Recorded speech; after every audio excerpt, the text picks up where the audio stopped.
Chapter 507. Lorraine Castle was a small, unknown place in Western Desert. It seemed to be a meticulously chosen place to stay. Gilbert had left early. He seemed to be heading to the army to interact with the nobles in the regular army.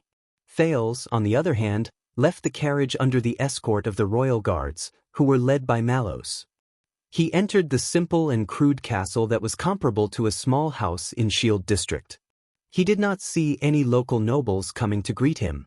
There were only servants who trembled and lowered their heads in the distance. They handed over lights, water, and food, and the royal guards, who strictly separated the prince from other unrelated people, brought them to Thales' side. Even the sentries outside the castle were taken over by the regular army of the royal family. Even when Thales subconsciously smiled at a young servant girl who looked to be only 11 or 12 years old, who hurriedly brought food with a tray on her head, Mallows' figure would appear at the right time to block his line of sight politely and gently, but in a manner that left no room for doubt. That was until the young servant girl fled the hall with a pale face under the fierce gazes of the royal guards in the hall. Thales could not help but feel suffocated. But since he had just arrived and was unfamiliar with them, Thales warned himself not to interfere with the royal guards' actions. And when Thales walked into the hall of the castle, which was so simple that it was even a little crude, and to a certain extent only had military functions, he sat down by the long table under Mallows' signal, and the suffocating feeling in his heart reached its peak. Same rules. Pick 2 people to taste the food first. Mallows did not remove his armor or his sword. He stood beside Thales, and his calm voice traveled through the hall. The Duke will be allowed to eat half an hour later. During this period of time, the other people in the Vanguard Division will go and investigate the castle. The Defense Division will set up their defenses as usual. The Logistics Division will check the scullery. Everyone else, take your positions. Mallows narrowed his eyes and stared in the direction where the young servant girl left. And I do not want to see anyone enter this hall without permission, even if it is a plump girl. Also, no matter where the Duke goes, be it eating, bathing, going to the toilet, resting, or taking a stroll, ensure that there are at least 2 attendants by his side, and they can see the Duke at all times. If anything happens, the 3 layers of security outside must be able to react immediately. Thales could not help but frown. Mallows' words seemed to be very authoritative. Among the 24 people standing on both sides of the long table, 22 of them accepted the order and left the hall. Mallows, on the other hand, glanced at Thales. His gaze was calm and natural, but it seemed to contain some sort of power.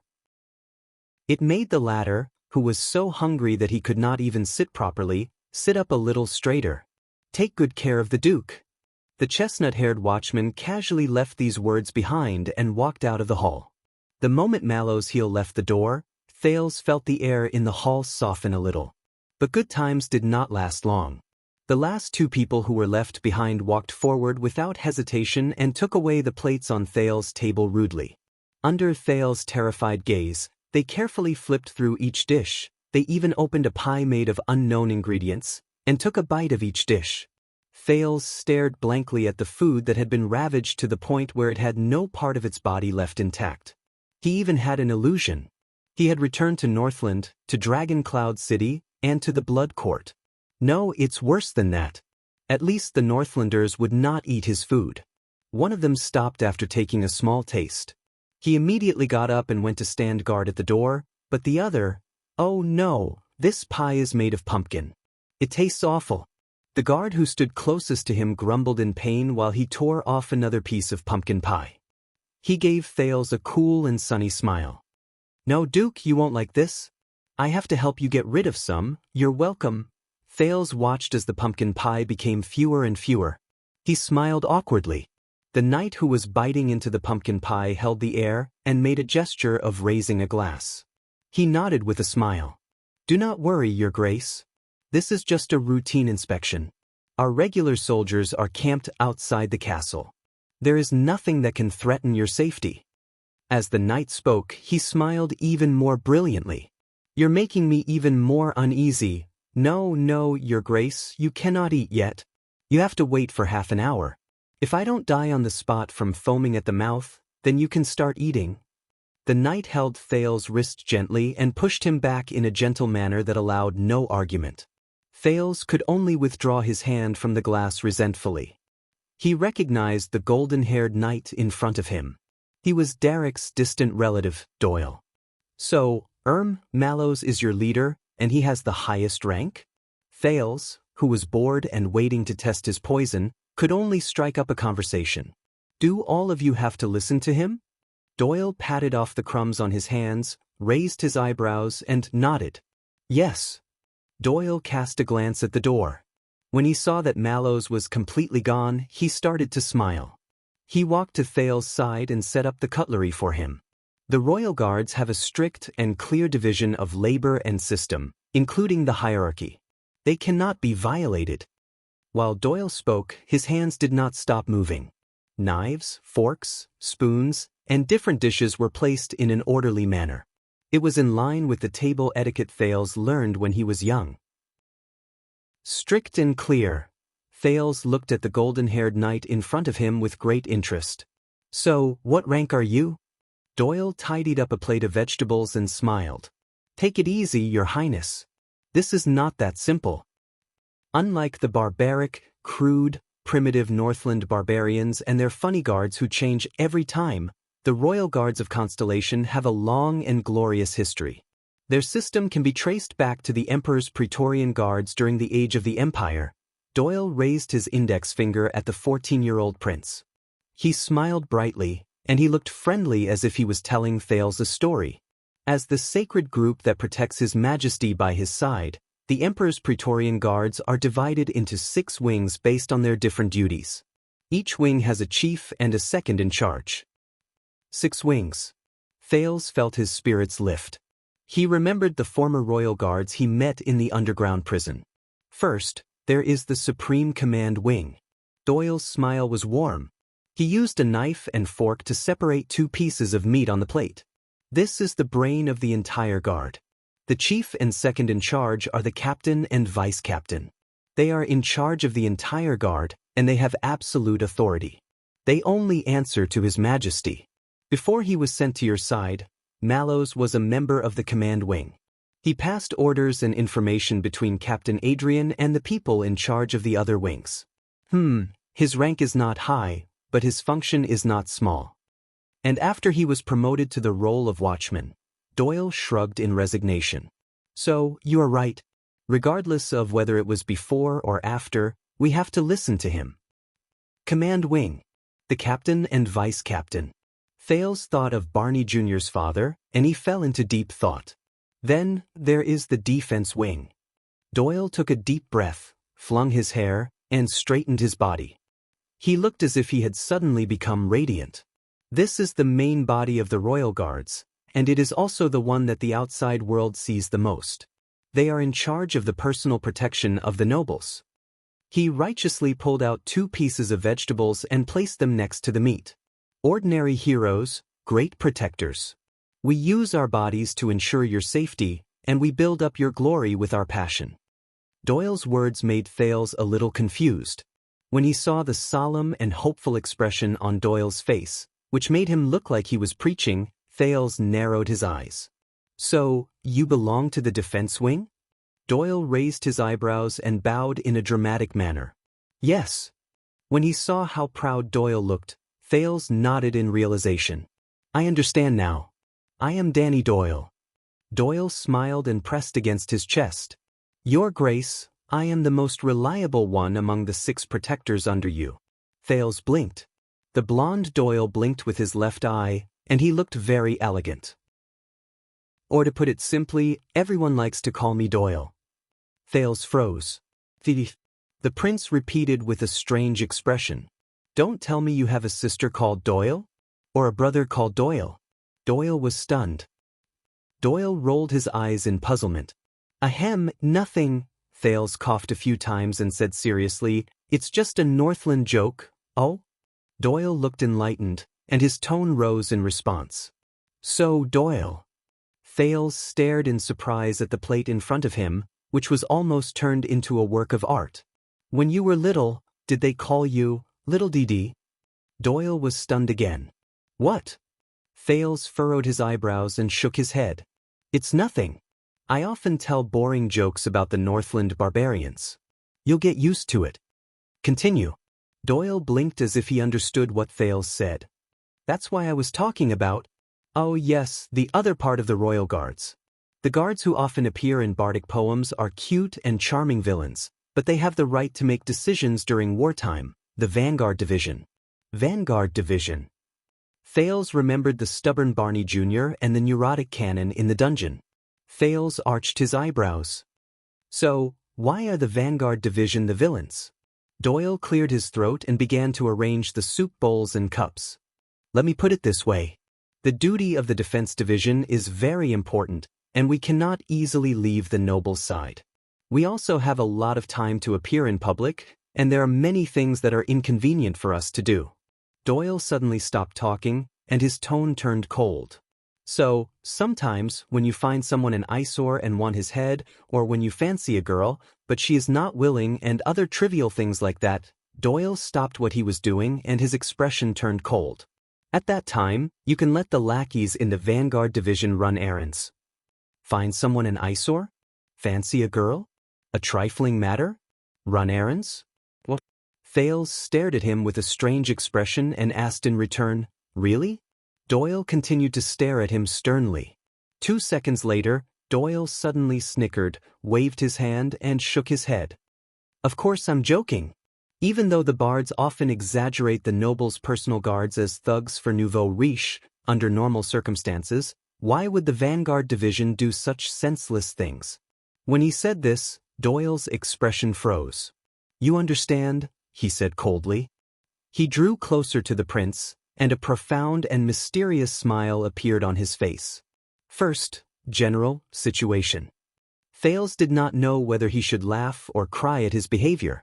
But you said that they have the right to make decisions during wartime. Doyle waved his hand. Oh, that is not important. Doyle cleared his throat again, grabbed the table knife, and began to tidy up the pumpkin pie that had been tested for poison and left in a mess. There was only half a pumpkin pie left. Then, it is time for the Discipline Division, which has the least number of people but the highest status. Discipline Division. Thales remembered the former chief penal officer of the Royal Guards, Lieutenant Belden, and nodded. For example, if you want us to run errands like what I said, but unfortunately, we are caught red-handed. Doyle's gaze focused. Then, the Discipline Division will have to take the field. So, no one in the guards likes them. Doyle turned to Thales with a warning look. I believe it is the same for you. It is said that they are also in charge of carrying out the punishment of the members of the royal family. Doyle put down the table knife. At some point in time, the pumpkin pie, which had only half a piece left, was cut into 6 slices and placed in a circle around the plate. It looked exquisite, beautiful, neat, and symmetrical. Thales was incredibly shocked. Doyle shook his head, and as if he was performing a magic trick, the solemn expression on his face was completely gone. Next is the Logistics Division. Just like what you said, it is the most boring part of the 6 divisions. There are even quite a number of part-time workers in there. Doyle smiled and moved all the extra and messy leftovers from the main plate into an empty plate. He raised his hand and tossed them into the depths of the unlit fireplace. A clear sound rose. To be honest, even now, I do not know why they want to keep this division. What I mean is, if you work for His Majesty, who cares if your room costs 6 copper coins or 6 silver coins a night? Logistics Division. Yes, His Majesty cares. Thales thought quietly. Doyle exhaled. Finally, there is the worst. The Flag-Bearer Division, whose rank is unknown, and which is outside the 5 divisions. Flag-Bearer Division. Thales thought of the former flag-bearer Samuel, who had already sided with the disaster swords in the underground prison. Thales asked curiously, the worst? Doyle snorted coldly. It is said that every flag-bearer has a small notebook in their bosom. Their usual duty is to spy on us and then report to the higher-ups. Thales widened his eyes. Higher-ups? Doyle flipped his wrist and fished out a tablecloth from somewhere. Thales felt his vision blur, and the tablecloth was wrapped around his chest. Higher-ups. Doyle walked to the prince's side and adjusted the place where the tablecloth overlapped with his collar. They are like the secret intelligence department of the guards. They are sinister, cunning, and do not have good intentions, Doyle said in a half-serious, half-joking manner. The secret intelligence department of the guards. Is that so?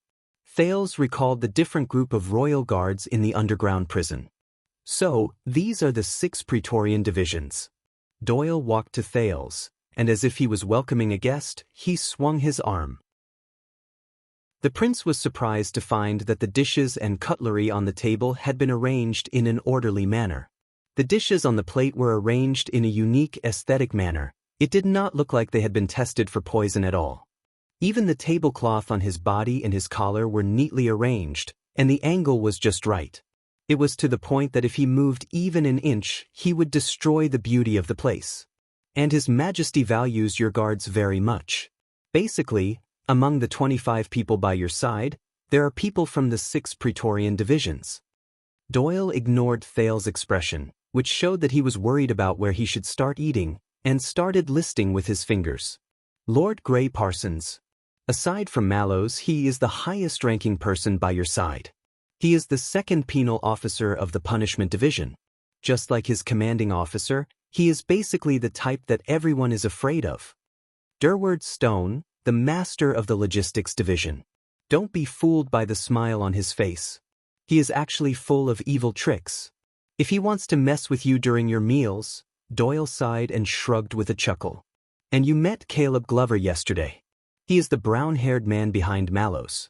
He usually doesn't speak, but when he does, he even dares to talk back to the Count of Wingfort. You are one of them, right? Thales thought in his heart. Doyle did not notice Thales' expression. Glover is one of the vanguards. By the way, that man has facial paralysis.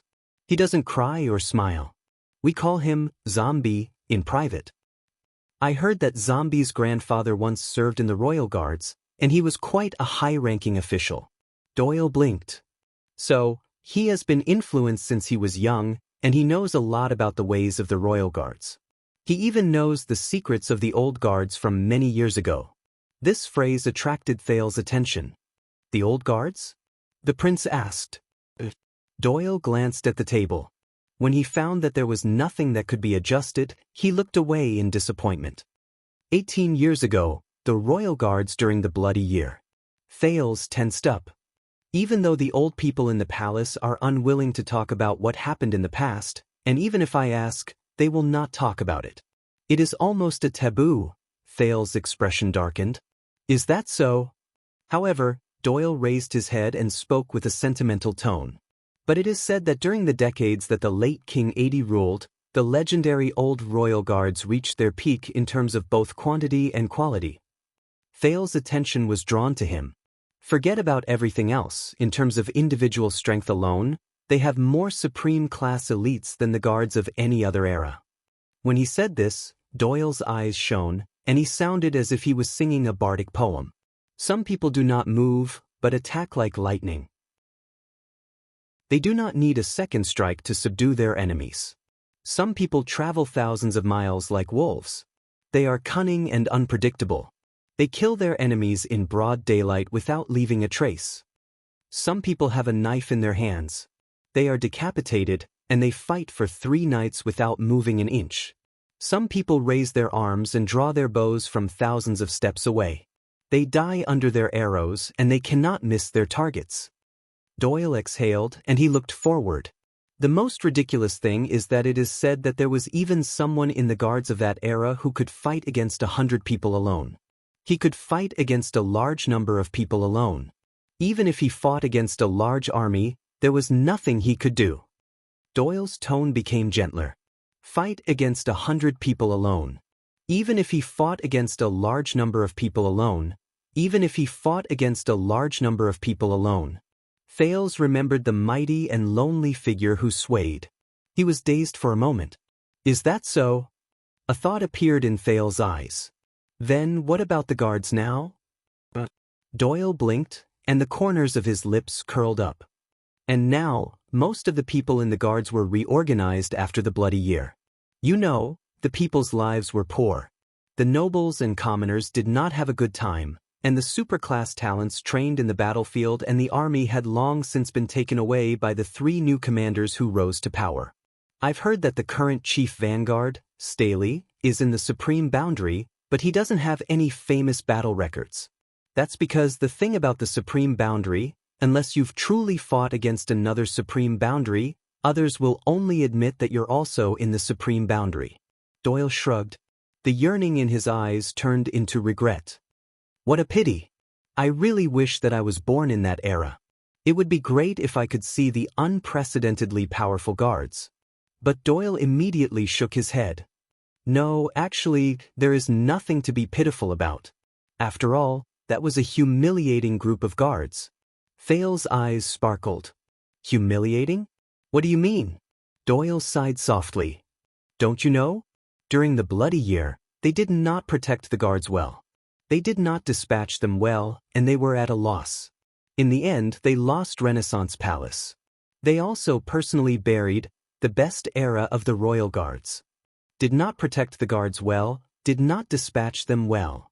Thales subconsciously clenched his fists. It is said that Doyle's expression was complicated, and no one knew whether it was disdain or resignation. It's just a rumor. Some of the guards even colluded with the enemy. Colluding with the enemy. Thales clenched his fists tighter and tighter. Watchman. Doyle was stunned. What? Thales raised his head and asked seriously, You just said that Mallows was promoted to watchman from the command division a year ago. Which branch of Six-Winged does he belong to? What are the specific duties? When he encountered this question, Doyle was also stunned for a moment. Watchman? He frowned. To be honest, during my first 8 years in the Guards, I didn't even know that this position existed until Mallows was promoted. But the team had a guess. You know, a watcher, so we guessed that this is a character that stays in the dark and watches secretly. When he said this, Doyle's gaze shifted, and there was a teasing tone in his voice. For example, when nobles go to Red Street Market in private, and it is not convenient for them to bring along guards, the watchman secretly follows them and waits by their bedside. Thales was originally listening very seriously until he felt that something was off. When he saw Thales' expression, Doyle raised his eyebrows. By the way, Your Grace, you are still young this year, but do you know Red Street Market? Red Street Market? Without waiting for Thales to answer, Doyle raised his index finger and chuckled. Oh, I can tell that you have never been there. It's okay, when I am free, I will bring you there to play. At this moment, Doyle. It was a clear and loud voice.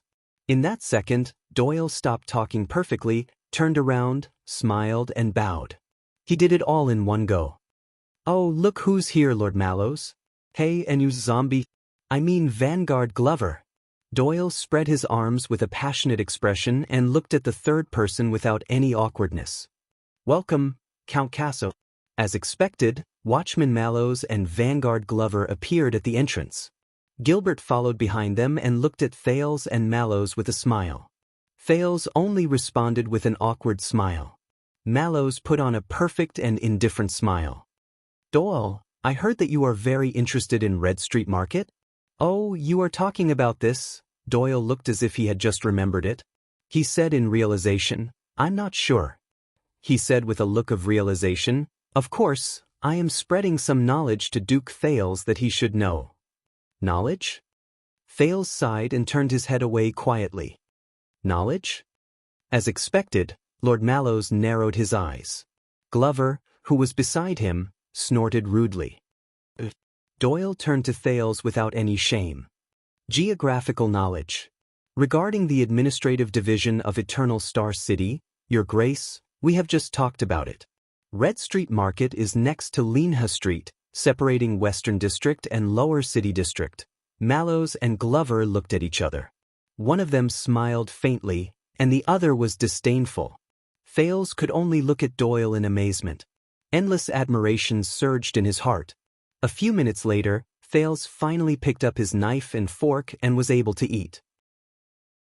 Mallows and the others left quietly, leaving only Gilbert to look at the prince with a gratified expression. I am glad to see that you have a pleasant conversation with Danny, Your Grace. Thales smiled helplessly. He mercilessly chopped down with his knife and destroyed the main course, which had been placed so perfectly that it could be considered an art. I do not have any other choice, do I? Gilbert laughed heartily. Relax, Your Highness. Regardless of whether it is Mallows, Glover, or Doyle, they are all from the 7 Jade Star attendants. They are not ordinary local nobles. Your father trusts them. Thales picked up a piece of meat with his fork and hummed. 7 Jade Star attendants? Gilbert nodded. During the Battle of Eradication, the King of Renaissance had 7 squires by his side. The bards called them the 7 Jade Star attendants. The Foreign Affairs Minister once again adopted the tone of someone narrating a story. Even though it was not as captivating as Putre's, it was straightforward, direct, and simple. After the country was built, they settled down in Central Territory and were conferred titles ranging from counts to viscounts. They became direct vassals in the king's territory, and their families also became a powerful ally of the Jade Star royal family. It has been 600 years. Even though things have changed with the passage of time and the members have changed, the vassals who are the closest to Jade Star are still called the 7 Jade Star attendants based on habit in every era, even though there are times when the number of vassals exceeds or falls short of this number. Aside from the 6 great clans and the 13 distinguished families, the 7 Jade Star attendants are also frequent visitors of the royal guards. This has been the case for the past 100 years. Over the past 100 years, Thales mulled over this word. What about 100 years ago? Gilbert's gaze shifted. Thales bit into a piece of steak. The Duke of Western Desert once told me that he had an uncle who served in the royal guards a long time ago. He even helped my grandfather ascend the throne. Thales swallowed and stared at the steak that had been cut into pieces in front of him. So, Gilbert, when did the people from the 6 great clans and the 13 distinguished families gradually disappear from the king's most trusted personal guards and the royal guards? At the porch beyond the hall. How is it? The watchman, Mallows, strolled forward with his hands behind his back. Doyle followed behind him slowly. Doyle shook his head. His expression was calm. I do not know. He is not as amazing a genius as people make him out to be. To a certain extent, he is still a little dumb? Mallows snorted through his nose. Stupid? What do you mean? Doyle cast a glance behind him and tugged at the corners of his lips.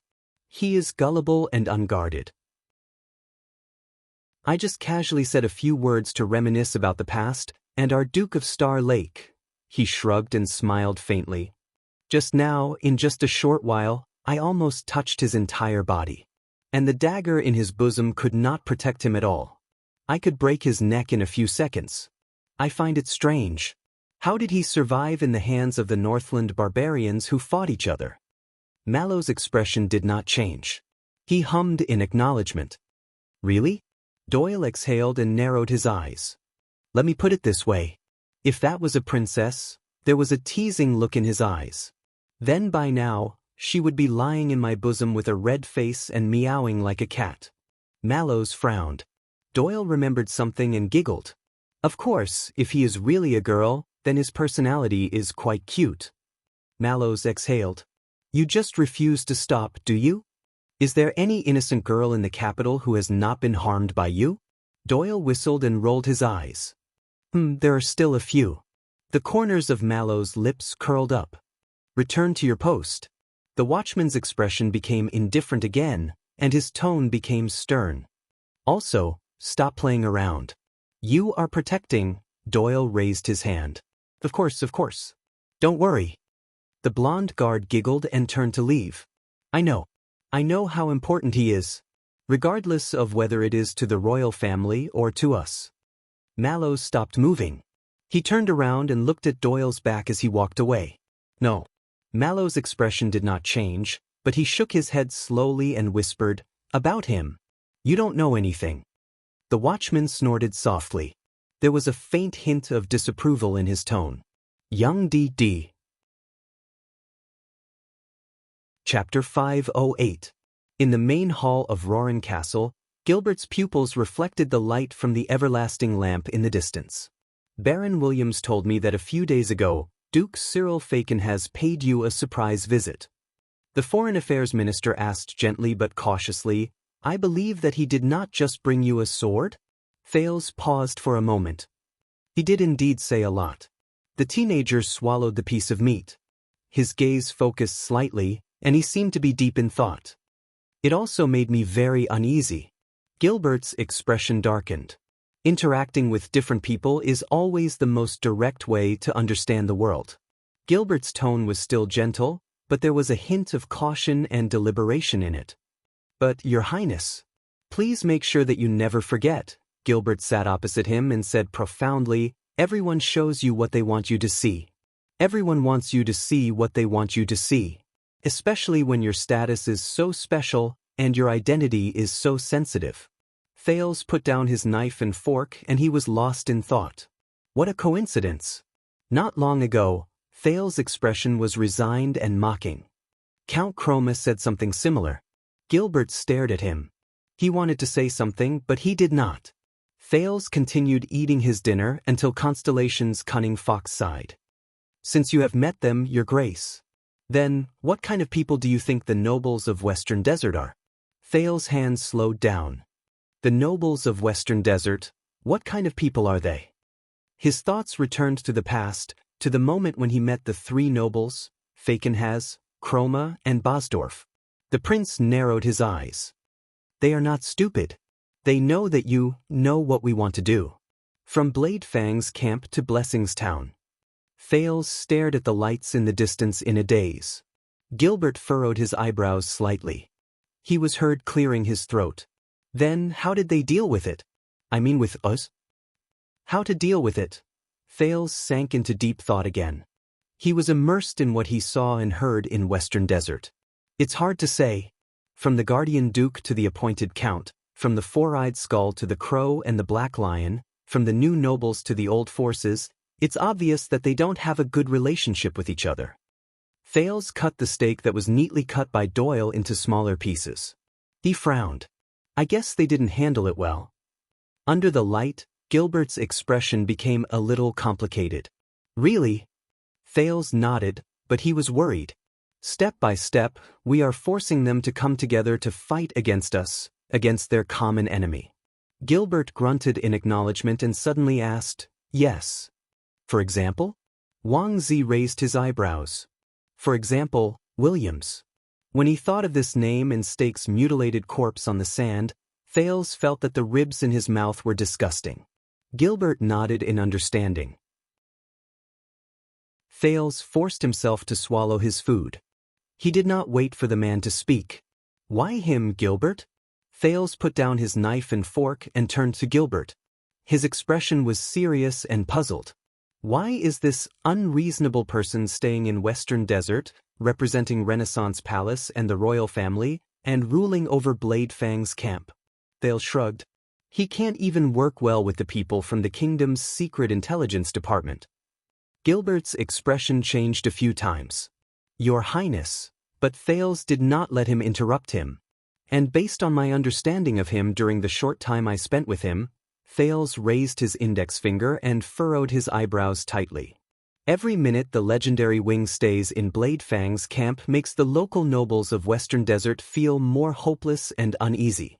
He pushes them further away from Renaissance Palace and intensifies the conflict between them and the royal family until they are driven to desperate measures and take a risk. Don't even compare him to the kingdom's wrath, who is crude but meticulous, or the experienced and prudent Fortress Flower." The prince turned his head around and looked at Gilbert, who had a complicated expression on his face. "To put it bluntly," Thales sighed. He searched for a suitable description and said helplessly, "That's right." He said in resignation, "Even the Star Killer knows how to conduct himself better than he does." Gilbert furrowed his eyebrows tightly and did not speak. His gaze first landed on Thales, then moved to the messy plate the prince had eaten. He remained silent for a long time. Just when Thales thought that there was no answer to his questions and that he could only helplessly turn around and continue working on his dinner, "You are as sharp and intelligent as you were 6 years ago, Your Highness." Gilbert sighed slowly and his gaze became sharp. "But, my Lord Duke." I'm thinking that maybe you need to jump out and look at the situation in the West Desert from the perspective of the kingdom, the breadth of history, and our perspective. The height of the kingdom, the breadth of history, our angle. Thales blinked with a puzzled expression.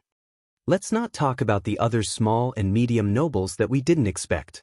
Let's take the 3 great clans of Western Desert that you mentioned as an example.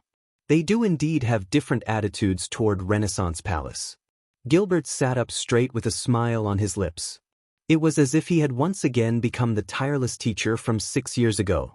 One is gentle and conservative, one is radical and discontented, and the last one is insensitive and ambiguous. What do you think of the situation for us? Thales leaned back against the dining chair and rolled his eyes. Gentle. Radical. Numbness. The crow, the black lion, and the skull appeared in front of him. The old, middle-aged, and young figures.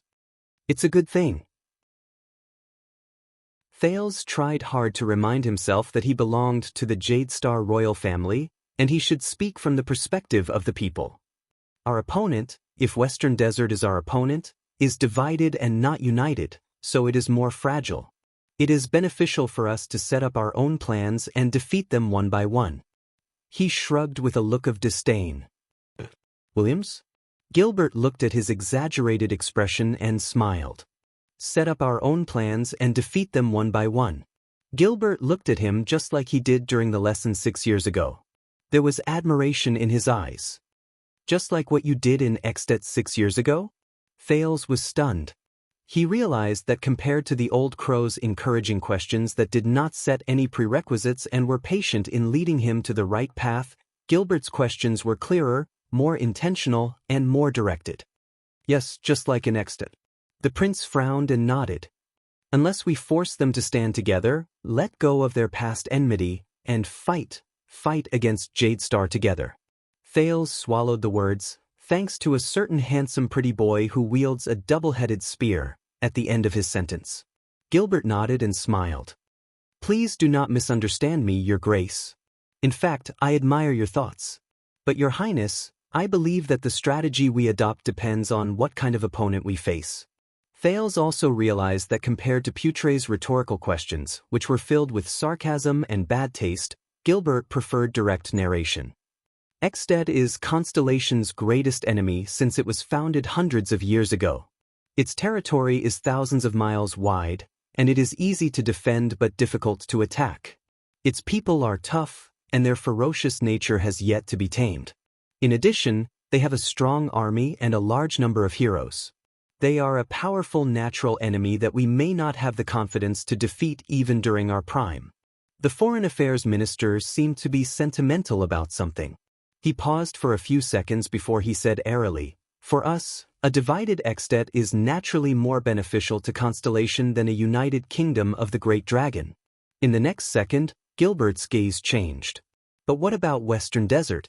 This is Constellation's territory. Its suzerains are His Majesty's vassals. They are just a corner of the chessboard. For us, everything is in our control, and we are determined to win. Gilbert's gaze sharpened. In this situation, is the chaos and division in this corner of the chessboard really beneficial to us? Thales frowned in puzzlement. What do you mean? Gilbert laughed and cleared his throat.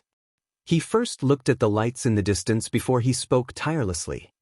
2,000 years ago, the ancient empire at its prime stretched across the continent. It had 2 territories, 5 districts, and 19 provinces under its jurisdiction. It was only at this moment that Thales discovered traces of the old crow and Putre's storytelling from his tone. But among these 26 known places, the one that gave the capital of Triumph and the Pegasus throne the most headaches was not the powerful Northland, not the ancient chauvinism, not the steep and barren mountains, not the complicated Green Heart, not the difficult-to-tame Cersei and the wild Nada, not even the Sea of Flames, which is hard to communicate with, and the Far East, which is beyond our reach. Gilbert's tone changed. Instead, it was the insignificant and remote Thornland, located in the southwest of the empire. Thornland. Thales recalled the world geography he learned in Northland. Fortunately, the Northlanders did not need to be secretive about Thornland. Based on his memories, The prince asked tentatively, is it because they are conservative and xenophobic and never submit to outsiders, or even the empire's rule? I have read a 1,000-year-old proverb from Thornland in the books of the Northlanders. The children of Thorn are born to fight back. Gilbert nodded. There was a gratified look in his eyes that said, the Northlanders are finally willing to study. Yes, your highness, yes, but that is not all. The children of Thorn do not submit to outsiders' rule. They are even more unwilling to submit to their own people's rule. Thales revealed a puzzled look. Gilbert smiled. Before the rise of the empire, the small Thornland was known for being divided and chaotic. Warlords rose in droves, many factions stood in great numbers, oligarchs appeared everywhere, and unrest was frequent. Even the religious beliefs within the land were difficult to unify, much less find a leader who could convince the masses. And this brought trouble to the empire at that time. After easily conquering them, their rule after that was like walking into a swamp, and it was difficult for them to move forward. If they wanted to rope them in and appease them, they would not be able to find a representative who could convince the masses and be reliable in the entire province. If they wanted to intimidate and shock them, every time they got rid of the leader of the rioters, there would always be his opponents or supporters who would pop up a few years later and cause more trouble in Thornland. Gilbert snorted softly. There was a faint hint of disdain in his words. This characteristic of Thornland lasted for 1,000 years, and it has been passed down since the empire ceased to exist. Even today, after the Battle of Eradication, in the old Thornland, regardless of whether it is a Lumbia kingdom or Turundi joint governance, they have never stopped. The former's royal family changes every season, while the latter's internal strife is a common occurrence, and it happens regularly. Thales listened to Gilbert's words seriously. Are you saying that Western Desert is to us like how Thornland is to the Empire? It is difficult to maintain a stable rule? Gilbert paused for a few seconds, as if he was searching for an appropriate phrase. Not entirely, but Gilbert looked at Thales sternly. Tell me, your highness, if you were your father, who would you reward, attack, rope in, support, or let them do whatever they want when you face the three families in Western Desert who seem to have conflicting political views, who have their own ideas? Who would you attack, who would you recruit, who would you support, and who would you let them do whatever they want? This question stunned Thales for a moment. Based on what I saw, he recalled what he had seen and heard over the past few days and answered carefully. Reward Chroma because they can tell right from wrong and know how to adapt to the situation? Gilbert did not speak, but looked at him expectantly. So, Thales continued speaking in a probing manner. Attack Bosdorf because they are arrogant, oppositional, and have a clear attitude? Rope in Fakenhas because they have not expressed their stance for a long time, and perhaps they are waiting for a good offer? Gilbert's eyes lit up. Very good, because that is what we thought in the beginning as well. When he heard this strange tone, Thales frowned. But, as expected, Gilbert flashed a smile and continued Thales' words. But, during the few years after the Bloody Year and before Williams was conferred the title of nobility, major national policies such as conscription of soldiers, tax reform, annexation of land, and minor ones such as rewards and punishments, conferring titles and appointments were carried out in Western Desert. No matter what kind of laws were carried out in Western Desert, Gilbert's gaze became sharp, just like his tone. When Renaissance Palace took action with a good reason and did things according to plan, such as the implementation of the Fixed-Time Conscription Act and the emergency annexes to the Desert War, conservatives like Chroma were always dragging their feet and seemed to agree in public, but opposed in private. When His Majesty treated them gently and supported them, such as temporarily suspending the tax exemption order for the development of border counties as a form of compromise and goodwill, stubborn people like Bosdorf would jump out and take a mile when given an inch, and resist stubbornly to the end. When Eternal Star City decided to take action and strike like a thunderbolt, such as punishing the nobles who violated the central tax order, the unpopular Fakenhas would suddenly appear. He would make jokes and feign ignorance, and he even stirred up the mess in Western Desert to the entire country, causing our plan to fail. What? As he listened to these specific matters, Thales only felt his head swell, and his frown deepened. This is Western Desert from another perspective? The other middle and small nobles took sides, and there were few exceptions. There was a hint of resentment in Gilbert's words. No, it was not just a few years, and it was not just 1 or 2 generations. It was the past 100 years. Every time Constellation had a king's decree and a great government was about to be carried out, every opposition in Western Desert could always find a place they wanted to belong to, regardless of whether it was the Black Lion, who was famous for his unyielding attitude, the single-winged crow, who appeared to be submissive, or the four-eyed skull, who had nothing to do with it but was shrewd and ruthless. The more Thales listened, the more fearful he became. No matter what we did, one of the 3 parties who did not agree with each other would always be able to throw out an unexpected trump card. They would play the rules of the game to perfection, and they would be able to react with ease. They would either dodge or move, act shamelessly to stall for time, or strike a blow to the head. They would catch our plans off guard, and we would only get half the results with twice the effort. There was a deep wariness in Gilbert's words. They might seem to be at odds with each other and have divided Western Desert, but they would always be able to split up when they faced the king's decree from Renaissance Palace. They would cover for each other on the smallest front, and they would work together from different directions to build the most suitable obstacles. They would then cleverly destroy our efforts in Western Desert and the entire kingdom. The lights in the main hall were still lit. A few royal guards came forward to take over their shift dutifully, but they wisely kept a distance away to avoid disturbing the conversation between Gilbert and the new Duke of Star Lake. Thales took a long time to digest the information Gilbert told him. But, Gilbert, are you saying? Thales turned his head around in disbelief. The 3 great clans of Western Desert. The 3 great clans in Western Desert? They showed us that they were in cahoots with each other? Did they do it on purpose? Thales remembered Fakenhaz's terrifying smile, Derek's sincerity, and Bosdorf's aggressiveness. From the rise of power to the Sword Sentinel, from the history of Blessings Town to the joke about Cohen, and then to the dazzling 9-pointed star flag. At that moment, it was as if someone had broken a mirror. What was left for Thales was a floor full of countless faces that could not be pieced together. Chapter 509.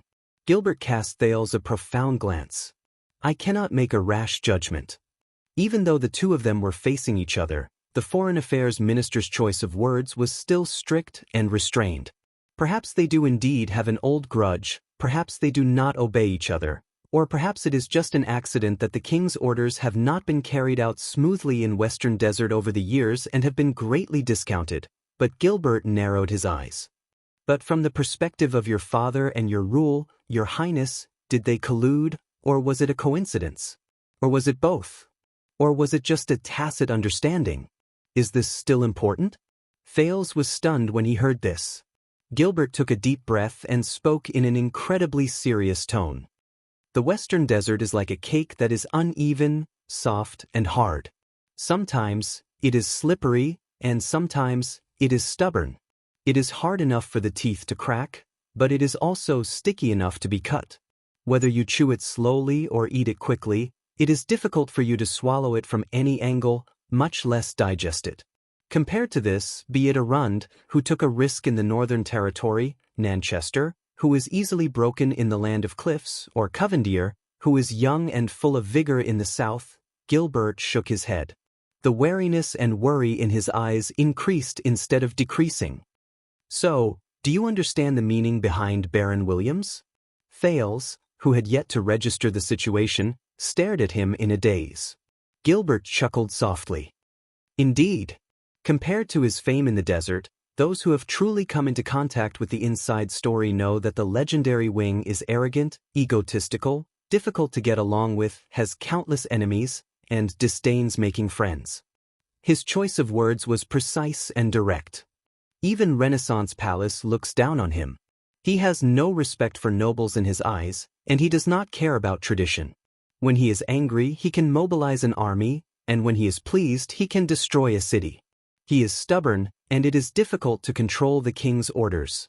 Naturally, he does not care about the petty political tricks in Western Desert.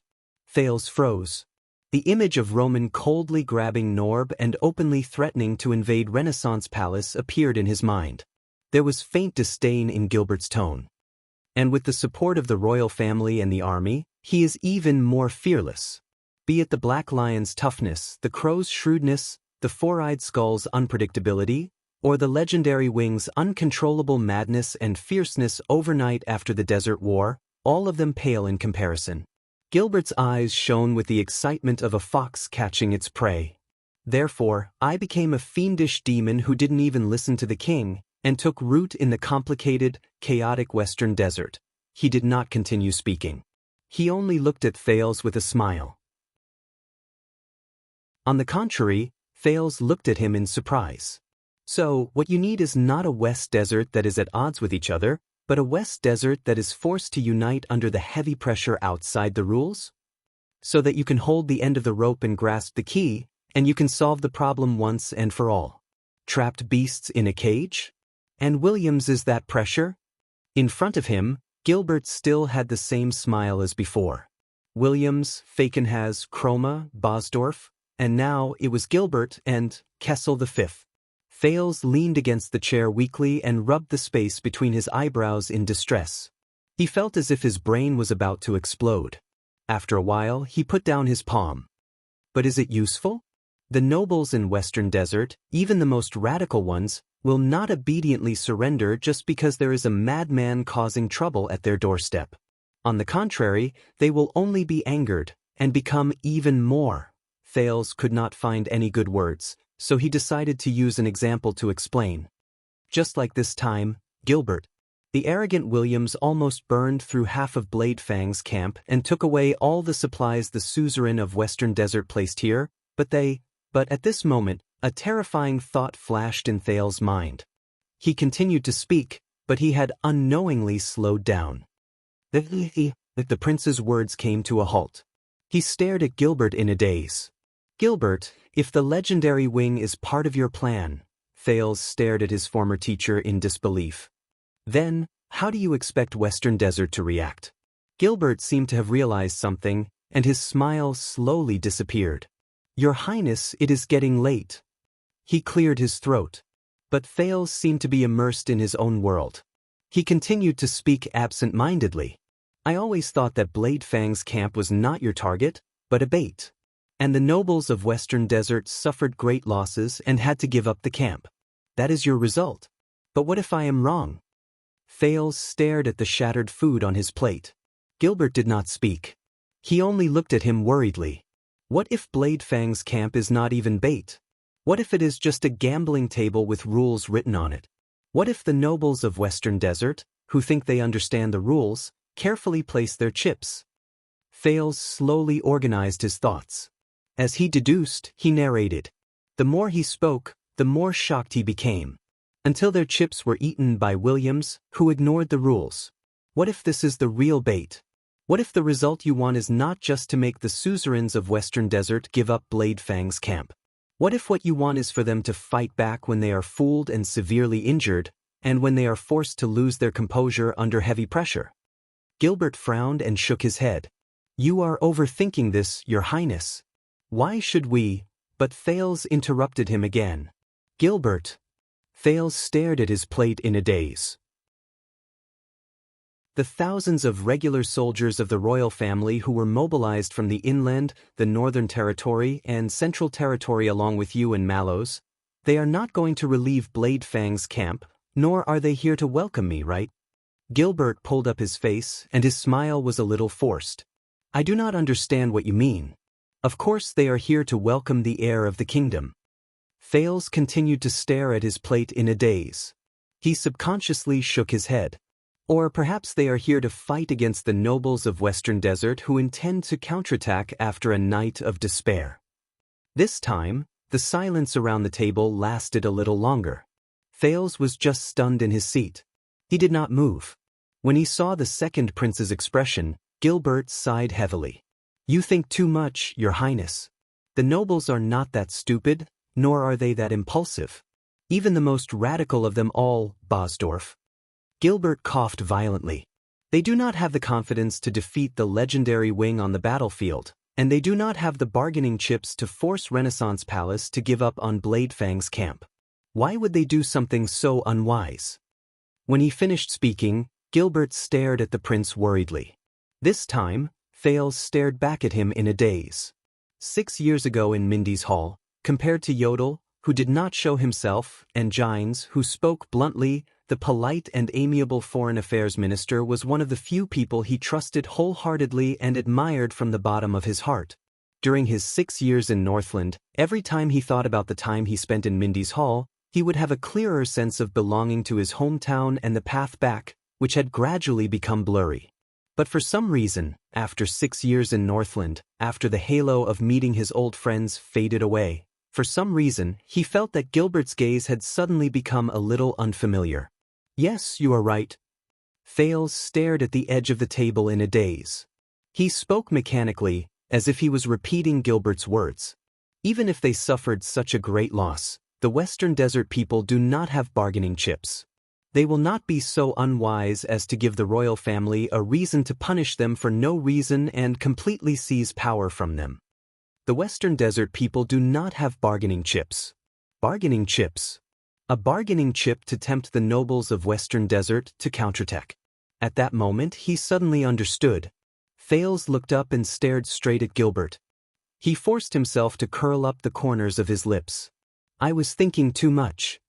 Gilbert avoided Thales' gaze, which seemed to be able to see through him, and said stiffly, "My young sir, your dinner is about to get cold, and we still have to continue our journey tomorrow." Thales' heart beat rhythmically. At that moment, he felt that his heart was beating very, very slowly. Very slowly. "Your Highness." Thales snapped out of his daze. He forced himself to smile, took a deep breath, and started eating again. The Foreign Affairs Minister seemed to have sensed something, but he only opened his mouth hesitantly. He did not say anything. "Why, Gilbert?" Gilbert lifted his head. Thales was cutting his food absent-mindedly, and he was in low spirits. "Why did the Duke of Western Desert give me a sword that has been passed down in his family? Why did the legendary wing fly into such a rage when he saw it? But the Count of the Single-Winged Crow came in person and politely sent me on my way home." It was clearly a question, but there was no questioning tone in it. When he saw Gilbert's dumbfounded and hesitant expression, Thales understood something. Gilbert paused for a moment before he explained patiently and gently about this, but Thales could no longer hear what he said. He remembered the story the watchman told Derek when he first met Mallows yesterday. "So, that is not just a story." Thales lowered his head and stood rooted to the ground. The ugly old thing was right. My father is indeed a genius. Isn't he? But, Thales tightened his grip on the knife in his hand. So, this is a common tactic used by nobles to curry favor and draw people to their side. Gilbert finished his words amiably and pulled Thales out of his silent thoughts. The prince raised his head like a rusty doll and forced a smile. "So, very soon, the entire kingdom will know that the Duke of Western Desert and the returning Prince of Constellation were chatting and exchanging gifts in Bladefang's camp," Thales said bitterly, "and the small conflict between the Baron of Bladefang's camp and the suzerains of Western Desert that happened the night before has disappeared without a trace. Their goal has been achieved." He did not continue asking. Gilbert stared at Thales' bitter expression. In the end, he did not say anything. He only exhaled and turned his head away. "So, do you understand now?" The Foreign Affairs Minister lowered his head. His expression was unreadable and his tone was low. "It is better to return that sword." Thales' hand, which was holding the knife, froze for a moment. He took a deep breath. The lights in the main hall dimmed. "You said it during the national conference 6 years ago, Gilbert." Thales stared at his plate. His heart was filled with complicated emotions. In politics, when you face your opponents, kill them to your heart's content and leave no room for negotiation. This is not a wise way to govern. During these 6 years, I have gained a deeper understanding of this principle. Gilbert furrowed his eyebrows. Thales took a deep breath. When the prince raised his head, his smile had already become indifferent and natural again. I think it is better for me to keep it. If such a day really comes, I want to leave some room for negotiation for both parties who have nowhere to retreat to. Gilbert was slightly surprised. As for this sword, no matter what the intentions behind it are. Thales's eyes dimmed a little, but they immediately returned to normal. At least, it has the possibility of becoming that room. Thales said absent-mindedly. As long as there is a glimmer of hope, I do not want to give up. His voice faded away. The silence in the main hall lasted for a long time. After a long while, Gilbert let out a long sigh. Your Highness. The cunning fox of Constellation looked at Thales with a gratified expression. You have grown up. Thales curled his lips and forced himself to be spirited. You have said this once. Gilbert smiled, but it was obvious that his smile was a little forced. Yes, Your Highness, but... Gilbert stared straight into Thales' eyes and sighed again. You have really grown up. This time, Thales did not refute him. He only smiled again and shifted his gaze back to his plate. Just as the two of them looked at each other in silence, Gilbert, has my father ever thought about it? The prince slowly chewed on a piece of food that he did not even notice. What if I die on this journey? Gilbert's expression became tense. Your Highness, the entire kingdom will do everything in its power to protect your safety. Thales hummed in acknowledgement and curled up the corners of his lips in anguish. Yes, you have said this before. 6 years ago. The Foreign Affairs Minister was instantly rendered speechless. A few seconds later, Gilbert continued the conversation in a very unnatural manner. This is also the reason why Yodel has been by your side throughout the journey. He forced himself to speak. His Majesty is concerned about your safety, so he sent his most trusted secret protector. He believes that Yodel can protect you, just like how he believes that he can protect His Majesty himself. Once he finished speaking, Gilbert turned his head around and scanned the air beside him, as if he was confirming something. Am I right, old friend? But there were only 2 people at the dining table in the main hall. There was only the sound of knives and forks clashing against plates in the air. There was no response. Gilbert's smile slowly froze. Thales looked up and stared at his former teacher with an indecipherable expression. Gilbert exhaled. Perhaps Yodel is not here right now. The Foreign Affairs Minister smiled bitterly. Or perhaps he is just... Gilbert looked around him. In the end, he lowered his head awkwardly and sighed in resignation. Does not want to talk to me. At that moment, the latter, a hoarse voice suddenly rose. The Foreign Affairs Minister was shocked. Gilbert instinctively turned his head around, but what he saw was still empty space. Thales curled up the corners of his lips. All right. Gilbert felt sorrowful. By the way, you have completed your mission, old friend. You did not let down His Majesty's trust in you. You protected his heir's safe return. There was still no response. Gilbert could only sigh and turn his head around resentfully. But Thales suddenly put down his knife and fork and stared at the air. What is it? Gilbert asked in concern. Thales did not look at him. He only grabbed a spoon and scooped up a spoonful of beans. Nothing, it's just... Thales stared at the beans in a daze. He subconsciously twitched the corners of his lips. I miss Northland a little. Especially during mealtimes. Gilbert raised his eyebrows in realization. You know, after 18 years ago, there was quite a long period of time. The Foreign Affairs Minister nodded. His tone was filled with endless nostalgia. I think so too. The old man and the young man were immersed in their own memories by the dining table. A few seconds later, Thales snapped out of his daze and put down the spoon of beans gently. He grabbed the knife and fork that were difficult to use. The second prince flashed a fitting smile at Gilbert and ate a piece of meat covered in sauce with perfect etiquette. Gilbert gave him a gratified smile in return. But only Thales knew. That piece of meat had been left for too long. Bitter. Stiff. Under the dim light, Count Bosdorf stepped into the room, looking travel-worn.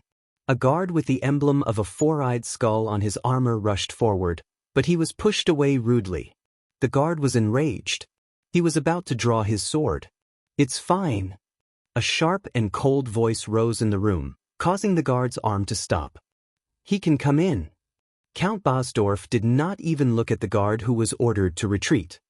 He strode straight to the owner of the sharp voice and stared at the man who was eating. You came in without announcing yourself. Cyril Falkenhas swallowed a mouthful of fruit. He then raised his terrifying face and narrowed his eyes at the guest. If Gotham was here, he would have beaten you to death. With his fists. But his threat did not seem to work on the guest. My father respects you, Cyril, the master of the Black Lion, Louis Bosdorf said coldly. I do not. The Duke of Western Desert sneered. Coincidentally, I also respect your father. He shifted his attention away from the plate in front of him. His tone was cold. But not you. Bosdorf snorted angrily. You were the one who asked the crow to travel day and night to rush to the camp to fetch him? Count Louis gritted his teeth. The anger in his eyes almost overflowed. You. The Duke of Western Desert chuckled again and did not answer. But Bosdorf was not prepared to let him go just like that. Asterisk thud. Asterisk he punched Falkenhas' dining table with his iron-gloved fists, causing a plate of fish to flip over. Juices splattered everywhere. The Duke of Western Desert did not panic or become angry. He only quietly took out a handkerchief and wiped his face, which had been splashed by the juice. The Count of the Black Lion bent his elbow, and his upper body slowly pressed down on the Duke. I even prepared the boy's family flag. It's very big. Louis' gaze was as sharp as a knife. He gritted his teeth and said, all I need to do is to welcome him. The Duke of Western Desert snorted. Really? Count Bosdorf stared at the seemingly indifferent Duke. Then he curled up the corners of his lips. He looked as if he was so angry that he laughed. In Blessings Town, that boy was right in front of me. He was as close as I am to you right now. He could slit his throat with one slash. Bosdorf tilted his head. There was a fierce glare in his eyes. He met the Duke of Western Desert's eyes, which were sometimes murky and numb, and sometimes clear and sharp. And he was still as self-righteous as he was 6 years ago. He proudly showed off his ridiculous eloquence to me, completely unaware that he was only 1 foot away from disaster. Falkenhas did not realize that he was being threatened at all. Instead, he laughed. You have to admit that the boy does have some eloquence, don't you? Bosdorf did not seem to have heard him. He gritted his teeth. And that damn crow and his equally damn crow whelps are standing there, between him and me. They are within the reach of my army. They are smiling at me like a god's personal bodyguard. Bosdorf's voice was cold, and his words were suppressed. Because of Falkenhas' smile slowly faded away. He seemed to be in deep thought. That Derek did a pretty good job. Thank the Sunset Goddess, he is a good crow, isn't he? Asterisk bang. Asterisk Louis slammed his fists on the dining table again. I could have taken him down. This time, Count Bosdorf could no longer suppress his anger. You knew that my army, the Black Lion Infantry Regiment, which is best at breaking through enemy defenses and destroying cities, had already arrived at Blessings Town.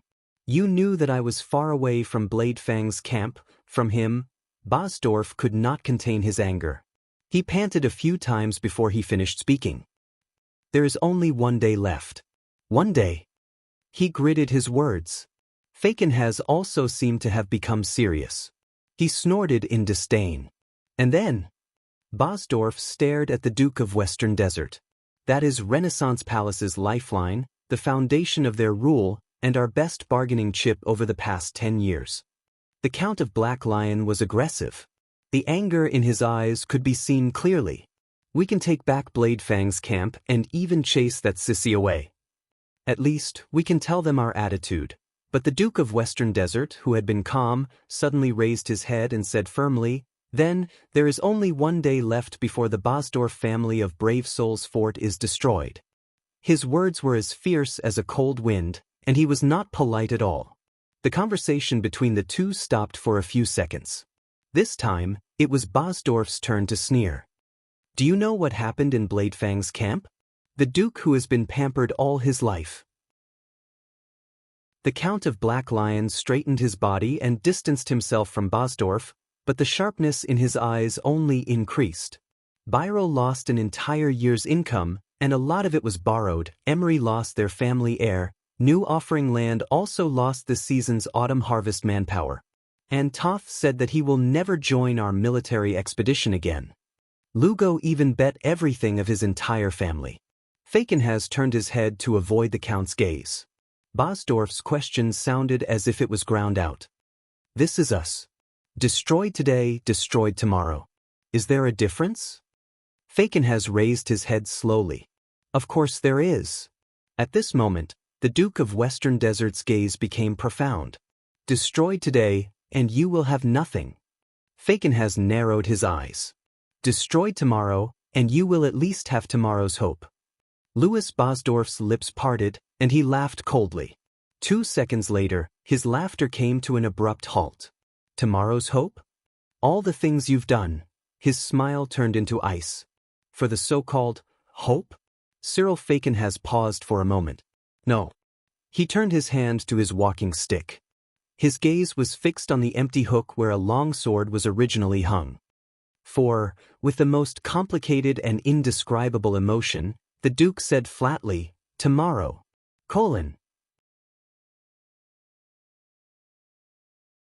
Chapter 5:10. He was dreaming. This time he knew it clearly. He sensed that a hole had appeared in the void beneath his feet. It was an increasingly large hole. Until he fell into it. He could not free himself. He subconsciously lifted his leg, wanting to get rid of that terrifying hole, but he was greeted by a call. Your Highness. Thales woke up with a start. Only then did he realize that he was lying horizontally on the seat.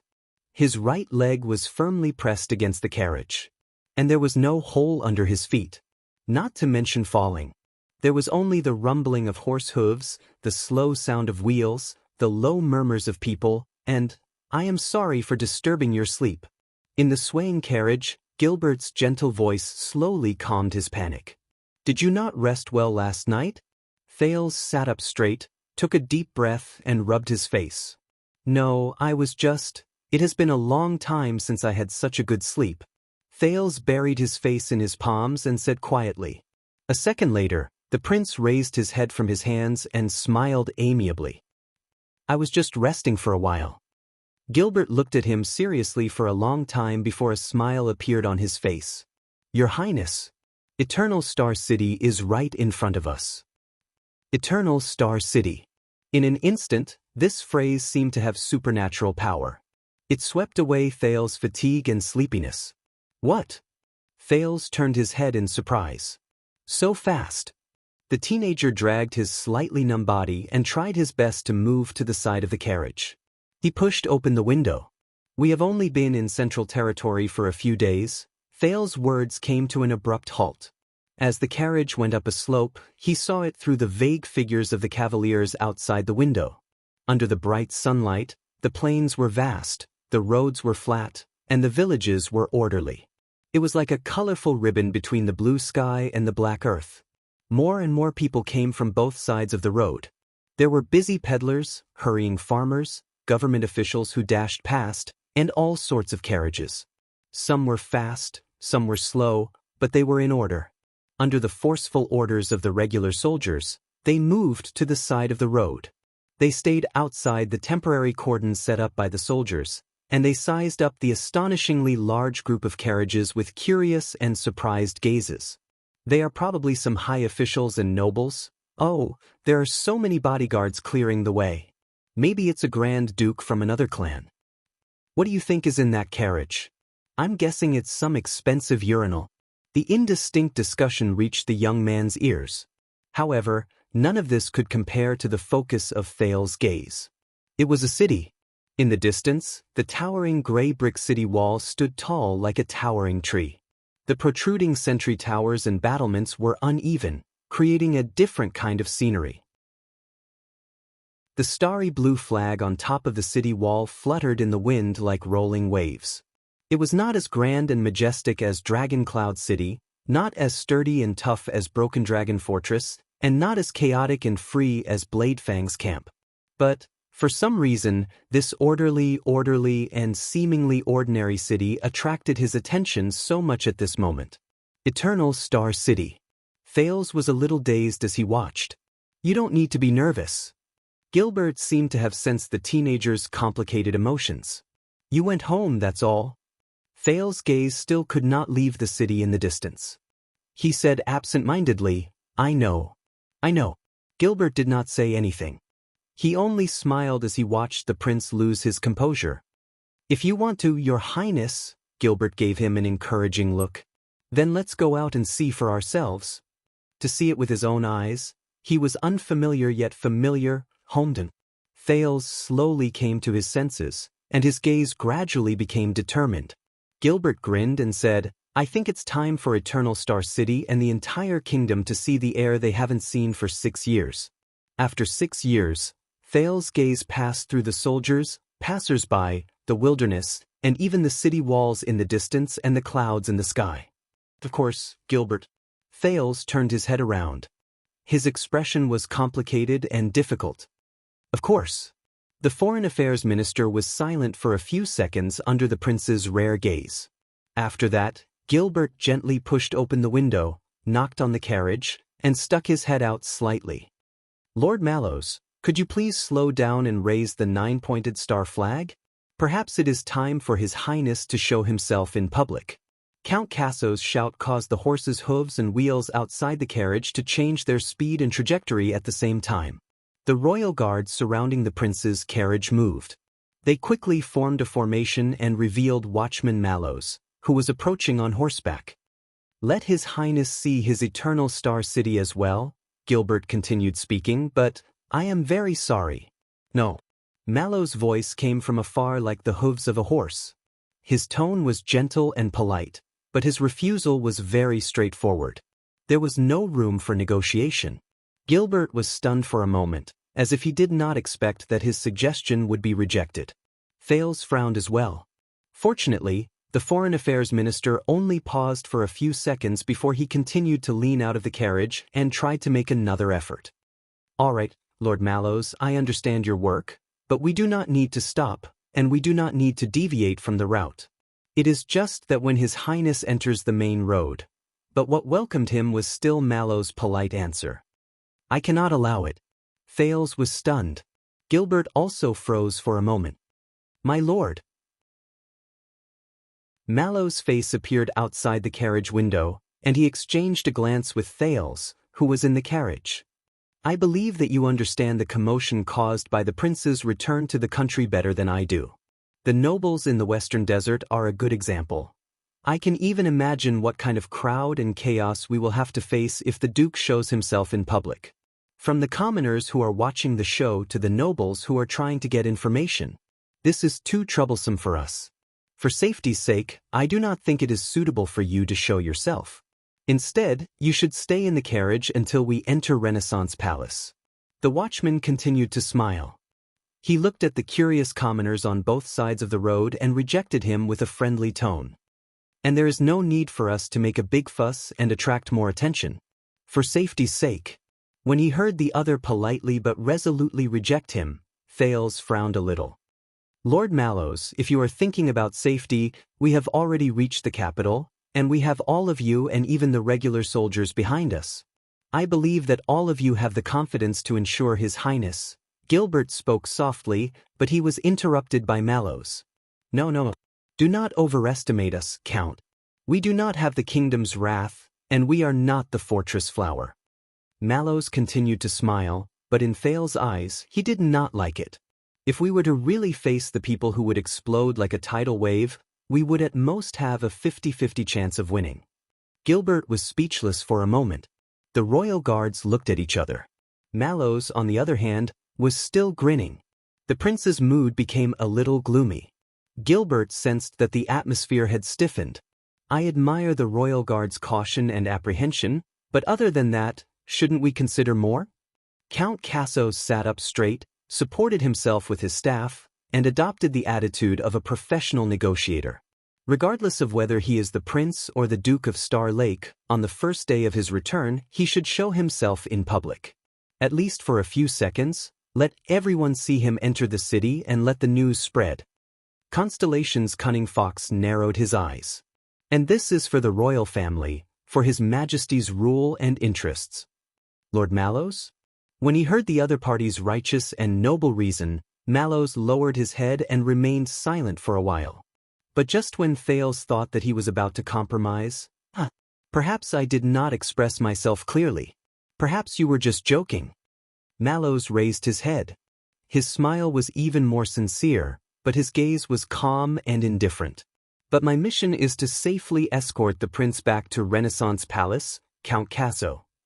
Mallows curled the muscles on both sides of his lips, but there was a sparse smile in his eyes. Nothing else.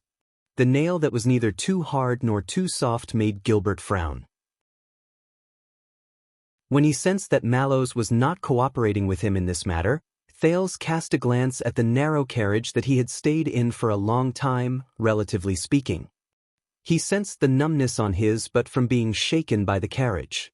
He then looked at the vast scenery outside the window, as well as the famous city of his hometown. He was silent, and his emotions were a little depressed. "We should have talked about this, Your Grace." Gilbert's tone became a little stiff. "You and I have our own missions, and we tried our best not to make things difficult for each other. Before this, we worked together pretty well, didn't we?"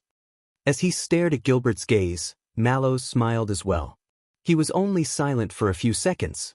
"I am very sorry that my mission conflicts with yours." Mallows' expression was still gentle and polite. "But all I can do is say, sorry." "Count Casso." He nodded respectfully at the end. Gilbert's expression was a little unpleasant.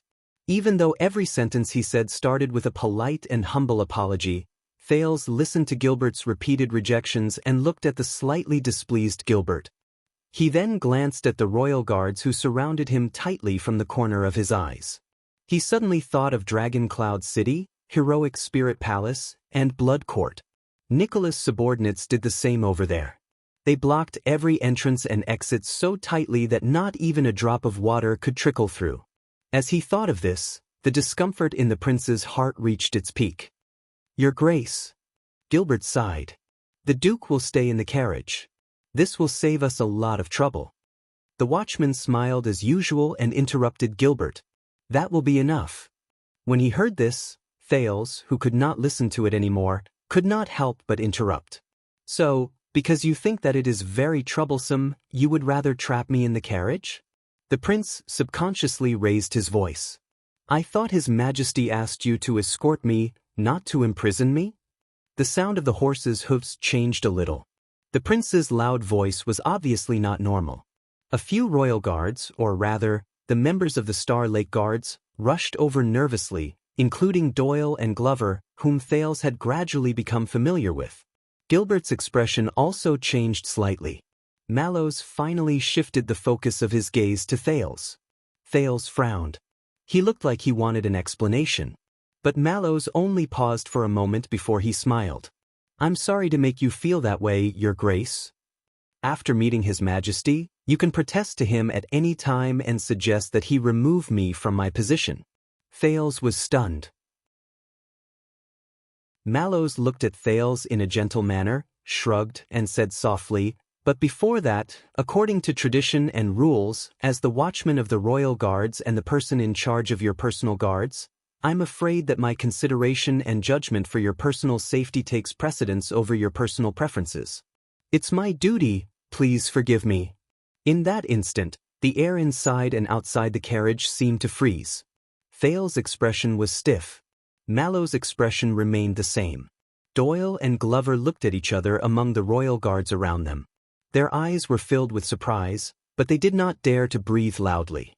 For some reason, Thales remembered Roman's expression when he was still in Bladefang's camp, where he said, "Don't tell me how to do my job." Just as Gilbert wanted to say something to soothe his cheeks, Thales shut his eyes tightly before he opened them again. "Are you royal guards or my personal guards?" Thales spoke slowly. "You should obey my orders." But Mallows only shook his shoulders. "You are the Prince of Constellation and the Duke of the Kingdom." The watchman remained respectful, but his words did not show any signs of weakness. "You should also respect His Majesty's orders." His eyes shone with a profound light.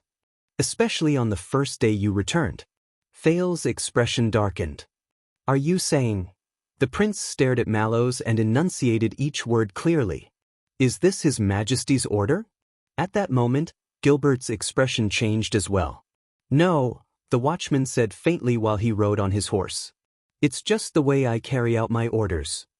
The way I carry out my orders. Thales' gaze changed. Doyle, who was listening by the side nervously, suddenly felt that the air around him seemed to have become thick. Lord Mallows. Under everyone's gazes, the prince faced the watchman who refused to back down and spoke softly. I want you to stop the carriage now. But Mallows only snorted softly. I really want to, my lord. Gilbert, who sensed that something was wrong, shouted sternly and interrupted Mallows. The Foreign Affairs Minister then turned to Thales, who had a cold expression. He said gently, Your Highness, we have traveled a lot today. Perhaps you do need to rest. I believe that Lord Mallows is also doing this to protect you, but Thales interrupted him. Protect me. The prince's words seemed to have been dipped in ice water. Just like 6 years ago? Gilbert was momentarily speechless. Thales and Mallows' gazes met in the air. One of them was cold and sharp, while the other was calm and indifferent. Doyle, who was watching by the side, suddenly had a bad feeling. Gilbert, tell me, the prince said softly. The personal guards of each Duke of Star Lake, such as John, are all royal guards directly mobilized by the king and stationed around him? Gilbert froze. Mallows also narrowed his eyes slightly. The Star Lake guards around them looked at each other with different expressions. A few seconds later, Gilbert coughed, and he seemed to be rather embarrassed. That is because you have been away from home for too long, and you lack the manpower by your side. His Majesty is also worried. Thales did not hear the rest of his words. He only stared intently at Mallows. It was as if he was staring at another person. I understand, the prince said softly. Continue. Mallows' expression froze. What? Thales stared straight at him. Continue smiling, Lord Mallows. Under the puzzled gazes of the royal guards around him, Thales snorted coldly. Because if you don't smile, then you will look like a dead man. Mallows was stunned. Gilbert looked at Thales worriedly. Your Highness. But Thales ignored Gilbert's words. He only minded his own business and looked at Mallows, who had a puzzled expression on his face. Mallows frowned slightly and ignored him. He turned his horse around and gave his order. Return to the previous formation. But this time, the prince spoke before he could. Then, the watchman of the royal guards, the royal knight, and my captain of the Star Lake Guards, Lord Tormund Mallows. The watchman's gaze froze. Thales raised his voice so that the royal guards around him could hear him clearly. To thank you for your hard work and diligence in escorting me back to the capital. When he said this, all the guards were puzzled. Thales stared intently at Mallows and said slowly, I want to reward you. Steel fragrance. Chapter 5:11. Under the sun, the carriage continued to move forward slowly towards Eternal Star City. The people on both sides of the road were separated by the regular soldiers, and only their faces could be seen. But no one could imagine that there was a strange conversation going on between this unusual carriage and the dozen or so royal guards around it. Gilbert watched in astonishment as Thales raised his right arm expressionlessly and displayed the item in his hand next to the window. The guards, including Mallows, Doyle, and Glover, frowned. They were either puzzled or in disbelief. This is the sentinel. The prince stroked the long and narrow sword hilt in his hand expressionlessly. The sword of the ancient empire was forged by gathering the skills of the dwarves and elves, as well as the essence of the earth and the seven seas. Sentinel. Mallows was shocked.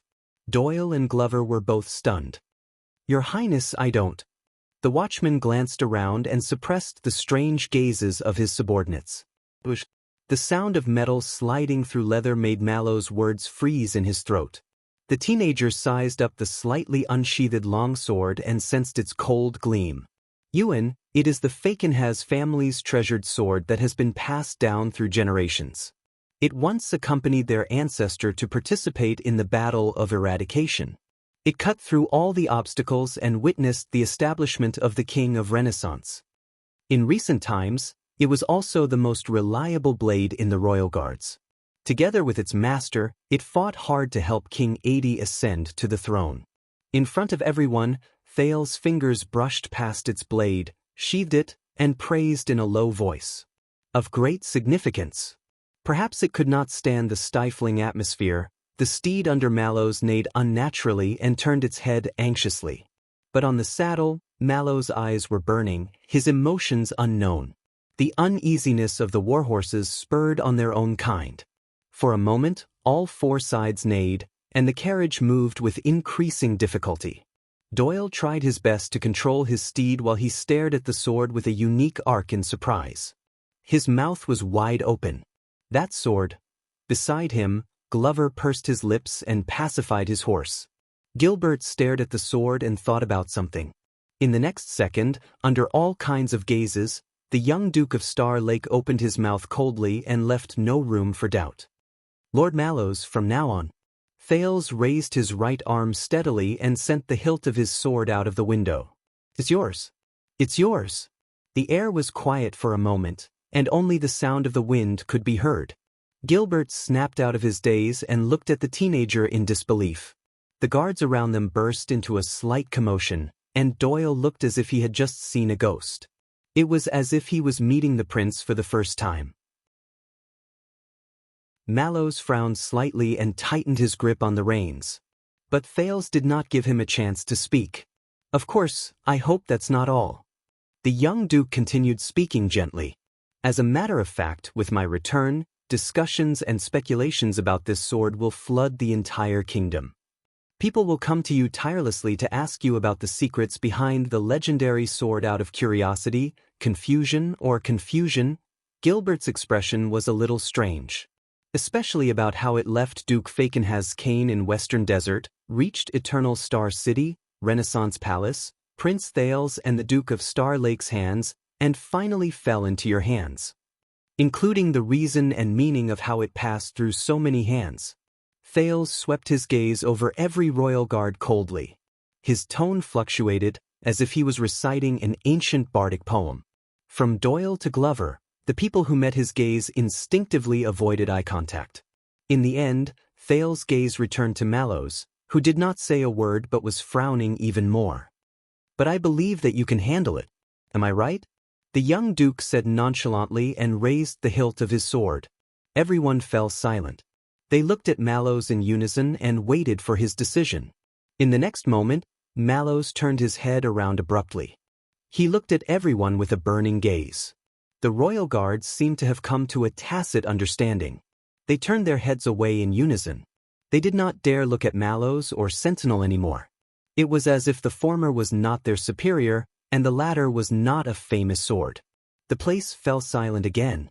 But there was no longer any hint of relaxation on Mallows' face. He tightened his grip on his steed in a slightly stiff manner and forced it to calm down. Time seemed to have turned into a distant mural. It was dim and silent, and as Mallows moved, it peeled off piece by piece. Your Grace. He stared at Sentinel, which had half of its body sticking out of the window. What does this mean? Mallows' words were very soft and soft. It was like the sound of an old page being flipped. But the guards around him held their breaths. They did not even dare to breathe loudly. Logistics Officer Stone, who was at the back, even subconsciously gulped. Gilbert did not say a word either. What I mean is, only the Duke of Star Lake was different. He smiled in a relaxed manner. Congratulations, Lord Mallows. From now on, Thales' gaze met Mallows, and it was as if they were fighting in the air. Sentinel has a long history and is of great significance. It is the heirloom of the noble and loyal Mallows family, one of the 7 Jade Star attendants. He said softly, remember, pass it down to your son and to your grandson. Mallows froze on his horse. His face was so dark that it looked like it was about to drip water. He could only let his steed move him up and down. And Thales just watched him quietly. The guards looked at each other. Their expressions were different. They did not know how to deal with it. Ahem. Although the prince admires you very much, I do not think that this is a good time to accept the reward, Gilbert said stiffly and slowly. What do you say, Lord Mallows? No one responded. After what Doyle felt was about a century, Mallows' voice traveled into his ears slowly. It sounded as if a rock stratum had cracked open. This gift is too precious and too heavy. Forgive me, but I cannot accept it. Once he finished speaking, without waiting for Thales to react, the watchman whipped his horse, and its hooves swept past Thales' window. Mallows raised his voice and ordered with a stern face. The prince is tired. Hurry up and continue forward. The royal guards, who had long since felt very uncomfortable being stuck between the prince and their superior, turned around and obeyed the order. But Thales' voice traveled through the crowd again and rang clearly. Then this is no longer a reward. Everyone subconsciously stopped what they were doing.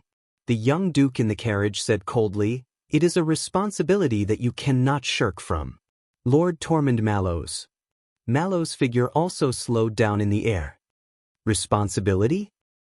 You are the watchman of the royal guards, right? Watchman. Under everyone's gazes, Thales easily put away his sword hilt and toyed with the black gemstone embedded in it. If I remember correctly, this position has been sacred and important since Constellation was founded. It is second only to the captain of the guards. One of its duties is to protect the royal family's treasury and control the movement of secret treasures. When he said this, the royal guards around him were all stunned. Doyle frowned and looked at Penal Officer Grey Parson, but the latter could only look at him with a gloomy expression. Even Gilbert sank into deep contemplation. Thales stared at Mallows' back. His tone allowed no room for doubt. So, protecting the secret treasures of the Jadestar royal family, including the Sentinel. If I remember correctly, it is my family. This is your duty. You cannot shirk it. The Sentinel trembled in Thales' palm and flipped over. The Duke's young voice rang in everyone's ears. Take it well and place it in the most eye-catching spot. No matter what occasion it is, I want to see it, with you. The sun was still shining, and the sound of hooves thundered. However, Mallows' back had completely stiffened. Doyle looked at his superior cautiously, but the latter did not show any reaction. A few seconds later, the watchman's voice rose slowly. Abusing the rules and abusing public office to avenge personal wrongs are not the qualities a king should have. Your Grace. His voice was no longer as relaxed and indifferent as before. Instead, there was a solemn and gloomy tone. Thales smiled. I am sorry to make you feel this way, Lord Mallows. The new Duke of Star Lake's next sentence sounded familiar, and it caused everyone's expression to change. After you enter the palace, you can bring this sword and protest to His Majesty at any time. You can suggest that he remove you from your position. Of course, I guess that in the end, he will still put this sword into the royal family's treasury. Thales narrowed his eyes, and his words were cold. But before that, according to tradition and rules, as the watchman of the royal guards and the person in charge of my personal guards, I am afraid that your duties as a member of the guards will take precedence over your personal preferences. At that moment, the muscles on Mallows' arm tensed. Thales snorted softly and said in the end, It is my duty, please forgive me. Mallows still had his back to the carriage. His expression could not be seen, but the guards who drove the carriage did not dare to look at his face. In the dead silence and awkward atmosphere, Thales knocked on the window with the hilt of his sword. Sir Watchman? At that moment, Doyle coughed violently and interrupted him with a laugh. About that, as the watchman, you have a rather high rank. You need to report to your superiors before accepting gifts. How about this? Our flag-bearer, Hugo Fubel, will record everything that happened today, and His Majesty will make the final decision. Perhaps it was because of his talent, Doyle's words made the atmosphere become much more relaxed. Thales frowned slightly. So troublesome? Doyle rushed to the window and gave the prince an apologetic smile. The young duke also smiled. Then forget it. This sword will not be given to Mallows. Hearing this, everyone heaved a sigh of relief. But, young DD? The sudden address made Doyle subconsciously perk up. But he immediately realized who was calling him. Yes, Your Highness? The Duke leaned against the window and sighed. Did you know, 60 years ago, the silent Sumer IV's widow, the witch Empress Vera from the Covendier family, once worked together with the Tabark family from Blade Edge Hill to murder my grandfather. They tried to support John Jadestar, the previous Duke of Star Lake before me, to be crowned king. Thale's tone was very mysterious, and it made every noun that came out of his mouth even more stirring. There was a small commotion among the royal guards again. Even Gilbert could not control his expression.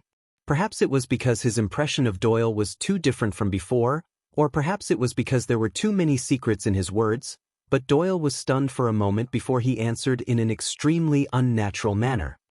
Yes, is that so? But Thales did not care. He only stared at the sentinel in his hand in a daze. It is thanks to this legendary sword that my grandfather did not lose his throne and was successfully crowned. Doyle quirked his eyebrows slightly. He wanted to send his superior a questioning look, but Mallows did not even turn his head around. But can you feel it? The prince's expression of fascination slowly turned into solemnity. Can you feel the bloody storm between the supreme royal family and the two aristocratic families 60 years ago from this sword? Bloody storm, Doyle's eyelids twitched. But Thales did not give him the chance to answer. Today, I have decided to bestow the sentinel to you, Protector Danny Doyle. At that moment, Doyle's entire body trembled. The Duke of Star Lake turned to Doyle and handed over Sentinel with a stern expression. As the most reliable person among the 6 protectors under me, perform well. Thales narrowed his left eye. Do not disgrace it. Just like his peers, Doyle was stunned on the spot. All right, but. He first nodded subconsciously as he stared at the sword. Then he realized something, and his face instantly turned pale with fright. But Doyle reacted very quickly. Before his peers' sympathetic gazes landed on him, his expression became stern. He straightened his back and held the weapon by his waist in a relaxed and straightforward manner.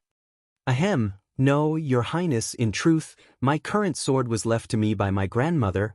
Doyle looked a little sad, but he immediately became determined, like a loyal young man who was encouraged by something. I swore on my grandmother's grave that I will not be disloyal before it breaks. Thales snorted and shook Sentinel. So, you don't want it? Even if it is a precious sword of the ancient empire? Doyle shook his head like a rattle. All right then. Thales sighed regretfully. Doyle then breathed a sigh of relief. But, Vanguard Glover. When Doyle sighed in relief and Thales suddenly called out his name, the nearly expressionless Glover first tensed up. Then he looked at the prince with a wary gaze. Thales waved at him with a smile. I heard that your grandfather once served in the royal guards, and he held a high position. Then I think that the most suitable family to pass down this weapon is the Glover family. Glover trembled a little. But he subconsciously shook his head, and he said firmly, no. Thales' smile froze a little. You don't want it either? Glover's expression remained the same. He shook his head like a log. No. Thales sighed heavily. When he raised his head again, he suddenly noticed that at some unknown point of time, the royal guards around the carriage had all turned their faces away. They were either dutifully investigating the enemy's situation, or they were talking to their peers in a seemingly serious manner. Even Doyle was holding Glover's hand, who did not say a word. They seemed to be chatting and laughing. All right. Thales shook his head in resignation. He turned around and exchanged a glance with Gilbert, who had a strange expression on his face. Then I can only tell them that regardless of whether it is the Mallows, Doyle, or the Glover family, all of them disregard Sentinel, which represents the relationship between the powerful families and Renaissance Palace, and they cast it aside like it is an old shoe. Mallow's hooves trembled slightly, and Doyle's smile froze. The prince chuckled and extended the long sword out of the carriage with a regretful expression. On the first day I returned, they abandoned Sentinel by the side of the road. Since then, its whereabouts have been unknown. In the next second, Thales let go without hesitation. Asterisk thud. Asterisk under the royal guard's incredulous gazes, the precious sword of the ancient empire, the heirloom of the Fakenhas family, and the extraordinary sentinel fell off the carriage and crashed on the ground. A lot of dust was stirred up. What? Doyle's eyeballs almost popped out of their sockets. Glover also tightened his grip on the reins. A few of the royal guards subconsciously tugged at the reins and turned around to avoid stepping on the precious sword that had been passed down through the ages. In an instant, the formation of the entire convoy was a little chaotic. Mallows turned his head around swiftly and stared at the young duke, who did not care at all. He gave Doyle a look, and Doyle quickly urged his horse to catch up to them. He wanted to scoop up Sentinel before it was covered in dust. Very good, Doyle. Thales placed his elbows next to the carriage window, and his eyes lit up. Thank you. In the end, you still accepted this weapon that no one dares to take. Doyle had already stuck his body out of the saddle, and he froze in midair. His feet were hooked in the stirrup, and his palm hovered above Sentinel. It was only 1 foot away from the hilt of the sword. Doyle's strange posture showed that he was a great horseman. That is, if you did not look at his expression. Remember, it holds great significance. You must treat it well. Thales looked at Doyle, who seemed to be frozen above the long sword, with great interest. Enough. Finally, Mallows pulled the reins and pulled his horse back. His expression was sullen. Your Highness, what exactly do you want to do? The entire convoy stopped because of him. Gilbert sighed. He looked at Thales with a slightly complicated gaze. Doyle, who was frozen in midair, looked as if he had been pardoned. He tumbled and crawled back to the saddle. He did not even look at the extraordinary sword. What do I want to do? Thales repeated these words slowly, and his tone became solemn. He turned to Mallows, and his originally humorous and relaxed expression became serious and serious. It's very simple. Thales swept his gaze over every royal guard and spoke in a deep voice. I want to tell you that my sword is very heavy and very heavy. Mallows' eyes sparkled slightly. From Central Territory to Western Desert, from Constellation to Extet, it carries the weight of many people. It is so heavy that sometimes I do not know if I can even lift it. Doyle and Glover looked at each other at a loss. So, when my mission conflicts with yours? Thales stared at the watchman's expression, and the rhythm in his words was stretched to the limit. So, when my mission conflicts with yours, I hope that all of you can do more than just say sorry. My personal guards. No one answered, including Mallows. Thales averted his warning gaze and sat up straight. And next time, if all of you insist on placing His Majesty's orders and my will on 2 sides of the chessboard, he said faintly, then you better first decide whether you, who are in the middle, can lift this damn sword. The royal guards were silent. Even Mallows stopped where he was. He looked at Thales with an incredibly complicated gaze. Thales knocked on the carriage and stared coldly at the sentinel on the ground.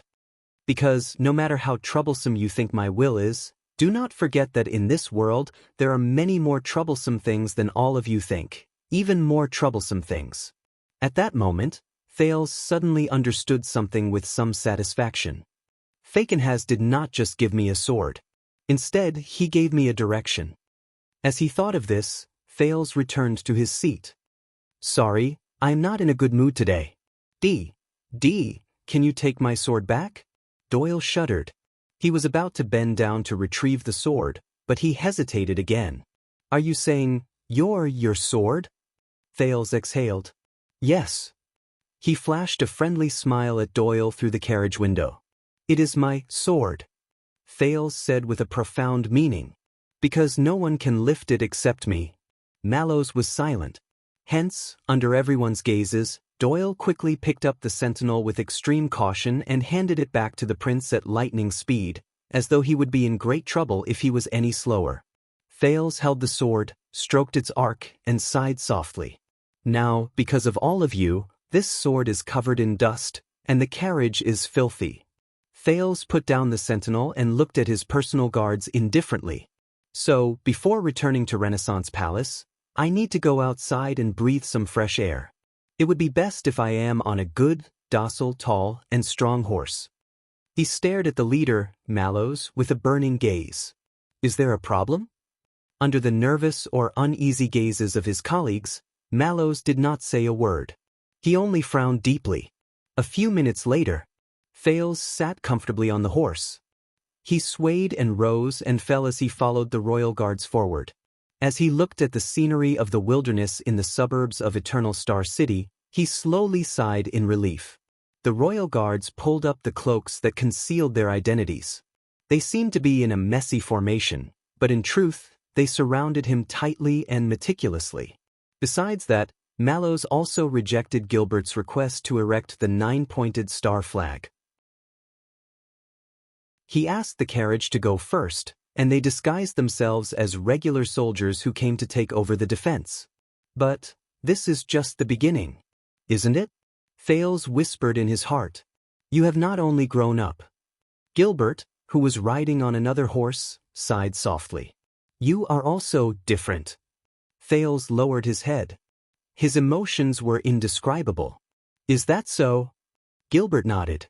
His eyes were filled with emotion. Just now, I thought I had returned to when I was 35 years old. Fales raised his head. Why? Gilbert smiled. He heaved a long sigh as if he had returned to the past. Yes, because I went to Broken Dragon Fortress at that age. Fales was stunned. Broken Dragon Fortress? It was also there that I met him for the first time. Fales frowned. Who did you meet? The Foreign Affairs Minister froze for a moment. Him. Gilbert's tone was filled with fascination and wariness at the same time. My opponent in the negotiations. The Overlord of Extet. The Born King. Nuvan VII. When he heard this name, Fales was stunned. Nuvan. In the face of Gilbert's gratified and respectful gaze, he watched the people coming and going in front of him in a daze. The scenery changed. He did not reply for a long time.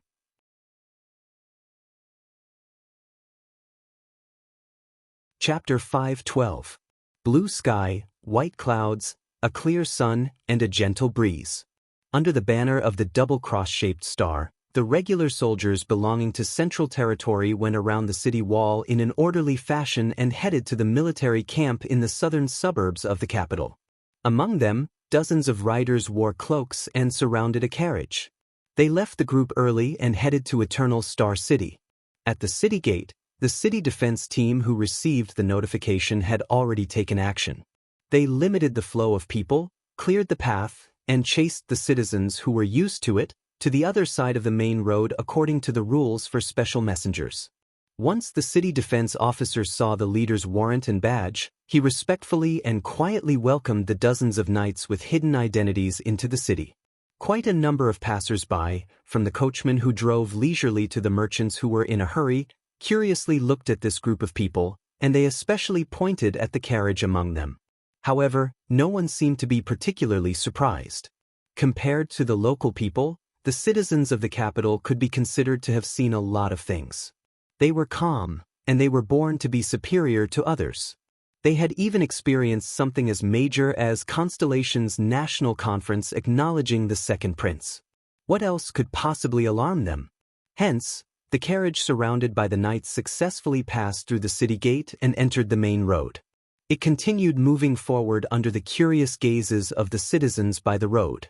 In the group, a figure who looked even friendlier than the others stuck his head out from the saddle. Your Highness. Gilbert caught up to him slowly and nodded in understanding. Welcome back to Eternal Star City. Welcome home. The friendlier figure did not answer. He only trembled slightly. Eternal Star City. Home. He stared at the city defense sentry tower above his head in a daze and sighed under the cloak. A few seconds later, Thales turned his head around and forced a slightly absent-minded smile. Thank you. The group of knights moved forward hastily. The prince under the cloak did not speak anymore, and the tactful Gilbert also did not say anything. Home. Thales felt the tremors of the horses' hooves on the road. He quietly looked at everything around him through the gaps between the figures of the royal guards. The main road connected to countless alleys and forks, the rows of houses that were cut like cakes, and the various shops that were opened under the signboards that swayed in the wind. The chattering citizens who surrounded the municipal bulletin board, the women who held a wooden basin in one hand and went to Shepherd's River to wash their clothes, the ignorant outsiders who stood in the middle of the road with their eyes wide open, the exasperated coachman whipping his horse to hurry up to the destination, the priest standing on the wooden box in the corner, trying his best to preach with a flushed face, the orderly formation of the public security team and police officers. It was like a frozen picture. But, strange, he felt that his eyebrows were a little heavy and his lips subconsciously pursed. A wondrous and indescribable feeling surged uncontrollably into his heart. However, just as it was about to gush out, it was cut off halfway. It was like a bucket of water that was drawn to the edge of a well suddenly knocked against the wall, loosening its rope and falling back into the well. Only countless splashes and echoes could be heard. It made him feel as if he had lost something. After experiencing this sword delivery, the royal guards around him, including the glib-tongued Doyle and the expressionless Glover, became high-spirited. They stood straight and kept a distance from Thales. They no longer stole glances at the Duke of Star Lake from time to time like they did on the road. Only Gilbert remained by Thales' side and spoke softly, "Thales, Thales. Your Grace, you've been living in the north for a long time. It's normal that your memories of Eternal Star City have faded." Thales snapped out of his complicated thoughts. Gilbert's expression remained calm as he continued to speak. "For example, the road we took to enter the city is part of the Avenue of Blessings. It's a little messy because this place is closer to, at that moment, the Western City Gate." The prince's voice traveled into his ears languidly. "I know." Gilbert paused for a moment. Thales raised his head slowly and looked into the distance with an emotion that even he could not understand. "This place is closer to the Western City Gate. Western City Gate." The Duke of Star Lake's voice was like the echo in an empty valley, like a clear stream washing stones. There was an inexplicable melancholy in his voice. Gilbert was slightly stunned. Against his expectations, the Duke only paused for a moment before he snorted softly. "This can be considered the most interesting place in Eternal Star City. Farmers, peddlers, messengers, government officials, police officers, soldiers, priests, beggars, brave adventurers, curious tourists, despicable foreigners. You can find everyone in the capital here." Thales stared at the crowd that moved along the two sides of the road to avoid the knights like he was reading the most interesting storybook. The corners of his lips curled up slightly. "But you have to be careful. Don't accidentally squeeze into the clean and tidy main road and then refuse to leave. Otherwise, the dedicated city defense team and public security team will show you what the king's authority is. Because in this world, even a strand of the mane of a famous horse might be more valuable than the life of a street kid. Or more than one life." Thales stared at the floor tiles under the horse's hooves in a daze. His thoughts were distant. At that moment, Gilbert looked at Thales with a complicated expression. There, with a barely noticeable smile, Thales pointed at a fork in the road in the distance. "I remember. That direction leads to Lower City District." The Duke's voice rose faintly. "If you take that road, you will first reach the Grand Bazaar." Gilbert frowned slightly. He wanted to say something, but he did not. But Thales only stared in that direction in a daze. The prices are cheap and there are many kinds of goods. It is a paradise for the local poor to earn a living, but it also has its own rules, and there are many inside stories. It is a hell for outsiders who have just arrived. The roads in the Grand Bazaar are not easy to walk on. The geography is messy, and the layout is complicated. Many of the vendors' stalls have already taken root on the ground and turned into spikes. But on the other hand, it is easier to hide and conceal. Of course, there are also street barricades and group fights. Half of the fixed vendors have dealings with Blackstreet Brotherhood, and some have secret dealings with Blood Bottle Gang. Since the source of goods is complicated and difficult to track, the Grand Bazaar is also the best channel to deal with illegal goods and wash away stolen goods. It is also the place with the most tourists and fat sheep. Thales thought quietly. "Your Highness." Gilbert was about to say something, but Thales interrupted him again. "If you continue north, after the Grand Bazaar, there will be a dirt road that leads to the sewers and sewers." Fail's eyes were filled with sadness as he reminisced. That territory belongs to Iron Bat Association. The earliest members came from the lowest rung of the society, and they were cleaners and canal diggers. They made a living in the sewers that were distributed throughout the city. They used the geographical advantage to do all sorts of shady things like human trafficking, smuggling, and distributing drugs. Fails said in a daze, but they are very adaptable to circumstances. They were one of the first gangs to surrender to Blackstreet Brotherhood, and that is why they have been able to struggle at death's door until now. If you have illegal goods in your hands and are not afraid of death, you might be able to get a good price from them. Or deep regret. The group took a turn and turned into another main street. The bustling noise in front of them grew louder. At the same time, rhythmic music and excited shouts could be heard. Run. Ignorant Northlanders. Run. Because all of you will be destroyed here. Because I have descended, and I will bring disaster. A loud voice rang and pierced through the crowd. A row of tall stone houses appeared in front of the royal guards. A stage was set up in the square in front of the houses. Quite a number of people surrounded the stage and pointed at the actors on the stage. Dark Knight Temple. Fails looked past the backs of a few knights and watched the actors perform with all their might on the stage. As he listened to the exciting music in his ears, he once again looked at the temple that did not even have idols to worship and was specifically in charge of funerals. It is the only temple in Eternal Star City outside of Morning Star District. This time, Gilbert listened quietly. They never care about the cost of their plays, and they renovate them every year. The sound effects on the stage, the props, and the actors are all excellent. They also have no lack of audiences. There are too many people in the capital who like to watch a good show. But Fails snorted. It's a pity that the plays they put on are all terrible scripts. It's either Dark Knight descending to the mortal world to save mankind, or Dark Knight will eventually rule the world. Perhaps Dark Knight Temple thinks that as long as they repeat it enough, the people will treat it as the truth. Of course, they might be right. Wait a minute. When he said this, Fails looked at the plump actor on the stage who was wearing a costume with a lot of red tentacles and looked like an octopus. He was sweating profusely, but he was still shouting at the top of his lungs. Fails noticed that something was off. What are they performing today? At that moment, a calm and indifferent male voice cut into their conversation. Night descends on dragon clouds. Fails and Gilbert turned their heads around at the same time. They saw the leader of the group, Watchman Lord Mallows, ride his horse to their side. Today is Monday. They are going to put on a big show.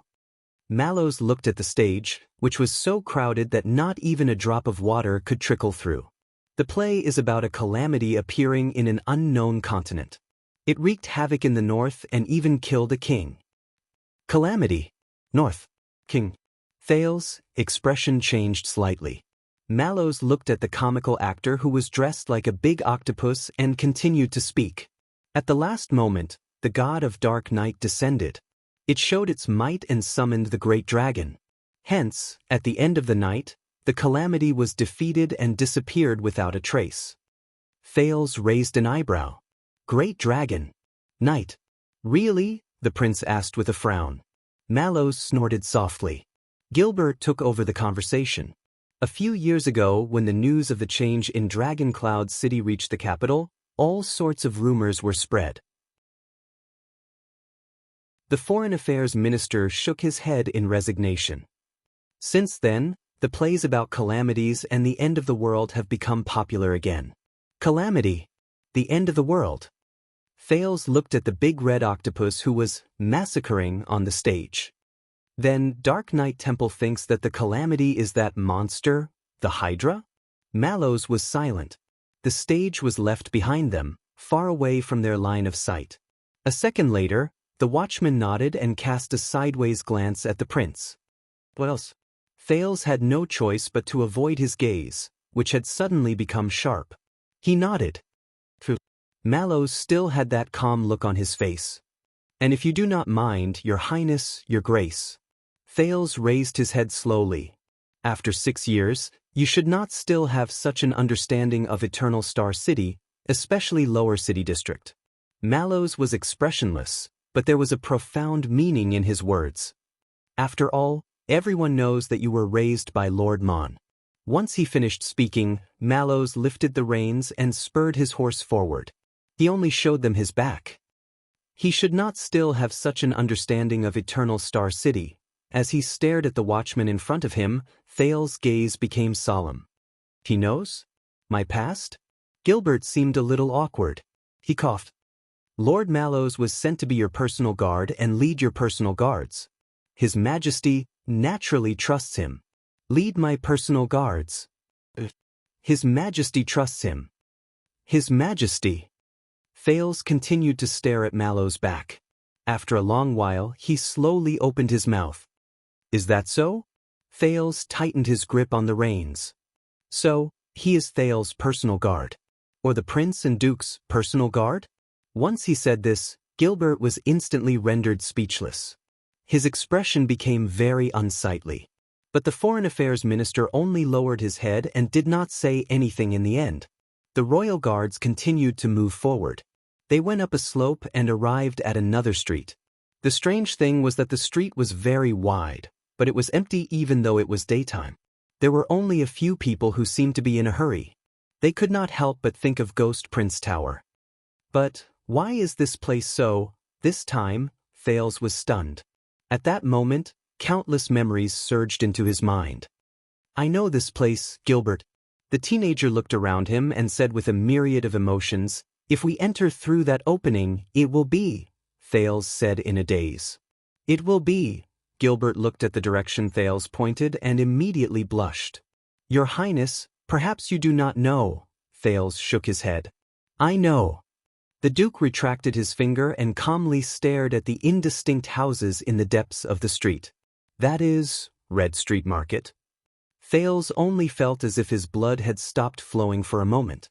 It is the southernmost street of the Western Ring District, along with Linha Street. Although it is not in a good location, it is the most popular place for the nobles and officials at night. He said in a daze, in the past, Blood Bottle Gang practically monopolized the business here. That was until 6 years ago. Gilbert sucked in a deep breath before he slowly sighed. Your Highness, Lord Mallows just reminded me, but Thales completely ignored him. The young Duke stared at the opening that was getting further and further away. He subconsciously pressed his hand against his chest, and his eyes were glazed over. In the past, if the child beggars were lucky, they would be able to obtain unexpected rewards here. For example, a coin that can change your fate, a silver coin. Gilbert sighed in resignation again. He no longer tried to persuade the prince, who could not get over his emotions. Instead, he schooled his expression and listened quietly. The knights did not stop moving forward. Soon, there were more and more things that caused Thales' emotions to surge. Do you know that if you walk straight in this direction, you will reach Lower City District after you walk past 3 residential streets filled with low-class people? Thales gestured at a tattered doorway in the distance. Then, you will see Black Street. The legendary Black Street. Thales shook his head slowly as he faced the silent Gilbert. His tone was low. The people who want to settle down there are either ruthless or brave enough. Or desperate enough. There is a low-lying street not far from it. Everyone calls it Underground Street. Underground Street. Thales breathed absent-mindedly. Unknowingly, the person he was talking about had already left his sight. Every time it rains, it floods. That is why the houses and shops there, including the Grove Pharmacy at the corner, always have a moldy smell. Grove Pharmacy. The more Thales spoke, the more complicated and chaotic his emotions became. Aside from Sunset Pub, it is located at the highest and best location. Aside from a back alley that is often filled with trash, it is rarely flooded. But even better, few people dare to cause trouble there. You have to be careful of your targets and not provoke the wrong person. Sunset Pub. The teenager paused for a moment. He was a little speechless for a moment.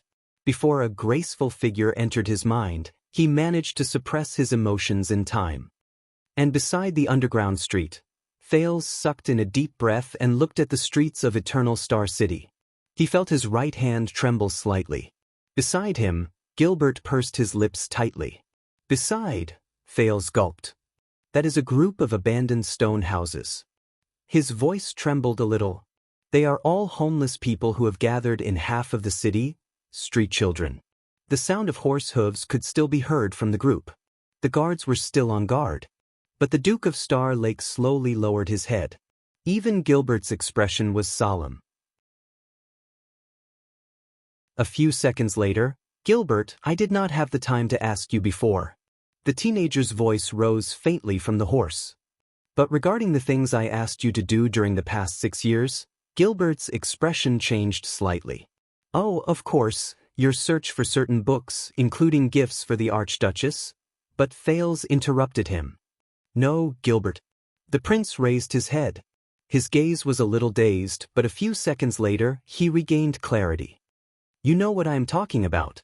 Fales stared at Gilbert, as if he was the only way out for those who were lost. Gilbert sighed. Just now, Lord Mallows said, but the Duke interrupted him again. Gilbert, I am begging you. I am begging you. There was a slight eagerness in Fales' eyes. Please. The group was still moving forward. At some point in time, they had already left the western part of Eternal Star City. The messy paths and forks had disappeared. In their place was a wide, flat, and straight road. No, Your Highness. In the end, Gilbert exhaled. He could not hide his fatigue. I am very sorry. Fales did not speak. He only waited quietly. I asked for favors from the City Hall and even the police station to launch a few raids against Lower City District and Western District in the name of clearing the market and cleaning up the streets. As expected, Gilbert spoke. There was shame in his words. But just as you know, every time that happened, aside from capturing a few evil forces to appease the people so that they could continue praising the stability of society and that their lives would become better, Gilbert paused for a moment. In just one night, those ugly and filthy people and things mysteriously disappeared without a trace. There was no way to investigate. Fales stared at the ground. Gilbert stared at the teenager's expression, and he did not dare to face him. My friend, they especially searched through the underground street and the abandoned houses that you mentioned. Gilbert shook his head in disappointment. Of course, according to the usual practice, that day, the underground street turned into an antique shop and a burial area. There was also a foul-smelling garbage dump. The gazes of the grave diggers and corpse carriers were ignorant, sincere, innocent, and helpless. No matter how much the police nitpicked and interrogated them, they could at most only catch some petty thieves. They even lured out a large group of poor people who struggled to eat and wear. Their complaints filled the air, and they forced the officials to stop. As for the abandoned houses, just like the dozens of inspections conducted by the City Hall, they turned into an empty garbage dump and an ominous place to dump corpses. There were only a dozen vagrants and lunatics who could not even speak clearly. No one was found. Fales clenched his fists. At that moment, he felt a dull pain in his chest. It was as if the wound from 6 years ago was still burning. The group passed by a group of people who seemed to be gathered to watch a circus. The prince's steed neighed, causing the horses around it to become restless and agitated. The royal guards quickly quelled the commotion caused by their steeds. They changed their formation and moved away from the circus. But Fales did not care about this. He thought about other things. When faced with power, Blackstreet Brotherhood and Blood Bottle Gang had their own ways. They split up and cut off their tails to survive. They waited for the commotion to die down before they left their nest. And everything would go on as usual. Fales tried his best to breathe. Red Street Market? Gilbert paused again. Your Highness, I am afraid that... Count Casso shook his head. My friend's level of power is not at the level where he can openly investigate Red Street Market. It involves... Fales closed his eyes and lowered his head. I understand, Gilbert. The teenager opened his eyes. You need people who know the business. You need people who truly understand the situation in the market, not government officials who are high above the masses and do not understand the suffering of the people. Gilbert did not immediately answer. He seemed to be thinking about something. But a few seconds later, he still spoke.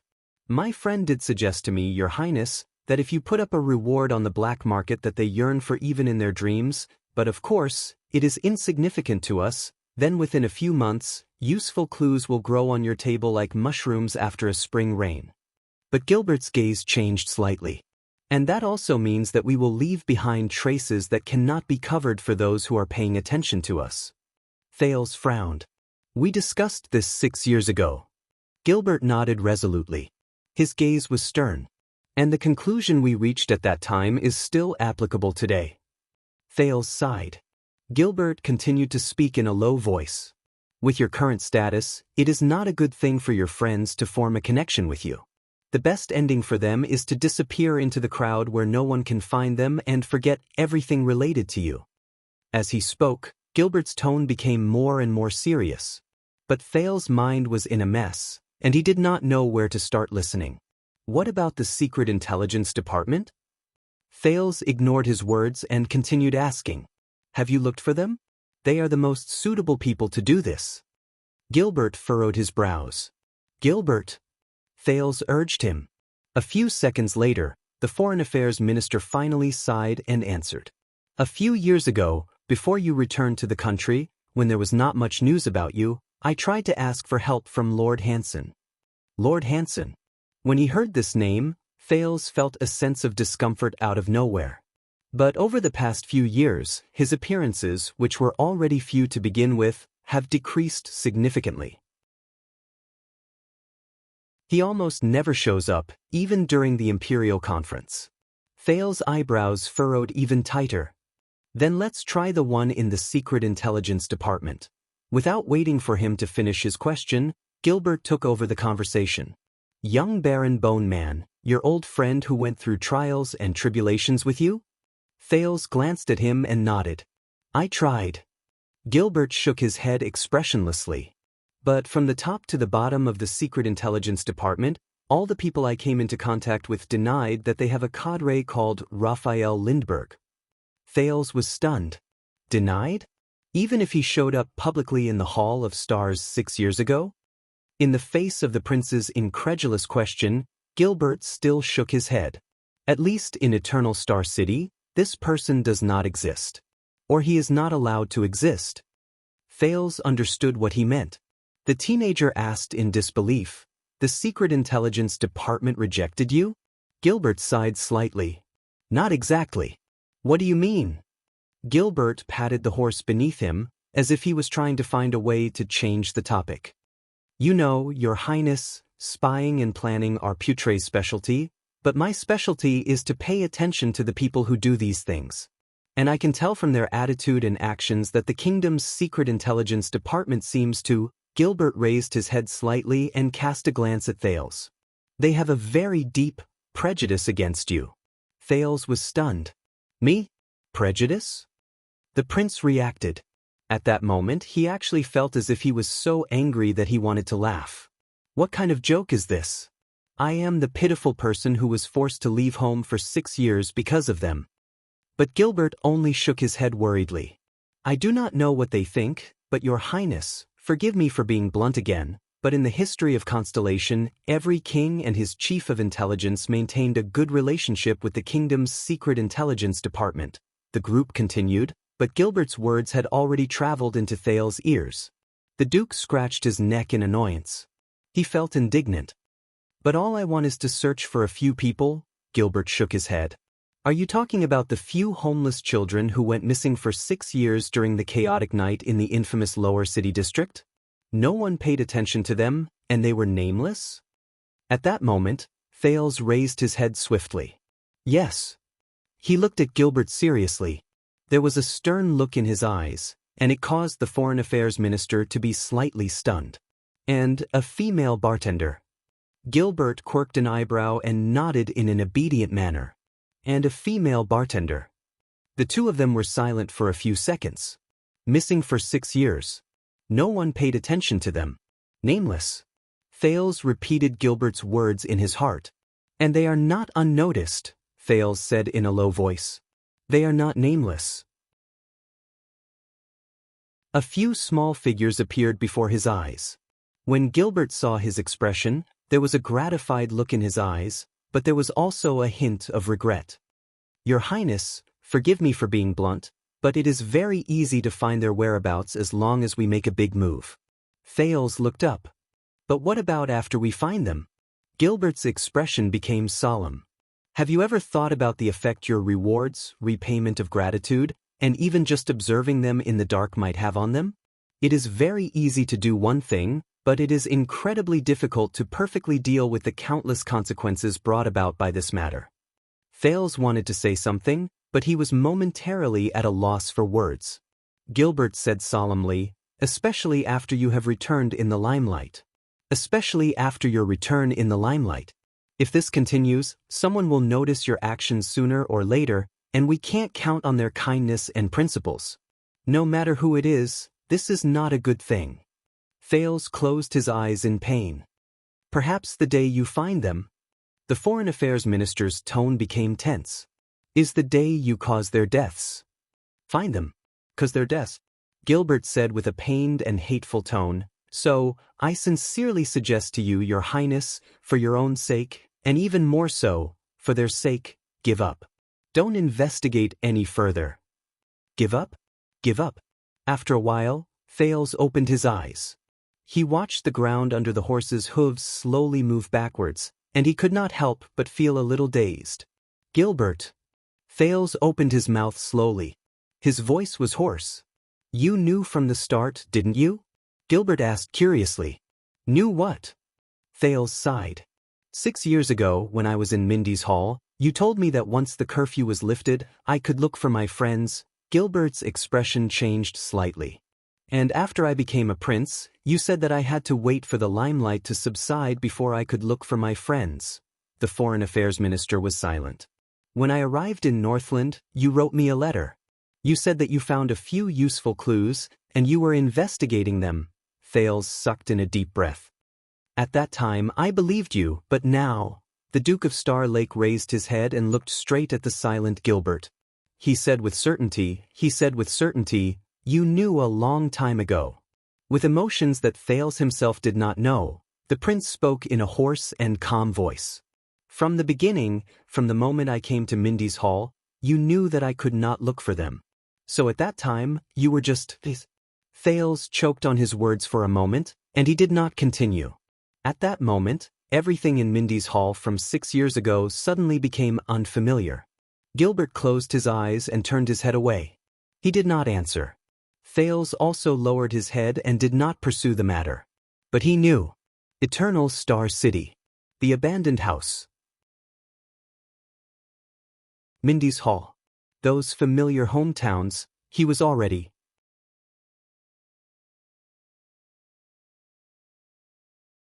Chapter 5:13. The Royal Guards did not stop.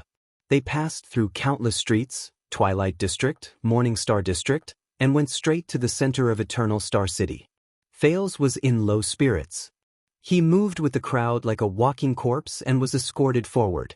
Even though there were only around 20 of them who hurried on, the number of police officers and public security teams who passed by them increased without them noticing. It might seem like a coincidence, but it happened one after another, inadvertently dispersing and separating the obstacles and crowds on the road, allowing them to move forward without any obstacles. But Thales could not find the interest to study them. You know, over the past few months, Mr. Hicks has written me a few letters. Finally, amidst the unbearable silence, Gilbert spoke. He talked to me about your studies. There was a hint of awkwardness in his similarly deep voice. Thales snapped out of his daze. Oh, old crow. The young Duke of Star Lake perked up and tried hard to tell himself that he should not bring unnecessary emotions to the people around him. Yes, I have yet to thank him. Dragon Cloud City is all thanks to him. When he sensed the prince's change, Gilbert's tone was slightly excited. He reminded me that your progress is a little ahead of schedule. Thales tried his best to focus his attention. Ahead of schedule? Gilbert nodded. Yes, although that is a rare evaluation, but the Foreign Affairs Minister narrowed his eyes. At that moment, he seemed to be in a daze. After receiving my teacher's letter, I sometimes think that perhaps we are too impatient. Thales looked at him, puzzled. About what? Gilbert sighed and spoke in a sincere and heartfelt manner. At least in Eternal Star City, the young nobles at your age are more concerned about their appearance, clothes, banquets, and girls. Appearance and clothes. Banquets and girls, is that so? Thales paused for a moment and recalled the past 6 years. What did he care about during those years? What did he experience? The Duke could not help but be slightly absent-minded, but he immediately composed himself. Thales had a feeling that Gilbert was going to advise him about something. He forced a smile and shook his head. You should go back a few years. At that time, Waya was only a teenager. When he heard the familiar name, Gilbert Casso was slightly stunned. The prince looked towards the northern sky and smiled. However, during those years, your son cared more about his sword and me. Thales smiled as he recalled Waya Casso's every move, voice, and smile.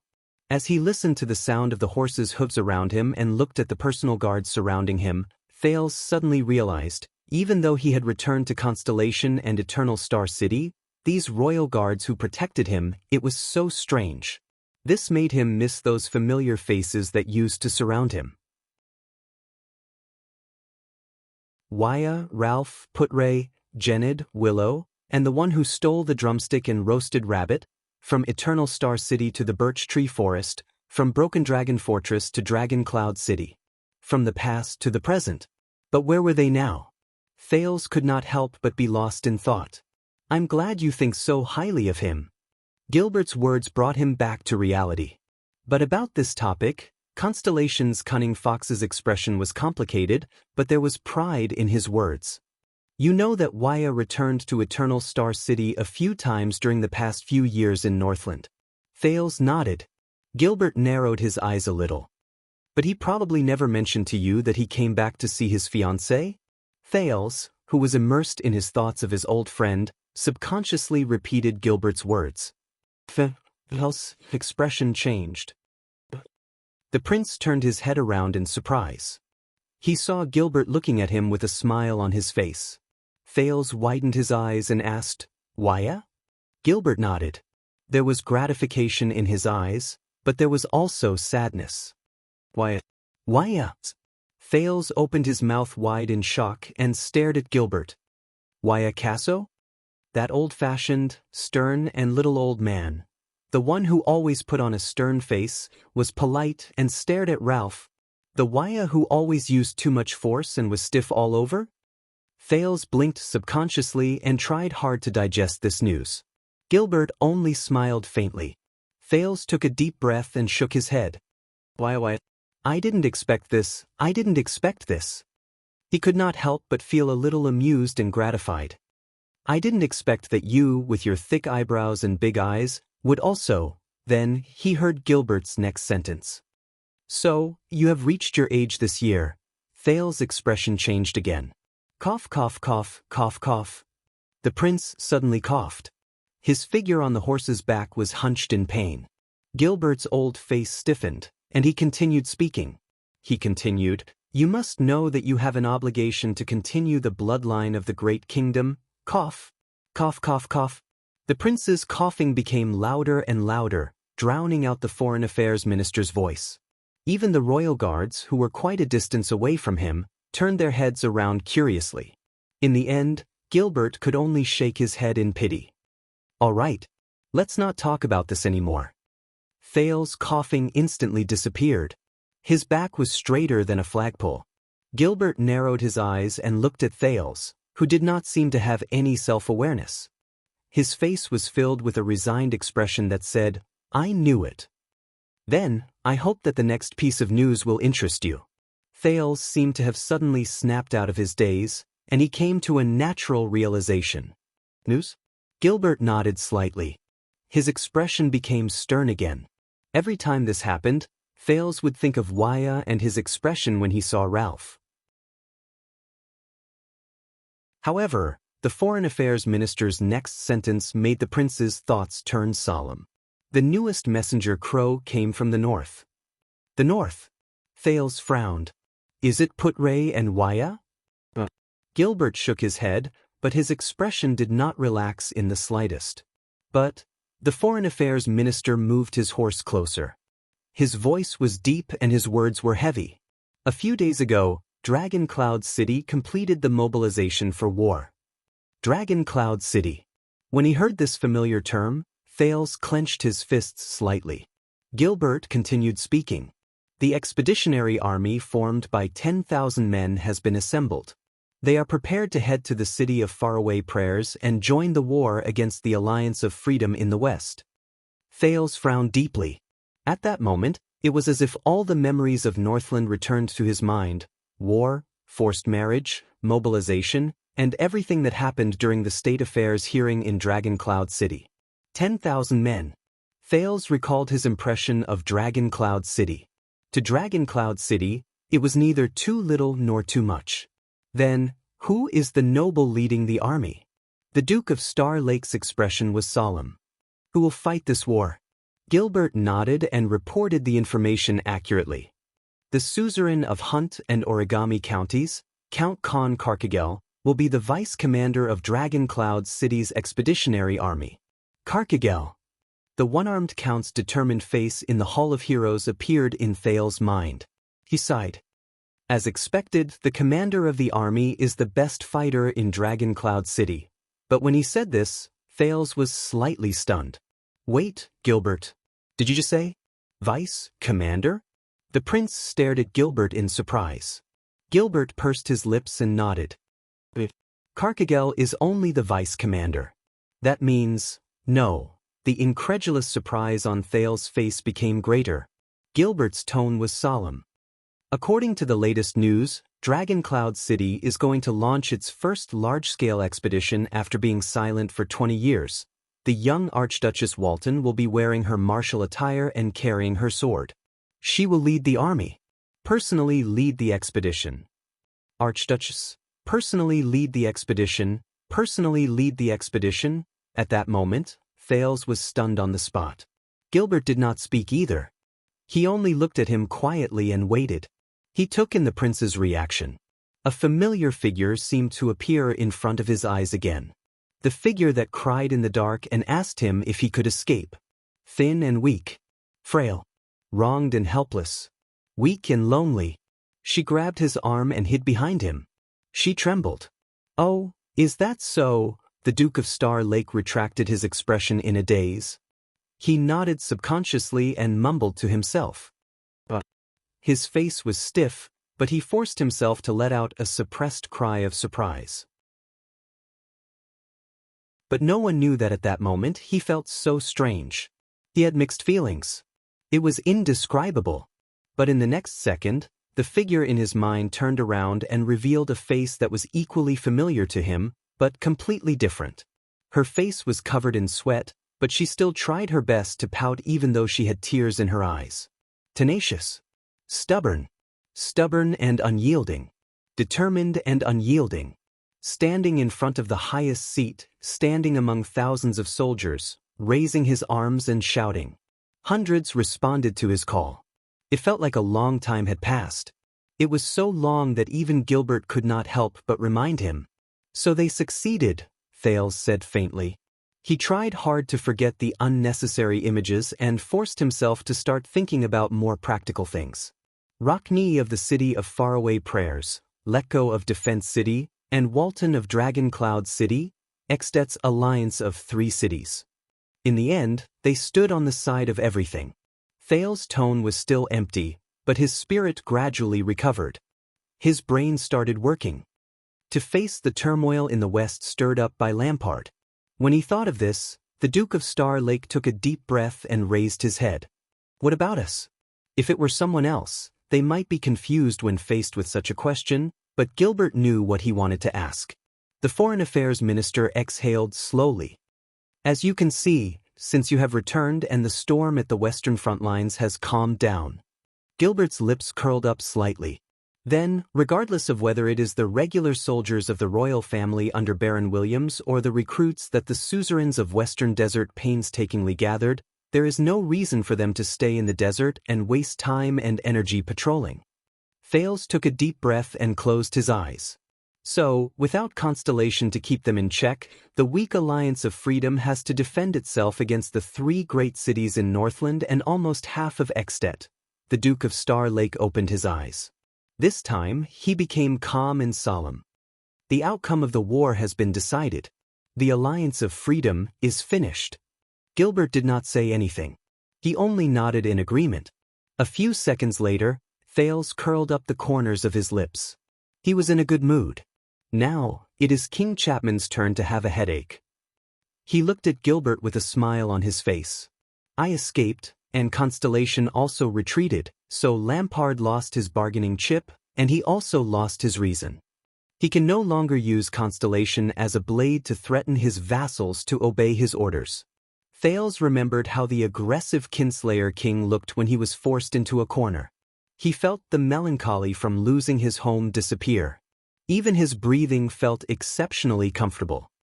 On the other hand, Dragoncloud City has joined Rockney's side, and the City of Faraway Prayer's problem will be solved. Black Sand region has one more enemy, and the opposition against the king will only increase. Thales snorted and spread his hands gently on the horse. Lampard has failed on both sides. He could even imagine his old opponent's gloomy face as he suppressed his anger and glared at him. Gilbert coughed. In fact, Your Highness, the Foreign Affairs Minister's words were a little hesitant, and it caught Thales' attention. A few weeks ago, not long after you fled Extet, and the news of the State Affairs hearing in Dragoncloud City just arrived, Gilbert glanced at him and frowned slightly. He wanted to say something, but stopped. Thales' heart sank. The Foreign Affairs Minister exhaled unnaturally. At that time, King Chapman rushed back to Black Sand region. Gilbert lifted the reins and looked into the distance with a grave expression. In just a few days, Chapman I visited almost every vassal who opposed him. Thales frowned hard. Visited? The prince remembered King Chapman's so-called visit to Dragoncloud City, regardless of whether he visited him or the Hall of Heroes. He suddenly felt that something was wrong.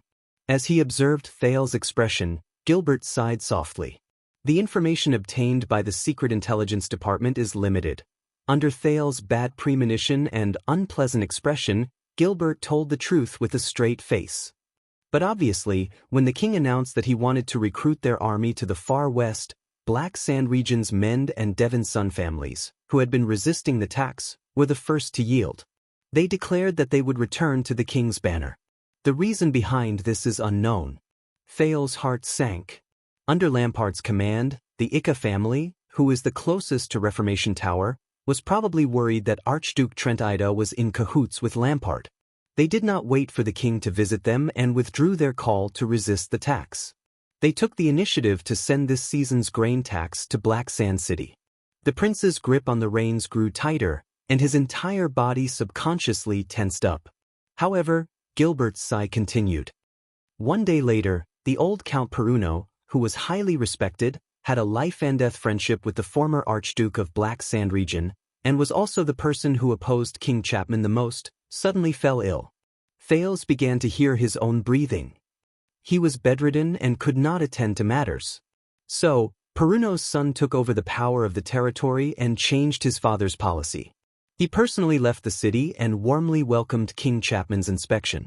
Under the Duke of Star Lake's almost shocked gaze, Gilbert continued in a displeased manner. And the last two families who resisted stubbornly and refused to open the city gates to welcome the king. They were punished. Thales gritted his teeth. Punishment? Gilbert nodded. His eyes showed the rare wariness of a cunning fox in Constellation. Under the protection of the four great families, King Chapman's army arrived at the city gates and declared war with blood. A total of 2 castles. The Fire Knight personally led the army, and the Black Sand region army broke through like a hot knife through butter. They won the war in 1 day, and conquered the city in 3 days. Gilbert's solemnity and vigilance had been raised to the maximum. Based on the ancient etiquette of the Northlanders, they hung the heads of those who did not respect the king's orders on the city gates as a warning to others. The king also stripped an earl and a viscount of their titles on the execution ground, and demoted their heirs to commoners. As he listened to Gilbert's words, Thales could barely adjust his expression. It was as if every word Gilbert said was accompanied by the snow that came from Northland. Gilbert sighed slowly. That's not all. On that day, King Chapman used the power of his conquest to go against the rules and made an exception to confer titles to a few new nobles who were of humble birth. None of the vassals in Black Sand region dared to say anything. Thales slowly relaxed his body and pressed his arm against the horse. The shock in his heart could not be any greater. Gilbert shook his head. Up to this day, aside from a few small families who are near the borders and do not affect the overall situation in Black Sand region, they still shout loudly and refuse to compromise because of morality or benefits. But Thales did not let him continue. He succeeded. The prince stared at the northern sky in a daze, as if he was looking at the gloomy and cold king. He won. Gilbert observed Thales' expression worriedly and could not help but cough. Internally, it is indeed so. The cunning fox of Constellation forced a smile. His tone changed from wariness to enthusiasm. But externally, regardless of whether it is Reformation Tower or Prestige Orchid region, they immediately strengthened their defenses after they received the news. They deployed a large number of soldiers at the borders of Black Sand region. The other archdukes in Extet were even more agitated. They called for a crusade against Chapman. From the city of Faraway Prayers to Beacon Illumination City, from Elifure City to Glacier Sea, many Northlanders even openly questioned the origin of his throne. Gilbert spoke with a smile, but Thales could sense a hint of discord in his laughter. Black Sand region has already provoked public anger. King Chapman cannot do anything alone. Besides, the economy and people's livelihood in their region are already shaky. But the prince interrupted him. It's too late. In the group, the teenager under the cloak straightened his back, but he lowered his head quietly. Chapman Lampard. Perhaps many people do not recognize him as the king of Extet. Thales pursed his lips tightly and imagined the scene where he and Chapman were enemies. It was as if he could feel the heavy pressure that felt like it was real. But now he has already become the king of Black Sand region. Gilbert was stunned. He did not know how to answer. Only the second prince sighed at the sky and closed his eyes. I told them before. In the past, in the Hall of Heroes, I told them before. But I am afraid that they still do not understand. Thales opened his eyes. He did not look at the clear blue sky above his head.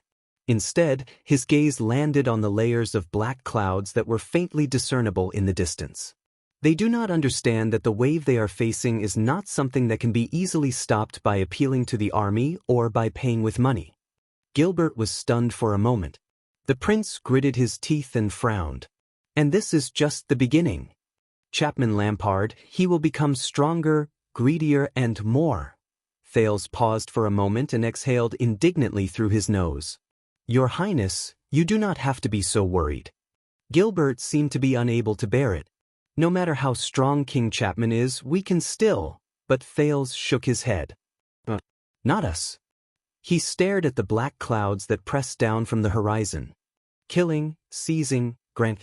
King Chapman's actions may seem like sparks of fire, but they are unstoppable.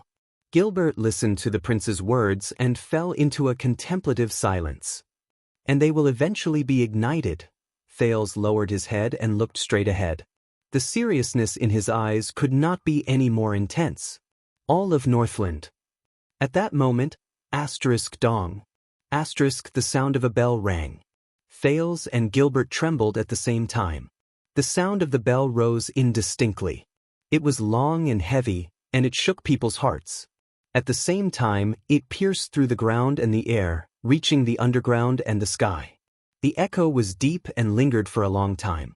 As the horses neighed in unease, many of the royal guards frowned and looked at each other at a loss. Only Mallows, who was at the very front, remained as calm as ever. He lifted the reins and stepped on the pedals while he moved forward steadily. That is, as he sensed the roar in his ears, Thales slowly turned to Gilbert, as if he had sensed something. The latter got over his initial shock and nodded slowly at the prince. The bell of Constellation. Thales' thoughts moved. Gilbert sighed and said, The last time it rang it was, I know. Thales sensed the memories that surged into his mind. He said in a daze, 6 years ago. The National Conference. But his sentiments did not last for long, because the group soon turned into the next street and stepped onto another main road. It was also at that moment that Thales noticed. Without realizing it, they had already passed through countless streets. The citizens around them were also gradually moving further away from them. They were kept at a distance of 100 steps by the public security team, which was slowly increasing in number. They only had curious heads and gazes. Soldiers, guards, police officers, public security teams, and countless people were already standing in an orderly manner in front of them. They either formed their own teams to maintain order or acted as walls to block off the passageway. They were waiting for the guests. On this side, the road under the feet of the royal guards had already become a broad road. Of course, at the end of the road, the most eye-catching thing was, Thales breathed in a daze and slowly raised his head. He saw it. The classic mottled colors, the endless flight of stairs, the thick and black palace walls, the grandeur that rose from the ground, the vicissitudes of a century, and the awe-inspiring might that looked down on the stars. Renaissance Palace. The Great Pyramid with a flat top that had appeared in his dreams countless times was like a giant that walked silently but blocked out the sky. It had appeared before his eyes without warning, but it also appeared without warning. It was like an avalanche, but it was silent. Thales stared at the huge palace in front of him in a daze. It took him a long time to snap out of his daze. When they passed through the passageway formed by the palace guards, the royal guards subconsciously lightened their horses' hooves and slowed down. Then, Mallows raised his hand high, and the 25 royal guards lifted their cloaks at the same time. They revealed their silver helmets that reflected the sunlight. Flag-bearer Hugo even raised a tall 9-pointed star flag. It fluttered in the wind. In the distance, the citizens who were separated from the line of separation started to make a ruckus. Countless gazes were cast on the 20 or so cavaliers, and they discussed among themselves. Thales turned his head with complicated emotions. He looked at the citizens who were separated from the two sides. He looked at the soldiers and guards who stood straight around him. Finally, he looked at the heart of the kingdom before him, which was separated by the palace wall. Renaissance Palace. No one knew his current state of mind. No one could describe his current feelings. No one could describe his current emotions. He could only open his mouth and fall into a daze. He was deep in thought. He seemed to have lost something. As Thales' group arrived in front of the palace wall, the black mass of city defense crossbows and mystic guns turned around with the help of their hinges and manpower. There were many sentries, and they were filled with murderous intent. A noble dressed in the same attire as Mallows and the others walked through the palace gate while being escorted by a group of soldiers. He raised his right arm high and showed his palm to Thales' group. In an instant, as Mallows gestured, the 25 royal guards reined in their horses at the same time. Glover and Doyle even took a step forward and extended their hands to stop Thales and Gilbert's steeds. At that moment, their expressions were stern, and their attitudes were stern. 25 royal guards. We have received orders from the king to escort an important person. Mallow's voice rose in front of the palace gate. It bounced off the palace wall of Renaissance Palace and echoed on the wide road. The Duke of Star Lake, the Prince of Constellation, the first heir to the 9-pointed star crown and the supreme throne, the noble Prince Thales Jadestar. He has returned. Once he said that, all was silent. Regardless of whether it was the guards in front of the palace gate, the sentries on the palace gate, or the public security team on the road, all of them fell silent. For a moment, only Mallow's clear and indifferent voice could be heard echoing in all directions. In front of the palace gate, the noble who stopped Mallows straightened his body and took a step forward. Password. The noble dressed in the attire of the royal guards looked at Mallows and said coldly, "Crown?" Mallows slowly urged his horse forward and faced the ferocious city-guarding crossbow in a relaxed manner. He narrowed his eyes and spoke softly. His voice was very soft. Darkness. Thales shuddered slightly. Time seemed to have stopped for a moment. Then, the noble guarding the palace gate nodded, turned around, and waved his hand. Asterisk boom.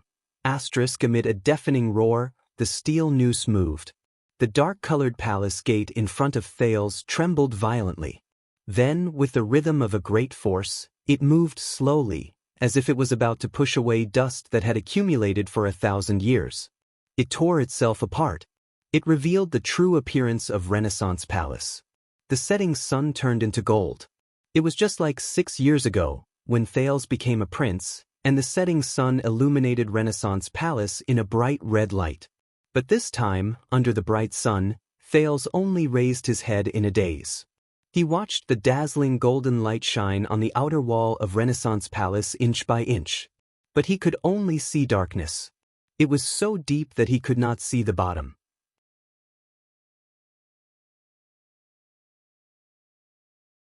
Chapter 5:14. Renaissance Palace. Thales' memories of the palace were very vague. A long, long time ago, to the child beggars who made a living on the streets, the king's house, which was located at the end of the main street a few blocks away, was like an unreachable legend. It was mysterious, awe-inspiring, obscure, and dignified. They could only recognize the legendary palace that shared the title of the King of Renaissance in the Dark Knight Temple's theatrical performances that were so exaggerated and comical that they deviated from reality. They knew how, under the protection of the Dark Knight Temple, this place had an extraordinary origin, experienced countless things, and stood firm. Or, from drunken drunkards who said, "Let me tell you, I know so-and-so, and he has a friend who works in Renaissance Palace. That place is like this." And so on and so forth. They learned a little about the whole picture from a single glance. Or, when they went out to beg, they would timidly poke their heads out of the unfamiliar but tidy alleys, and catch a glimpse of the huge silhouette of the palace as the pedestrians hurried about. They would then gasp in shock and find it difficult to shift their gazes away. This feeling lasted until 6 years ago. It lasted until Thales' fate changed. The Duke of Star Lake slowly closed his eyes. But even after he became a prince and the heir to the palace in name, Thales realized that he still did not understand Renaissance Palace. 6 years ago, when he first entered Renaissance Palace, he was attacked. He was carried into the palace wall while he was unconscious. 6 years ago, he left Renaissance Palace in a carriage when he was about to head north. He was absent-minded. As for now, with the guards by his sides looking steadily forward, and the guards behind him moving in an orderly fashion, Thales snapped out of his daze when he opened his eyes. He realized that they had already passed through the heavily guarded palace gate. They even walked past the palace wall and the wide flat ground in the inner palace to enter the inner gate of the modeled ancient palace. Thales only snapped out of his daze when they entered the narrow and deep darkness without stopping, locking the vast and high sky and the boundless horizon outside the heavy and old door of the palace. 6 years later, when he personally stepped into this place, without an accidental assassination and without going abroad as a hostage, but he still could not see clearly the appearance of Renaissance Palace. After leaving the streets and carpets, the feeling under his boots became firm and clear. Tap tap tap. Footsteps rang out from under Thales' feet. They echoed in the quiet air before they traveled to his ears. In the suddenly dim light, the young Duke of Star Lake took a deep breath, but his nose was cold and damp. Stone, cold, rough, dust, and silence. This made the Duke, who had gradually gotten used to the dryness of the Northland and the scorching heat of the desert, instinctively uncomfortable. In the dim stone corridor that was almost silent, they walked through the interior of Renaissance Palace. They walked past one small hall after another and walked up one stone staircase after another. The sparse windows and lights were the only source of light that could guide them. Thales suppressed his unnecessary thoughts and raised his head to look at Mallow's back in this palace that had a long history but was quiet and solemn. He walked along this stone corridor that was classical and low-key but did not lose its taste. The watchman was expressionless and looked straight ahead. He calmly led the way forward. Gilbert fell behind Thales. The sound of his footsteps was slightly softer, and his footsteps were steady. Glover, Doyle, and the others who were further behind did not make a sound. They seemed to have disappeared into the air. It seemed like they were already used to this ancient palace with its dark colors and suffocating air. They were not surprised. And Thales could only follow them quietly. The group was not alone. They passed by many guards who were on duty, servants who were in a hurry, cautious officials, and well-mannered nobles along the way. In the quiet air, these people did not say a word, but they seemed to have known since a long time ago. All of them stopped in their tracks respectfully and politely, retreated to the side, and silently but accurately bowed to the teenager in the crowd. The new Duke of Star Lake instinctively cleared his throat and wanted to respond, but Gilbert, who was beside him, pressed down on his arm gently and shook his head. In Renaissance Palace, the king preferred silence. Thales was slightly stunned. After he understood something, the Duke of Star Lake could only nod slightly and respond to these people with a smile. When he was in Heroic Spirit Palace in Dragon Cloud City, no matter where the Prince of Constellation went, the Northlanders' palace guards, especially the former White Blade guards, and the Extension nobles would always stare at him with hostile and vigilant gazes. Even after 6 years of being together day and night, those gazes merely changed from gnashing their teeth to disdain. However, things were different in Renaissance Palace.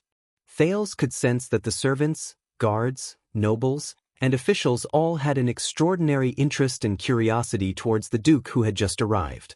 But when they passed by the teenager, their gazes towards the Duke were respectful and careful, polite and restrained. And when the Duke returned their gaze, the latter would usually immediately lower their heads or avert their gazes to look elsewhere. They would look away the moment they touched, and they would stop when they reached a certain point. It was a little deliberate. It was like a peeping Tom hiding in a corner. As if he was afraid of waking something up.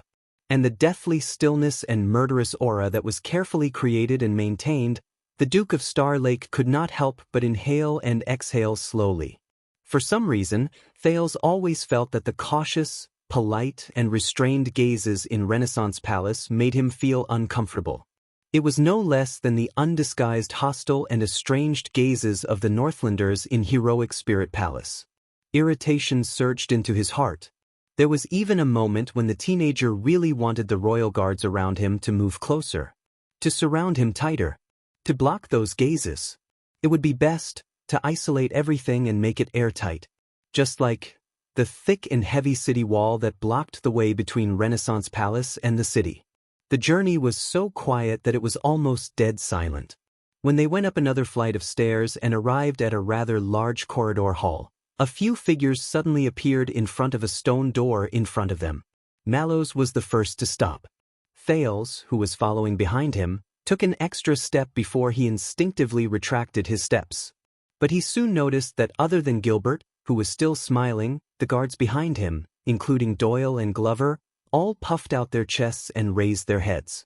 They looked even more solemn, like a lute with its strings pulled taut. The figures in front of the stone door were dressed and equipped in a similar style to Mallows and the others. However, they wore light leather armor that made it easier for them to move around indoors. Their expressions were stern, and their gazes were stern. They did not seem to have any intention of greeting their colleagues in the prince's escort group. Just as Thales began to guess the identity of this group of people, a person walked out from among the unfamiliar figures. He held the long sword at his waist and approached them. This was a middle-aged man who was dignified and experienced. He was about 50 years old. His figure was a little clumsy, but his back was tall and capable. His hair and beard were a mix of gray and white, but they were neatly arranged. There were wrinkles at the corners of his eyes, but his eyes were bright and full of life. His attire was obviously different from the others. His equipment was exquisite and meticulous, but his footsteps were incredibly steady. The gray-haired middle-aged man stopped, but he did not even look at Thales. He only stared straight at Mallows, who was leading the group, and spoke slowly. "Who are you?" His words were stern and his tone was cold. His words stunned Thales. He confirmed once again that this was Renaissance Palace, where his father lived. And he's really returning to his own home? But the others, including Gilbert, did not show any strange expressions. They waited quietly and solemnly. They held their breaths and did not even exhale loudly. It was as if there was a major event in front of them. Mallows took a step forward expressionlessly. His tone was indifferent. Tormund Mallows. I am the watchman of the royal guards. In the name of the king, I am here to escort the Duke of Star Lake back. The middle-aged guard in his 50s sized up Mallows and nodded. Under Thal's curious gaze, Mallows finished his answer faintly. Instead, he looked at the middle-aged guard in front of him with an aggressive gaze. "For you." The middle-aged man was silent for a while. He still did not look at Thales. His right hand was still on the sword at his waist. The man took a step forward with an upright posture. His posture was stern. Fabio Adrian. The middle-aged man named Adrian said softly, I am the chief commander of the royal guards. In the name of the king, I am here to welcome the return of the Duke of Star Lake. Thales swore that he could feel Doyle sucking in a suppressed breath behind him. Royal Guards. Chief Commander? Thales recalled the key to the 6 Praetorian Guard divisions. Mallows was also silent for a while before he nodded at Adrian, who had grayish-white hair and looked stern. In the next second, Adrian turned his head around and sized up Thales for the first time, who was shorter than Mallows by a head. Perhaps it was because he was affected by the atmosphere or because there was pressure in Adrian's gaze. The Duke of Star Lake subconsciously puffed out his chest and sucked in his stomach to accept Adrian's gaze. But just like the others, Adrian's gaze only met Mallows once before it was averted. The latter turned to Mallows again.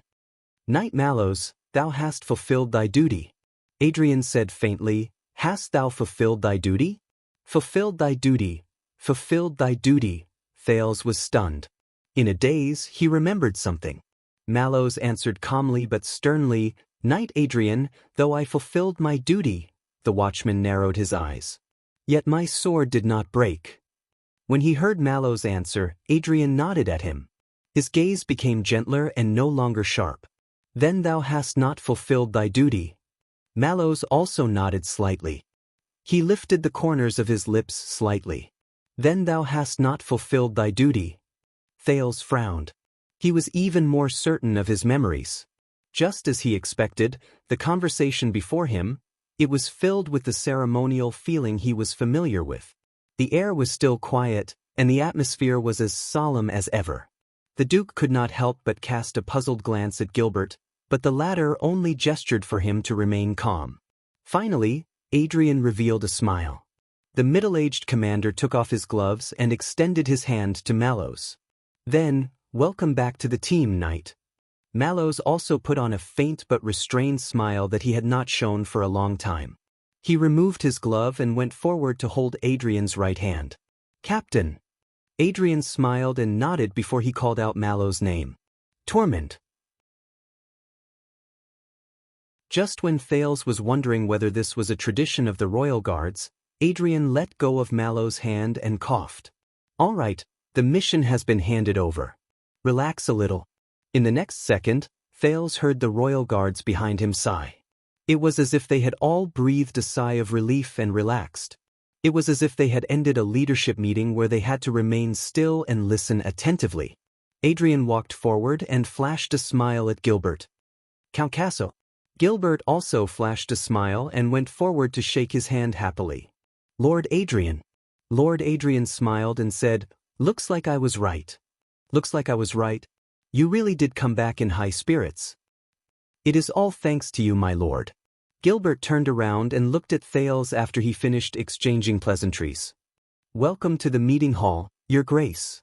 The Foreign Affairs Minister extended his hand and gestured at the stone door behind Adrian with a proud expression. This is the place where His Majesty usually receives envoys and foreign officials. When he saw the puzzled look on the Duke's face, Gilbert added, This is an important place for national affairs. As the Duke of Star Lake, you will definitely familiarize yourself with this place in the future. Thales responded politely while he looked at the stone door. The meeting hall. Receives envoys and foreign officials. Wait a minute. Thales was suddenly stunned. He stared at the stone door guarded by the guards behind Adrian. He remembered something, and he also recognized something. I remember. The meeting hall. I have been here before, Thales said in a daze. I have been here once. These words made Gilbert pause for a moment. But Thales knew that the meeting hall in Renaissance Palace, he had indeed been here before. Thales stared at the stone door absent-mindedly and imagined the scene after it was opened. That's right. It's here. 6 years ago, it was here that he saw the arrogant Extet envoy intimidate King Kessel without any scruples, forcing him to make a difficult choice between starting a war and ceding his territory. 6 years ago, it was here that he saw Duke Arund vent his anger and indignation hysterically, revealing his political conspiracy that affected the two kingdoms in an attempt to turn the situation around but was unsuccessful.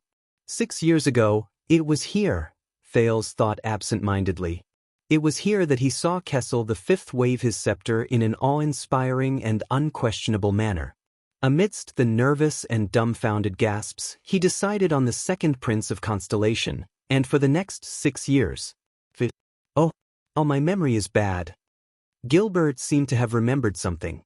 His expression darkened, and he awkwardly changed the topic. On the other side, Adrian coughed softly, interrupting the conversation between Gilbert and the Duke. Lord Adrian first turned around and patted Mallow's shoulder. Will and Gaetan are waiting for you in the guard room. You know, paperwork. Mallow stopped smiling and frowned slightly. Adrian nodded at him and urged him a little. Go. But the watchman turned around and looked in Thales' direction. His gaze was unclear.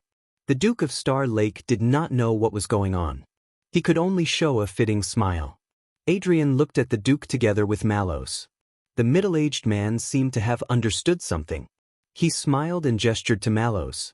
Leave it to me. And Count Casso.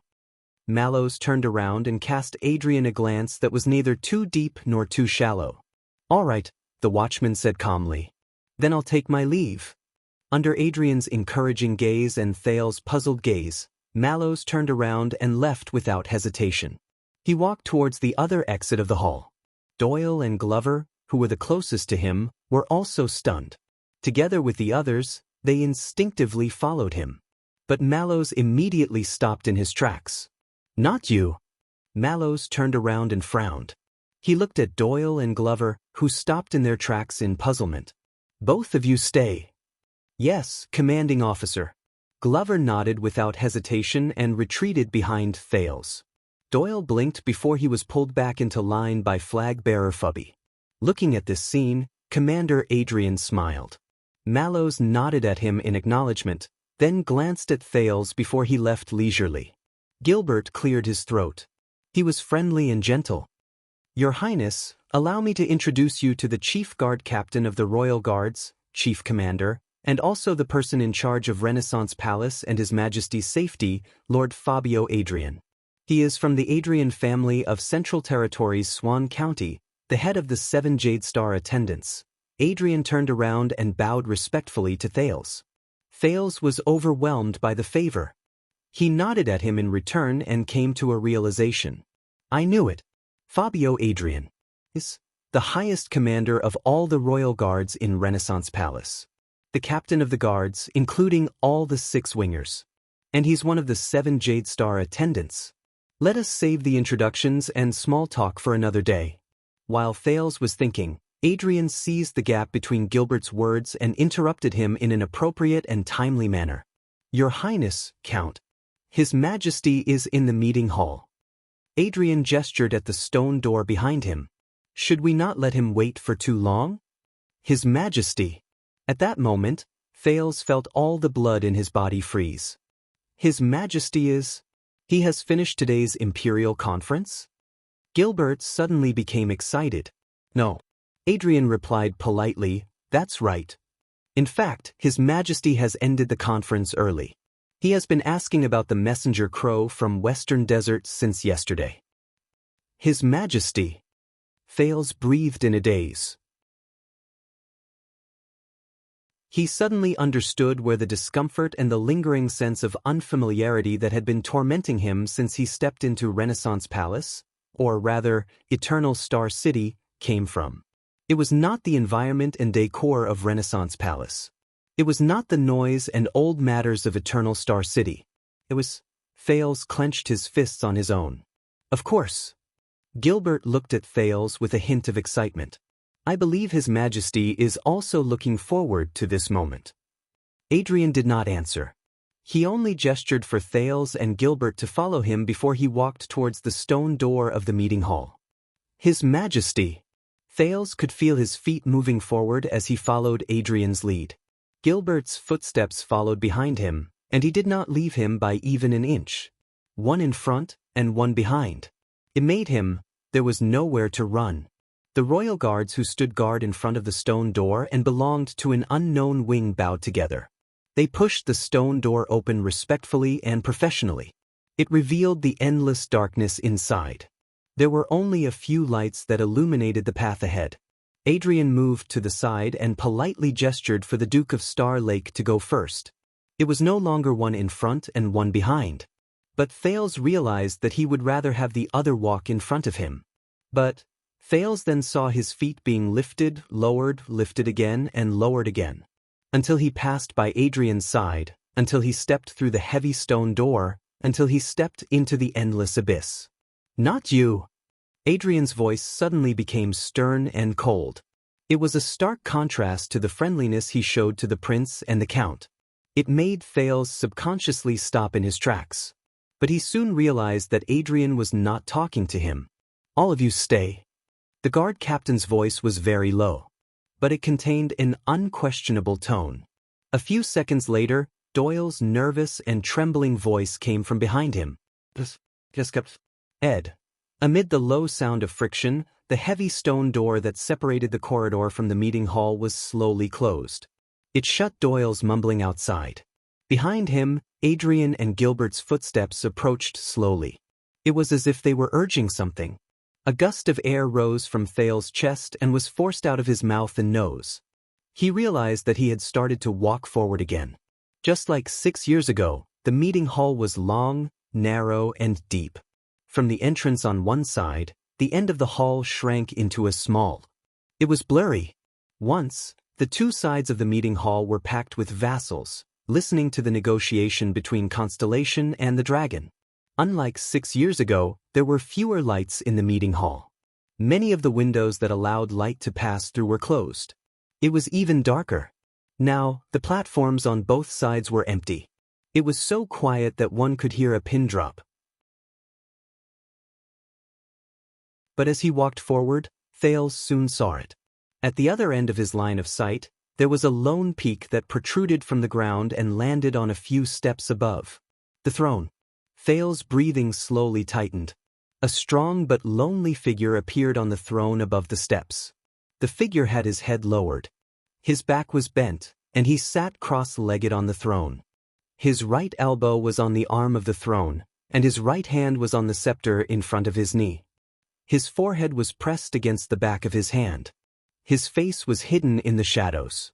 Thales stopped in his tracks. He stared at the figure he had not seen for 6 years. His emotions were hard to discern.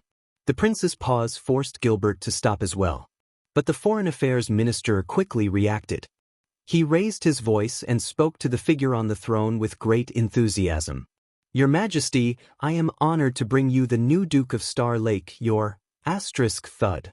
The bottom of the scepter hit the ground lightly, and the dull thud echoed in the meeting hall. It also made Gilbert's words die in his throat. Very soon, a voice that had appeared in Thales' dreams before came from the throne.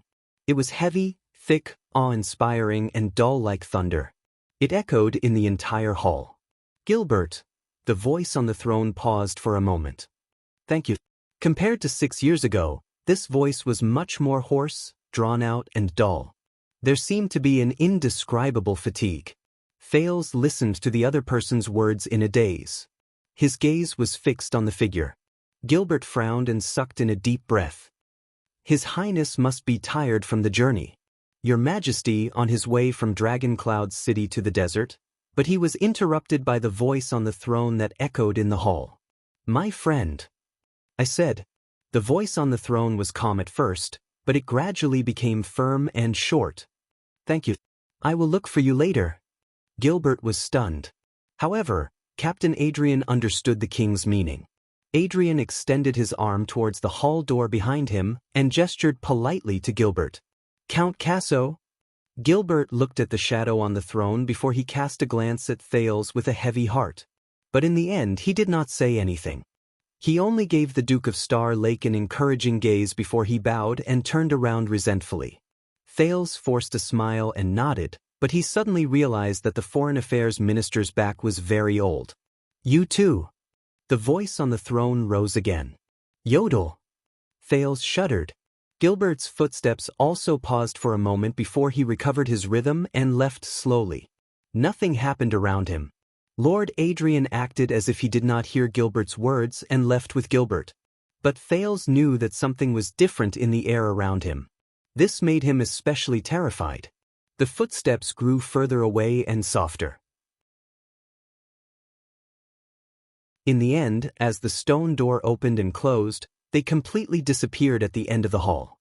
Only Thales and the shadow on the throne were left. They faced each other in silence in the hall. "Come forward." The teenager shuddered slightly. Thales could be considered to have been through hundreds of battles. From bloody battlefields to sinister schemes, he believed that he had seen a lot of things. But for some reason, when he heard those words, he could not help but clench his fists. Thales raised his head and stared at the figure on the throne. He slowly walked forward until he could see the stairs to the throne clearly.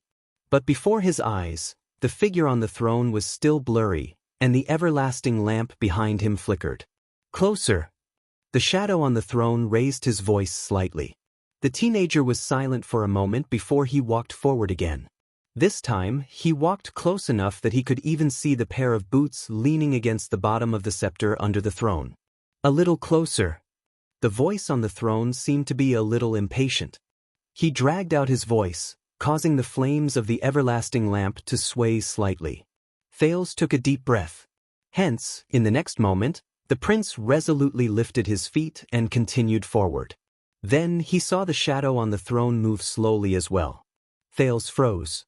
Under the dim light, the 39th Supreme King of Constellation, the Iron Hand King, Kessel Jadestar V, who seemed to have aged more than 6 years, raised his eyes from the scepter and looked at the prince. Thales had to look up at him. His breathing began to quicken involuntarily. Uncontrollable. He endured the gaze that he had seen many times in his dreams, but it always managed to wake him up with a start. Thales blurted out a term of address. "Your Majesty." As soon as the words left his mouth, Thales subconsciously added another sentence. "Father." The man on the throne supported his chin with his hand and frowned slightly. He had lost weight. That was Thales' first feeling. Even though the man's body under the leather robe was still strong, even though the scepter in his hand was still steady, even though his eyes still emitted a faint cold light, but he could see that King Kessel's face was much thinner, his eyes were slightly sunken, and his cheekbones were slightly high. And more wrinkles had already climbed onto the king's face. The knuckles on the man's hand that held the scepter were even more protruding, and he looked rather sharp. Compared to 6 years ago, the only thing that had not changed and even surpassed was probably the stillness, dullness, suffocation, and uneasiness that was like the eve of a storm. The silence seemed to last for a long time, but Thales only stared at the king quietly. He felt that he could not shift his gaze away. Finally, the king's expression changed. Anxiety. His voice was as steady and heavy as before. It was especially obvious in the empty and long meeting hall. Thales snapped out of his daze and cleared his throat. "Sorry." King Kessel snorted softly 6 years later. "How you feel right now?" The king said slowly, "Anxiety." "Anxiety." Thales frowned. He did not understand. But the king continued to speak, completely ignoring the teenager's puzzlement. "Anxiety is very strange. It's neither panic nor panic. These feelings often emerge when you're caught off guard, leaving you at a loss and powerless to do anything about it." The teenager's breathing froze. King Kessel's voice echoed in the hall, as if it was pressing down on him from all directions. There was no gap between them. For example, you are about to face a certain great test, accept a certain judgment, do a certain great thing. Or, you are about to become the heir of an ancient kingdom and carry a burden that is much heavier and more tiring than ever before. The king snorted so loudly that the entire hall seemed to shake. But you know that you are not qualified. You know that you cannot bear it. You know that you are destined to fail. At that moment, you are extremely afraid. You do not want to face it. You only want to escape, regardless of everything. This feeling is panic. This is panic. Thales tried his best to maintain a dignified expression and posture in the face of the gaze that seemed to have seen through him. He felt that the act of raising his head was getting more and more tiring. But there seemed to be some kind of power supporting him. He did not shift his gaze away or lowered his head. King Kessel exhaled slowly. But once there is a moment, before the final moment, an opportunity, a way, a turning point appears. It makes you feel that there is still a glimmer of hope in the situation, that the consequences may come a little later, that the judgment can be delayed for a moment. And you can delay it for a little longer, and not have to face the ending that you fear the most. King Kessel raised his chin from the back of his right hand, revealing the faint blue light of the staff of constellation. For example, you can face the test a few days later, endure the judgment a few weeks later, and accept your inevitable identity a few years later. Thales stared at the king's calm face and listened to the profound words. That moment, that is simply redemption. It is rejoicing, numbness, the ecstasy and relief after surviving a disaster. It makes you feel that the end is still far away, and that I can still be saved. Hearing this, the teenager could not help but tremble. But when all this is over, when the reprieve period given to you by God is over, the king chuckled softly. His gaze was deep, but his face was still expressionless. These illusions make you think that you have breathed a sigh of relief. Then they will all disappear. Thales listened in a daze. His palms were cold. On the throne, the supreme king slowly straightened his back. Under the dim light, it was as if dark clouds had spread over his head. And those lucky escapes will flow back to the present, along with the regret, uneasiness, self-blame, and panic of, I knew this would happen. In the end, it will turn into something that you know very well, but cannot resist, anxiety. Thales met the king's gaze. He felt an inexplicable emptiness in his heart. There was no way to fill it. Kessel stroked the scepter in his hand coldly and stared at the strange blue light emitting from the top of it.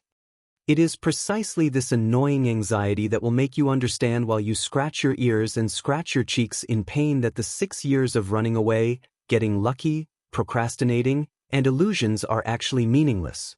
6 years. Thales breathed absent-mindedly as he listened to the king finish his words. It is like a damned but useless whip, forcing you to face it. Face what you know will eventually come, but in the end, you are powerless against fate.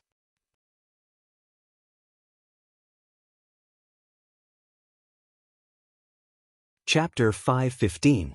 King Kessel looked down at Thales in silence. His gaze was calm and indifferent, and his movements were slow. It was completely different from King Nuvan's awe-inspiring and King Chapman's aggressiveness. But it did not make the teenager feel relaxed. The prince gulped and tried to relax his tense muscles and mind. Up until now, Thales did not understand his father. What kind of person was he? Cold? Silent? Dignified? Perhaps? Aside from the time in the Jade Star family tomb, which was more like a one-sided listening experience, Thales had spoken less than 10 sentences to Kessel V. As for the time they spent alone together in the past 6 years, Thales suspected that it was less than 15 minutes. However, in the teenager's limited life, the Iron Hand King was like a dark cloud hanging high above his head. It seemed unreachable, but it always cast a shadow over him and enveloped him.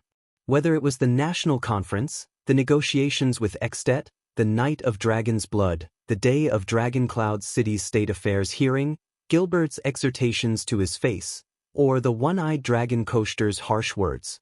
Many experiences reminded Thales from the side what kind of person his father was. But when he really faced that dark cloud, Thales realized he was still not ready. He still did not know how to face him. You misunderstand. Thales lowered his head and avoided the quiet but unsettling gaze. He took a deep breath. He tried to chase away the negative emotions that he had sensed, but the king's words made it even more obvious. I am not anxious. In fact, leaving Ekstedt and returning home. But the king did not give him time to explain. Is it familiar? Kessel no longer stared at Thales. The corners of his lips curled up in a strange arc, as if he was disdainful. This tone. Thales raised his head abruptly with a puzzled expression. Familiar? On the stone steps, the king on the throne spoke in a cold voice. That old bag of bones from Western Desert should be like this, pretending to be profound and talking nonsense to scare you, right? Thales furrowed his eyebrows. That old bag of bones from Western Desert? Pretending to be profound and talking nonsense? Scare me? Thales understood something. He remembered what Adrian said to Gilbert just now. The king was asking about the messenger crow from Western Desert yesterday. A messenger crow from the West Wilderness. As he tried to guess the king's intentions, Thales exhaled and calmly said, Yes, Fakenhas did come to me, but unfortunately, the king did not give him a chance to explain. Perhaps he didn't care at all. Where's the sword? King Kessel calmly interrupted him. What about the ancient empire sword that was given by the prestigious four-eyed skull family in Bladefang's camp? It caused some people to feel uneasy, some people to rejoice, and all of the kingdom to make endless guesses? Thales' words came to a halt. As expected, he also knew. The sword named Sentinel. It should be the legendary wing.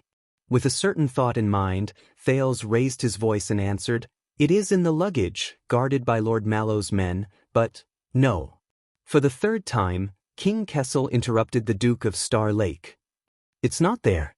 On the platform, the king slowly leaned back against the back of the throne. It's in your heart. Thales was startled. Kessel V calmly looked at the Duke of Star Lake at the foot of the platform. And you don't even know where that sword will stab. Thales was silent for a while. Obviously, the king was very dissatisfied with what happened in Western Desert. But, I am very sorry about what happened in Western Desert. Thales tried hard to regain his composure, and tried hard to treat the person in front of him as another Northland vassal he could negotiate with. But Fakenhas' purpose in coming to me, but he still could not finish. When I sent you to the north, unlike the Northlanders and even the Western Desert people, King Kessel's tone was very light, and there was very little fluctuation in his words. But compared to King Chapman's preemptive words and Fakenhas' alarmist words, the effect of the King of Constellation's soft words was not inferior to the former two. I did not expect that much from you. Thales was speechless. King Kessel sat on the throne with his back almost half raised. His posture seemed relaxed, but his eyes were locked on Thales.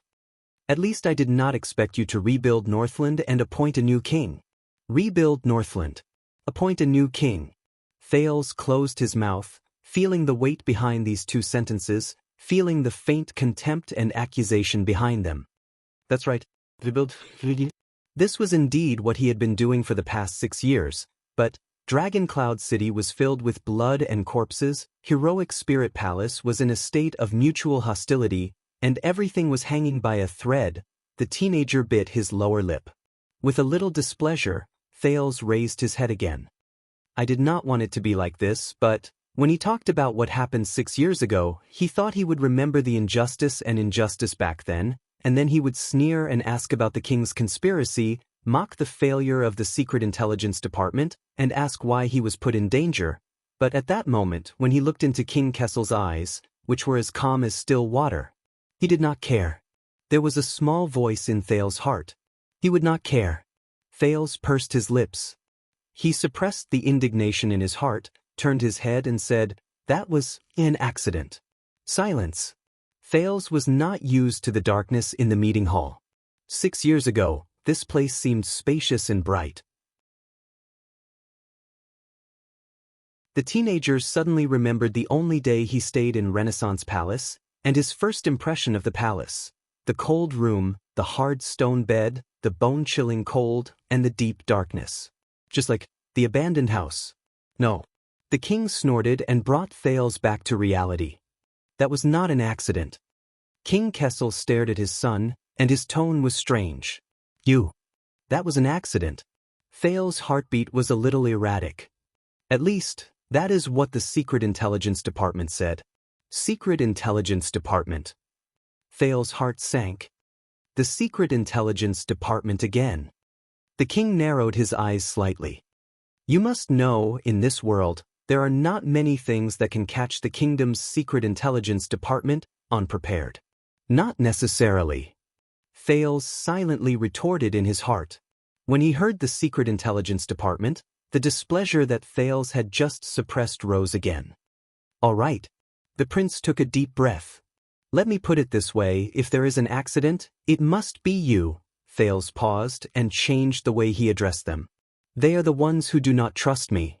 The lights in the meeting hall dimmed a little, and the shadow on the throne became even more blurry. King Kessel hummed in acknowledgement. He seemed to be asking a question, but was not. They do not trust you?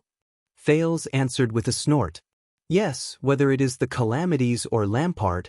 Before the Secret Intelligence Department took action, they blocked all information and kept me in the dark, even if it was harmful to me. The teenager exhaled. There were a few times when I almost died. Fails stared fixedly at the king, trying to see something in the dim light. The meeting hall was quiet for a few seconds.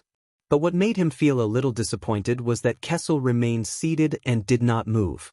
His tone did not change at all. Is that so? The king's indifferent attitude made Fails subconsciously clench his fists. I had no choice. Fails felt that his words were becoming more and more unyielding. I had to adapt to the situation and find a way out. The king remained the same. Is that so? Fails felt a lump in his chest. Yes. He raised his voice and said unhappily, whether it is for myself or for... The teenager paused for a moment and glanced at the king before he said, Constellation. Kessel's gaze was unreadable, but this time, what he said was different. Just like what you did in the national conference? Fails froze for a moment. The national conference. He suddenly remembered that 6 years ago he was unwilling to be a puppet in that conference, so he said shocking words and angrily rebuked all the suzerains. He could not help but sigh a little. But Fails still nodded. Yes. The teenager's voice sounded a little gloomy.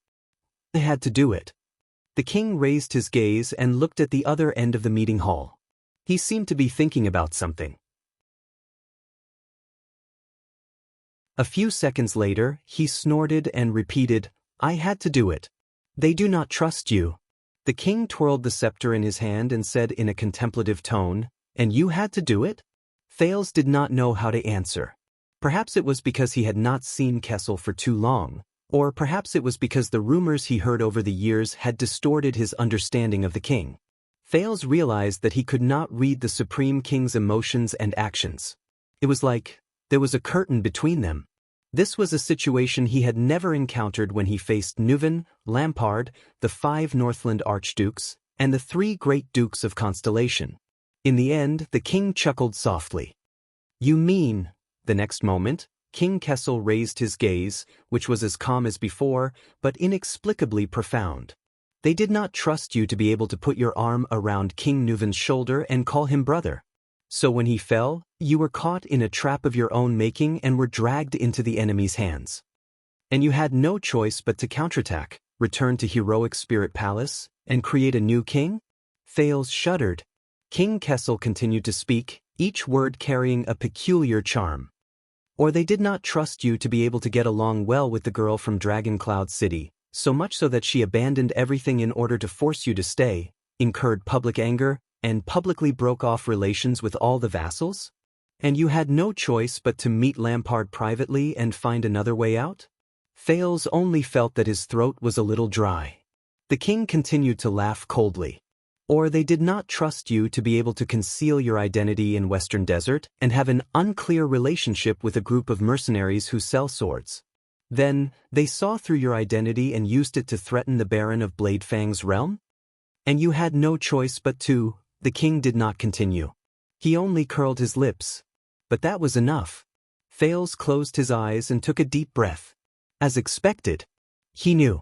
He knew everything. But Thales suddenly realized that in the face of the king's words, all the self-defense and reasoning he had developed over the past 6 years were useless. He could explain.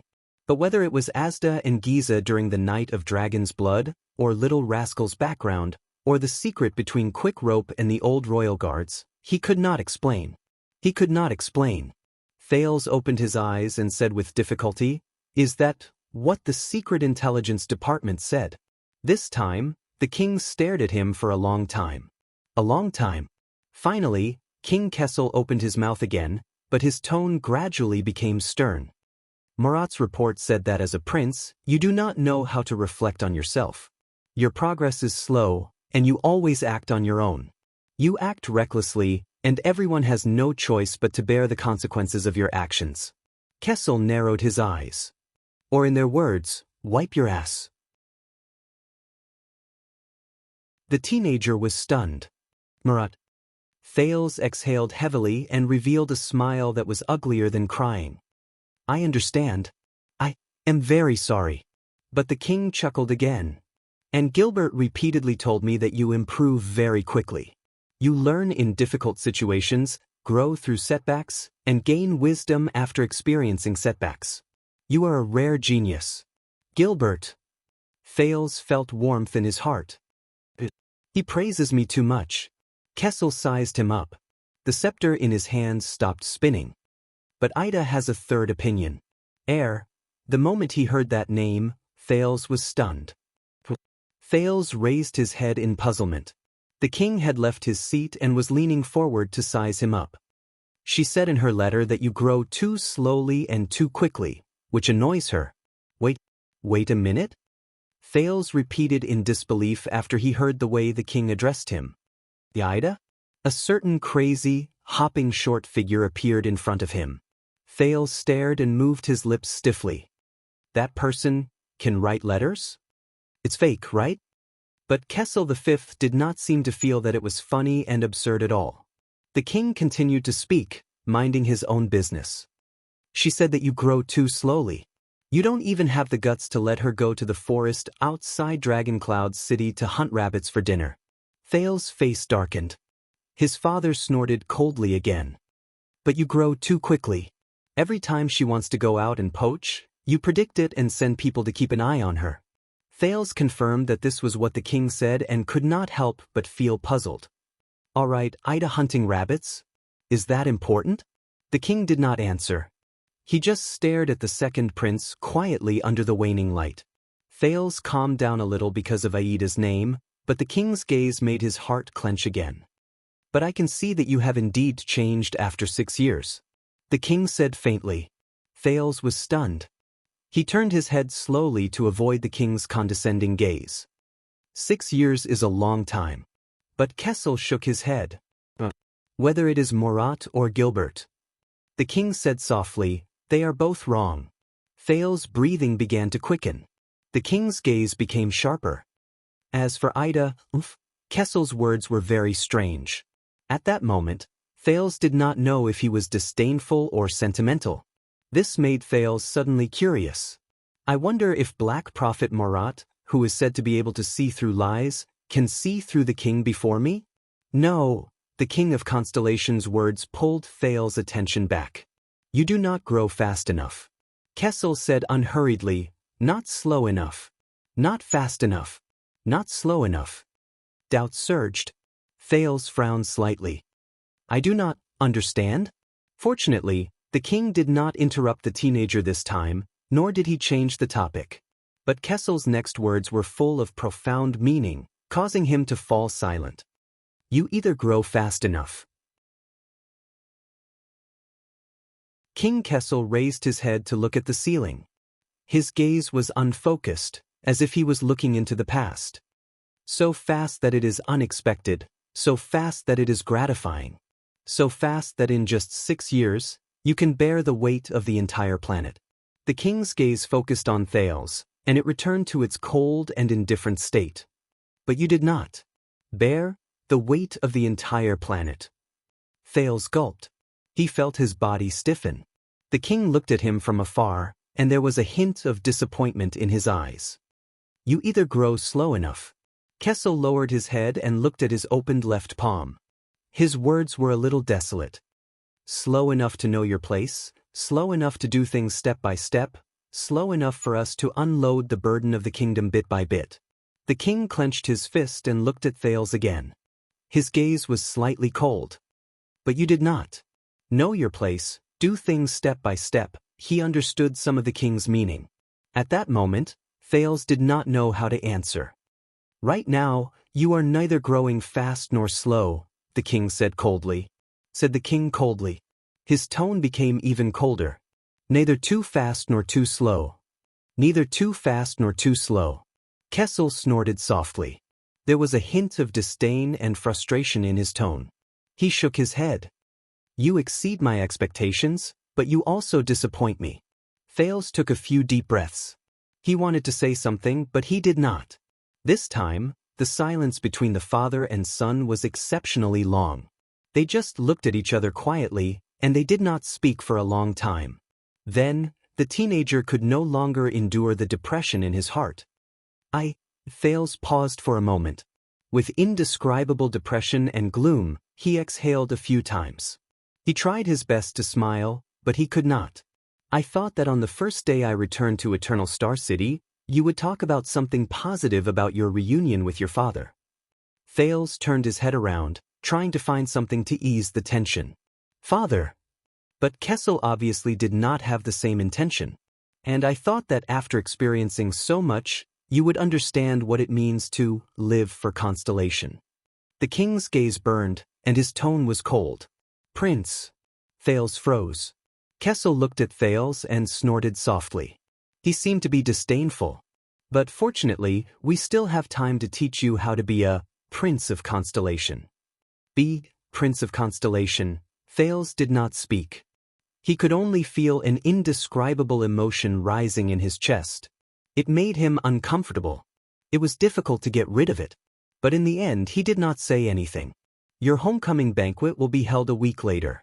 It will be the time for you to show your face again. The king turned his head around. He was not bothered by Thales' silence.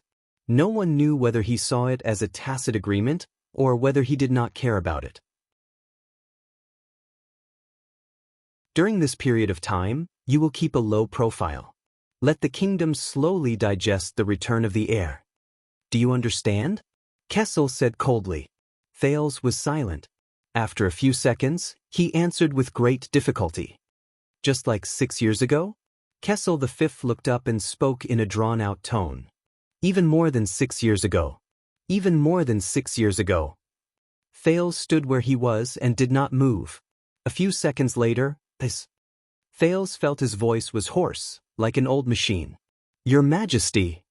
Kessel stared at him for a few seconds before he spoke slowly. Very good. The king's tone was slightly sarcastic. Son. Kessel V leaned back again and sank into the shadows. The meeting hall returned to dead silence. Thales panted a few times and calmed himself down. I believe you have nothing else to say. He forced himself to speak respectfully. Your Majesty. There was no reply from the throne above him. Thales took this as a tacit agreement. The Duke of Star Lake bowed and walked back with complicated and indescribable feelings. Stop. The king's words echoed in the meeting hall. Thales stopped. Your Majesty, is there anything else? But King Kessel only shook his head in the shadows. No. But you must stay here. The king said coldly, at least 15 minutes. Thales was stunned. But Kessel maintained his posture. Only a pair of eyes that reflected a cold light could be seen in the shadows. They contrasted with the staff of Constellation in his hand. Because in the eyes of outsiders, a positive topic of reunion between father and son would probably take this long. Thales held his breath. He swallowed hard. I see. The reunion between His Majesty and the prince is only worth 15 minutes. The second prince turned around and looked at his father on the throne. The emotions in his heart were indescribable, and his tone was slightly resentful.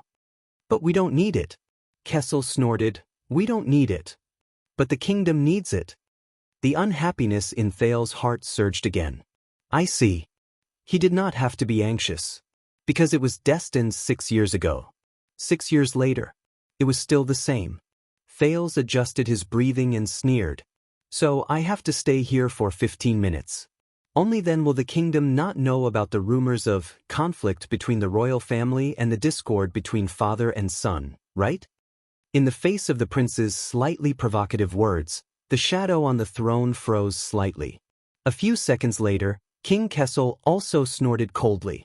They didn't know. There was a deep chill in the king's words. Until you accepted that sword. That sword? Thales suddenly paused. He did not understand. That sword is just, but Kessel raised his voice and interrupted him. But they still won't know. At some point in time, the king had left his seat again. He stared at Thales coldly under the firelight, as if he was staring at his enemy.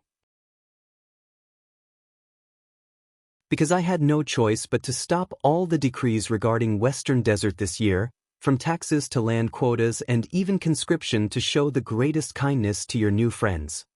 New friends? Thales' thoughts froze. Kessel snorted angrily. Just for that damn sword of yours.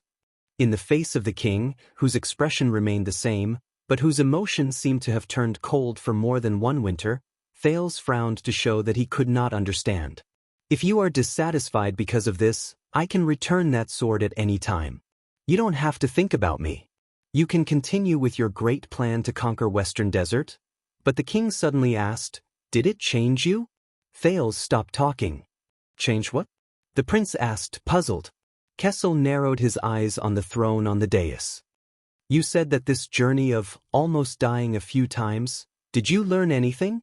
A journey of almost dying a few times? Thales' mood turned cold. A few seconds later, he said faintly, I learned a lot.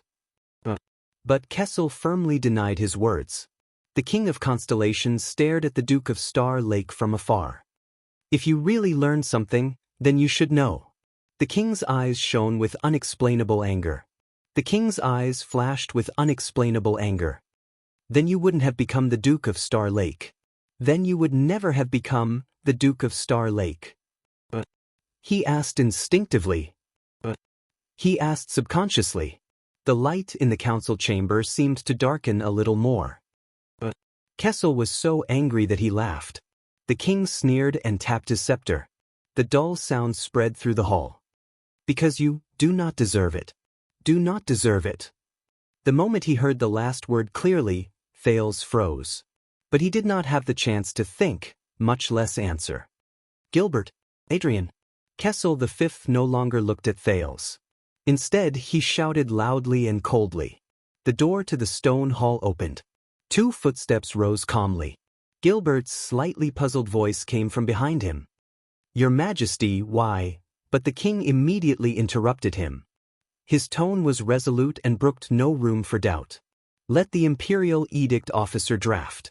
No, Gilbert personally draft my order, the kind that everyone can see. Gilbert had a surprised look on his face. Prince Thales has returned from afar. To commend his glorious achievements and display his noble status. The King of Constellation paused and snorted through his nose. And my trust and love. When he heard this, Thales gritted his teeth. King Kessel sized up his son. Under Gilbert's strange gaze, he said faintly, from today onwards, Mindy's Hall in Twilight District, one of the properties of the royal family, will be given to the Duke of Star Lake as his specially granted residence. Gilbert glanced at Thales. There was surprise and puzzlement in the Foreign Affairs Minister's eyes. Yes, Your Majesty. Gilbert quickly nodded and obeyed the order. Thales slowly raised his head, but realized that King Kessel did not even look at him. But the king's resolute order had not ended. Adrian, accompany the Duke out. Let your men send him directly to Mindy's Hall. He should be very familiar with that place. Gilbert wanted to say something, but he hesitated. Adrian bowed. Yes, Your Majesty. Thales, on the other hand, stood at the side and did not say a word. Of course, that will have to be in. The king snorted coldly and sank into the shadows again. In 15 minutes. No pop-up window, please bookmark.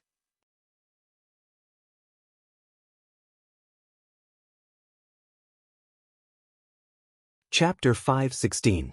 We can't defend this place. Glover led his mount and stood in front of a wide and exquisite iron gate with 2 openings.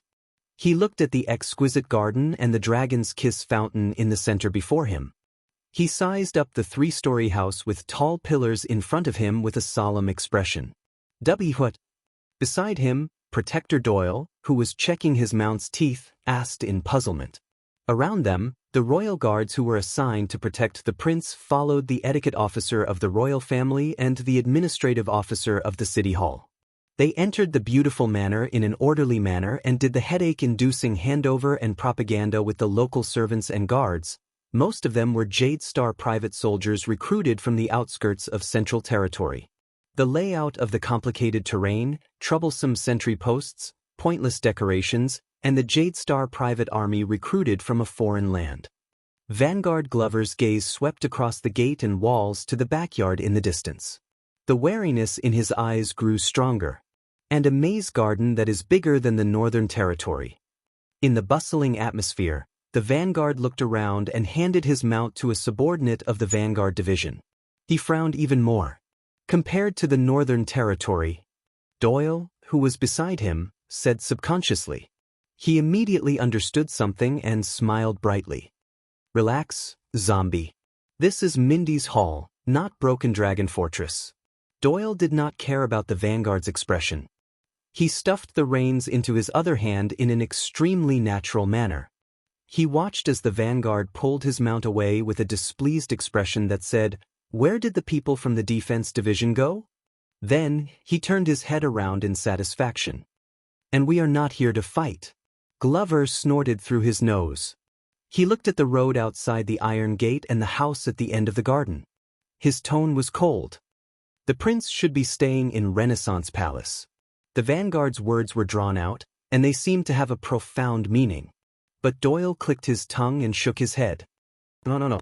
Although we were not familiar with each other before, I know that the Vanguard Division does not have many sentry posts. Glover pursed his lips.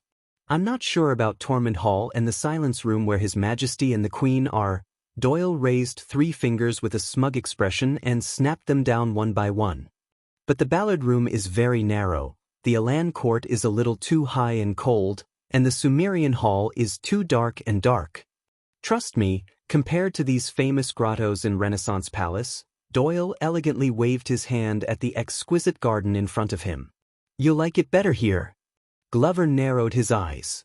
At least Mindy's Hall has. Doyle paused for a moment. He pointed at the iron gate, the garden, the fountain, the avenue, the main hall, and finally pointed at the sun above his head. He smiled faintly. There is light? Glover crossed his arms and looked elsewhere. He snorted in a way that made it seem as if he didn't know what was going on. Obviously, he wasn't too satisfied. Besides, do you know how high its artistic value is? Doyle's eyes lit up, and his tone changed. Glover furrowed his brows. Do you know its place in the history of architecture? The guard turned around and spread his arms, as if he wanted to hug the person in front of him. Let's not talk about the fact that this is the famous virtuous king's temporary imperial residence. But look at the garden, look at the reliefs, look at the tiles. Let's not even talk about the many art treasures in the palace. Think about it, if we hold a banquet here, the ladies in the capital will definitely fight to be the first. Doyle turned around with a dance step. His face was full of sweetness. Glover did not move.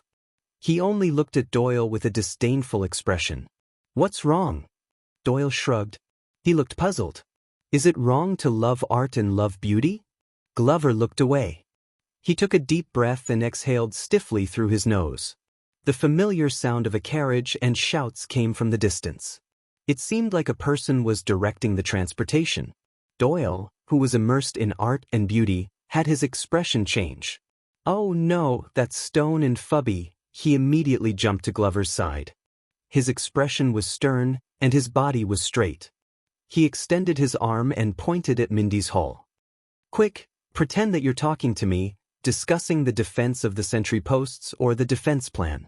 Look very attentive and serious. Glover was confused. What? This is the only way we won't be assigned to help with logistics. Doyle's expression did not change, but his lips moved slightly. Glover still did not understand. Why me? Because he never asks the vanguard to go, Doyle said softly through gritted teeth. Logistics Officer Stone and flag-bearer Fubby brought a few subordinates and a few carriages while they were surrounded by a group of officials and Jade Star private soldiers. They left doubtful and puzzled gazes on Doyle, but when they saw Glover's stern expression, they got rid of their doubts and left. It was only then that Doyle heaved a sigh of relief and relaxed. Glover's gaze when he looked at him became even stranger. But Doyle did not feel awkward at all. He naturally returned to his intoxicated state of admiring the scenery. His gaze shifted, and he saw the teenager who stood quietly in the gaps between the figures moving back and forth under the pillars of the house in the distance beside the cedar wood door. Doyle narrowed his eyes and sized up the still and slightly lonely prince. The servants and guards around him seemed to have some sort of tacit understanding. They perfectly avoided the prince while they were busy with their work. The person closest to him was at least 10 meters away. But they would occasionally cast cautious glances at the teenager who did not say a word. "I'll bet you that kid just got spanked." As if he was afraid that Doyle would not believe him, Doyle narrowed his eyes. "Believe me, I know this feeling. He appears to be very calm now, but that is all an act." Doyle stared at the prince's back. His gaze was melancholic, and he seemed to be rather sentimental. But in the deepest part of his heart, he just wants to find a place where there is no one and cry to his heart's content. Doyle stared at the prince's back. His eyes were melancholic, and he was rather sentimental. But in the deepest part of his heart, he just wants to find a place where there is no one and cry to his heart's content. This is not something you should comment on. The vanguard coughed sternly. "Protector Doyle." But Doyle snorted softly. "Enough with that lousy sword in the morning. You are also very displeased, aren't you?" Doyle nudged Glover's arm. He did not care about Glover's unpleasant expression at all, and he seemed to be taking pleasure in Glover's misfortune. "I'll bet everything I have with you. Our honorable Duke, I've finally seen someone with a heavier sword than him." Glover did not answer. He only stared at the porch of Mindy's hall and frowned deeply. Over there, Duke Thales stood quietly. He only stared at the porch. He did not make a sound and did not move. It was as if he was isolated from his surroundings. "Are you there?" Thales asked absent-mindedly. "Did you see it?" As a response, a steady and calm voice came from behind him. "Yes, I saw it." But it was not the person Thales expected. The teenager closed his eyes and sighed softly. The royal family's private soldiers and servants did a good job in maintaining the place. They saved us a lot of trouble. Once we complete the assessment and inspection, we can move in. Watchman Mallows walked forward and stood beside the Duke. He looked at the main hall of the manor with him, and his words were thought-provoking. "Congratulations, the new master of Mindy's Hall." Mindy's Hall. New master. Thales did not turn around.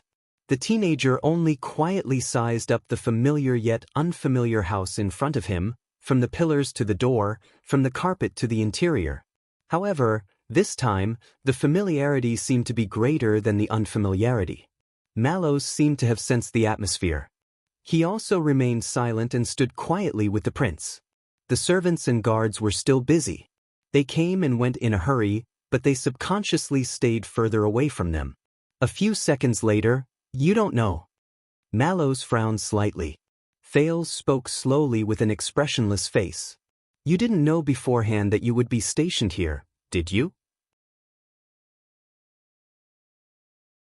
Otherwise, you wouldn't have to wait until the very last moment to assess and inspect." Mallows was slightly stunned. But the Duke of Star Lake smiled. "You weren't even prepared to become the Star Lake Guards." Thales lowered his head and looked a little lonely. "Because the title of the Duke of Star Lake was decided on the spot after you departed, and it was conferred in a hurry." "Because a sword." Mallows paused for a few seconds. He furrowed his eyebrows slightly, and no one knew what he was thinking. Thales sighed. "Similarly, you weren't prepared to come to Mindy's Hall." Mallows seemed to have heard something from the Duke's seemingly disorderly words. He wanted to say something but stopped himself. But Thales took a deep breath. When he turned his head around, he had already put on a smile. By the way, when you set up your defenses, don't forget to prepare silver weapons. There might even be weapons that have been blessed. Silver weapons? The change in topic caught the watchman off guard. Why? Thales snorted. He took a few steps back and looked at the roof and balcony of Mindy's hall. To guard against uninvited guests. Under Mallow's puzzled gaze, the prince's tone was filled with faint nostalgia. Such as vampires? Mallow's was stunned again. He was confused. But Thales did not explain further. He only sighed again, raised his head, and sized up the pillar in a daze. It looks even smaller, the teenager said subconsciously. I remember that the pillar here used to be very tall. Mallow's gaze moved, and he stared deeply at the prince. With a little perplexed, Thales walked through the porch and vaguely saw 3 large portraits on the wall under the chandelier, facing the door. And the 3 people in the portrait. One had his back to the setting sun. He held a spear and rode a horse. He was as heroic as ever. One stood deep in the forest. He held a sword and a shield in his hand. He was as determined as ever. One sat quietly in the room. He held a staff and flipped through a book. He was as benevolent as ever. As he stared at the 3 people in the portrait, Thales' gaze became a little unfocused. He subconsciously raised his right hand and pressed it against his chest. A certain part of his skin seemed to still be aching. You are also revisiting an old place, Mallows followed behind him, and his tone was indifferent. When we saw Renaissance Palace, you did not have this expression. Renaissance Palace. Thales snorted. The first time I entered Renaissance Palace, I was seriously injured by an assassin. I was unconscious and I was carried in. Mallows narrowed his eyes. The prince's expression was slightly mocking. Revisiting an old place? What kind of expression did you expect me to have? But Mallow's answer exceeded his expectations. Smile. Thales frowned. What? Mallows took a step forward and stood with him in front of the cedar wood door. He stared at the portraits of the 3 kings on the wall in the hall. You need to smile. Then they will not have to suspect that your father does not like you. Mallows narrowed his eyes slightly. Or the other way around. Thales was stunned for a moment before he was stunned. Mallows remained indifferent. He nodded and did not even look at the Duke. The royal guards are all elites. They have a keen sense of smell. Thales instinctively turned around. Around him, the royal guards were still busy with their own tasks. They were either commanding the logistics, handing over tasks to the servants, or assigning tasks. Nothing strange could be seen. Thales was silent for a while before he suddenly chuckled. Did you know? I have a friend who also advised me to smile. Mallows looked at the prince. The latter took a deep breath and looked at the sky in the distance. He sounded sentimental. Because life is heavy enough as it is. You have to smile to make it lighter. The teenager was a little dazed, as if he was looking at the yellow sand again. Then, does it? Mallows stared at Thales, who was feeling sentimental for some reason, and suddenly said, After you finish laughing? Thales snapped out of his daze and shook his head. I don't know. The teenager's smile was a little strained. I hope so. The prince turned around and was about to walk into the porch. This place, this manor, Mallows spoke again, causing Thales to slow down. Do you know why it is named this way? This place? Why is it named this way? Thales stopped walking and glanced at his surroundings. The prince gestured at the portrait on the rightmost side of the wall opposite him. Him! In the portrait, a middle-aged man with graying hair was smiling at him in a friendly manner. But Mallows shook his head. No. The watchman crossed his arms. There was a hint of respect in his eyes as he stared at the hall. Although Mindy's III had indeed lived here more than 100 years ago, and most people thought that it was him. But, no, Mindy's hall was not named after the virtuous king. Not the virtuous king's name? This piqued the teenager's interest. Very good. Thales turned his head around with great interest. Please enlighten me, my personal guard captain? Mallows did not care about the faint strangeness in Thales's tone. He turned around and looked in the direction of Renaissance Palace. His gaze was profound. Year 333 of the calendar of eradication, the 22nd Supreme King was crowned. His name appeared for the first time in the genealogy of Constellation's kings. Thales raised his eyebrows. What number? 22? This king was young, but he was weak and sickly.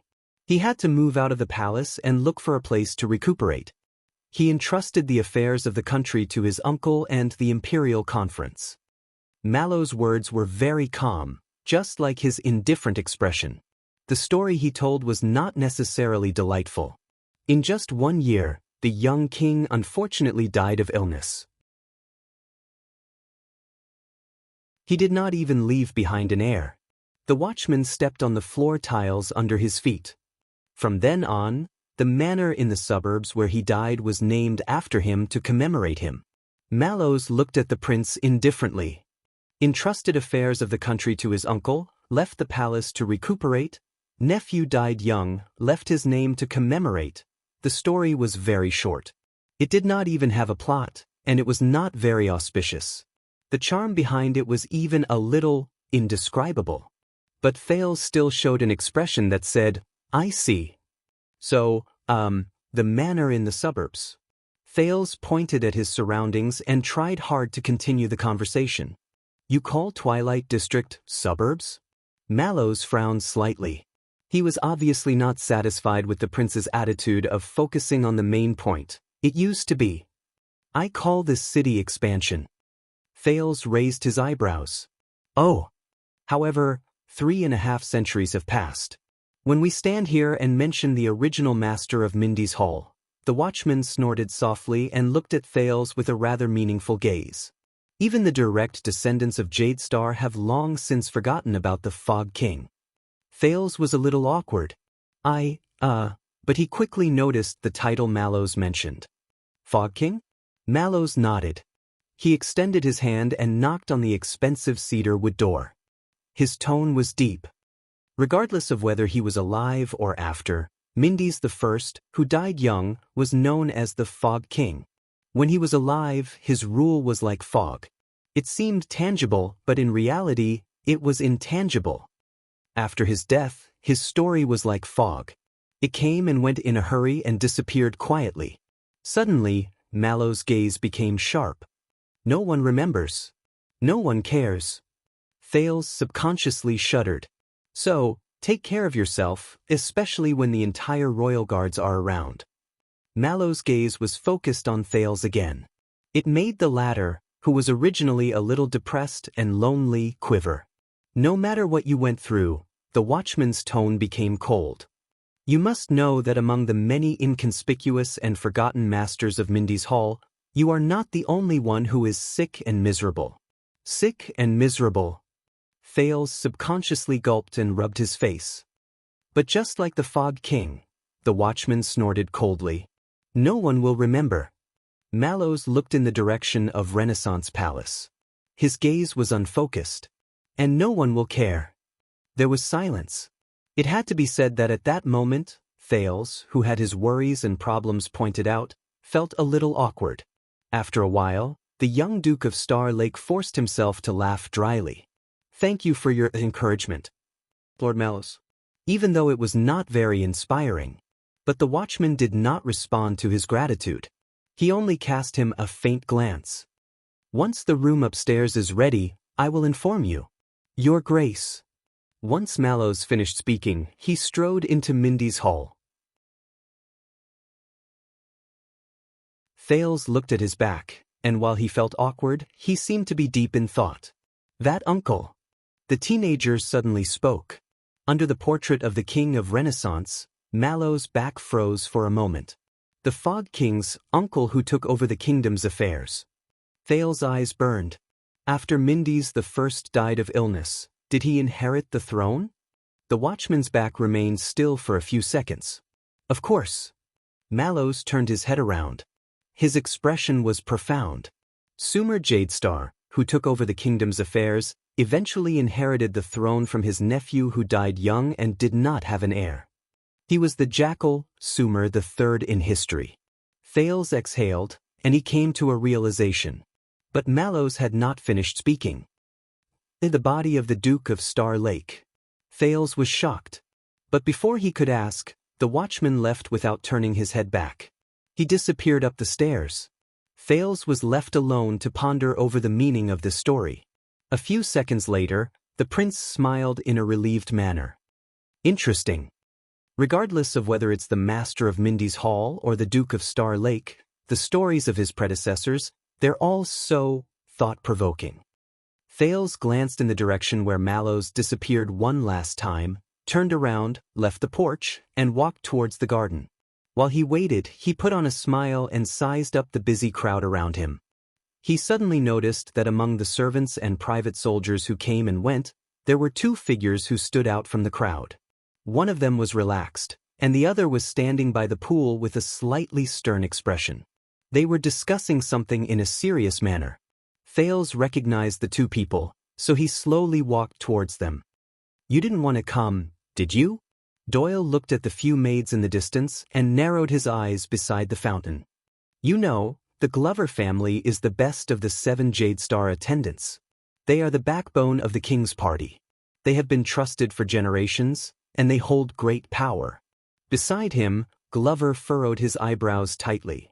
"Your father is the predecessor of Kirkirkman, and your elder brother is in the Department of Finance. He has a bright future ahead of him." Doyle's attention was still on the maids, and he did not even look at Glover. He narrated while he sighed emotionally. "His Majesty is also eager to improve, and he is in the prime of his life. But you are here, and you're involved in this unlucky mess." Doyle turned his head around and stared at Glover curiously. "Why?" But this time, he seemed to have kicked an iron plate. Glover also turned his head around and stared coldly at Doyle. It was as if he was staring at a piece of rotten meat on a butcher's stand. The silence lasted for a long time. After a while, Doyle, who did not get any response, could only smile awkwardly and turn his head around. "All right, it's fine if you don't want to talk about it. But I'm different." Doyle showed a perfect smile to a maid who finally could not stand his gaze anymore and peeked at him. "During the years when our family was prosperous, Doyle was too close to the old nobles, and their relationship was complicated. So much so that for 3 generations after that, there was no one who could be put in an important position by Renaissance Palace." Glover did not say anything, but he looked away. Doyle stared at the maid who turned her head around with a flushed face. His gaze was a little frozen. They were worried that if this continued, our family's position among the 7 Jade Star would be lost sooner or later, just like Tardin, Belden, and... Doyle paused for a moment and gestured at the direction of Mindy's Hall with his head. He sighed and said, "Mallows." Glover did not say anything, as if he did not hear him. "So I was forced to come here." Doyle quirked an eyebrow. "My father had a beautiful dream. From the king's personal guard to the prince's personal guard, perhaps in the end he would become the king's personal guard, and in the end..." Doyle's expression became a little gloomy. "Of course, that was just a beautiful dream." Glover's eyes sparkled a little. "After all, we are no longer in the era where we rely on the size of our fiefdoms to make a living." Doyle exhaled softly. His expression was resigned, and his tone was profound. "And we are neither the 6 great clans nor the 13 distinguished families," Doyle said airily in front of Glover, who did not move an inch. "We're just Jade Star's attendants. Stealing fragrance."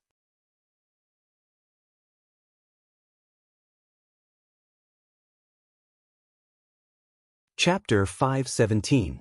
"Besides, you've also seen the child." Doyle heaved a sigh of pain. "God, we were not so complicated when we were 14 or 15 years old. Shouldn't we be simple, stupid, impulsive, and lustful?" He looked at Glover indignantly, seeking approval. "There's nothing that cannot be solved by going to Red Street Market at night, right?" Against his expectations, Glover, who had always been passive, spoke this time. "Not us." The quiet vanguard snorted coldly and turned his head to the side. "It's just you." Doyle's smile instantly disappeared. At this moment, another voice rose abruptly. Is everything all right? Doyle and Glover trembled at the same time. In a second, both of them straightened up at the same time and turned in the direction of the iron gate.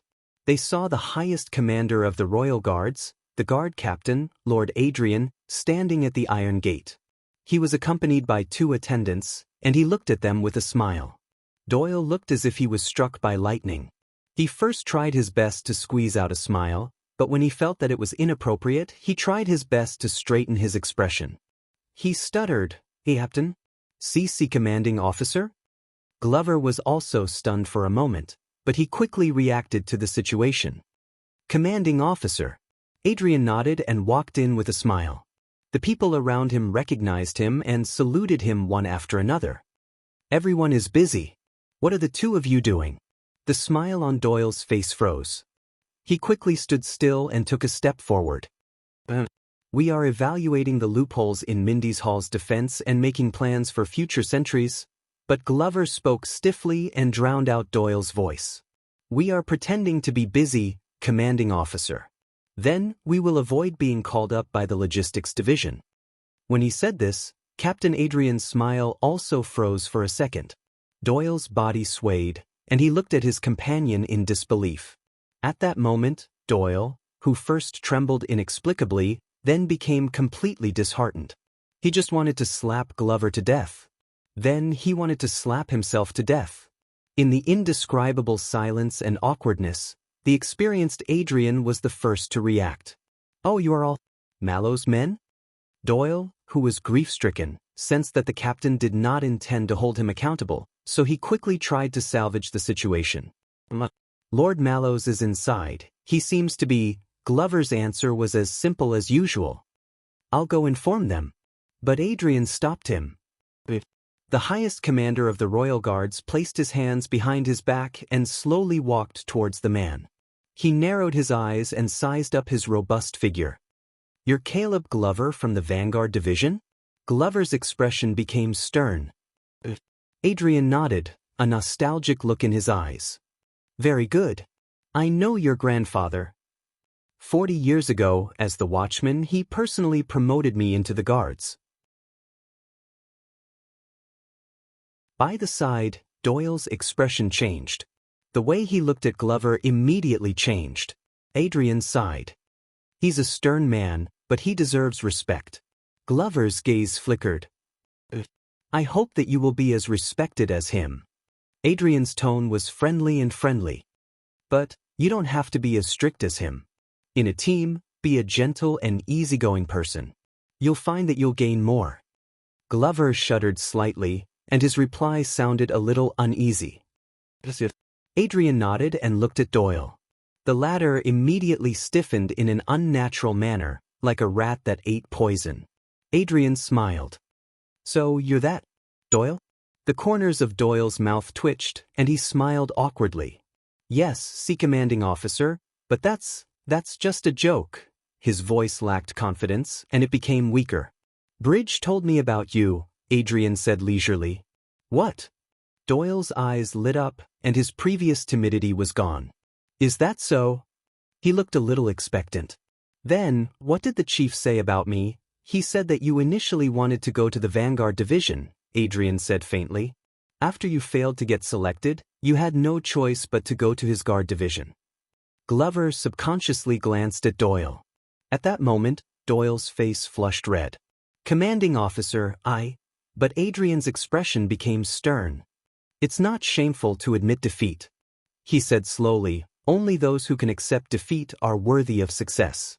Just like how you need to be a good guard before you can be a vanguard."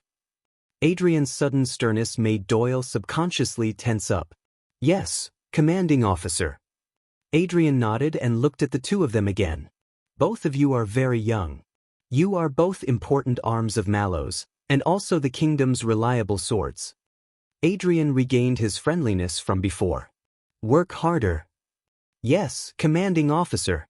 This came from Doyle, who was as quiet as a cicada in winter. "Yes, commanding officer."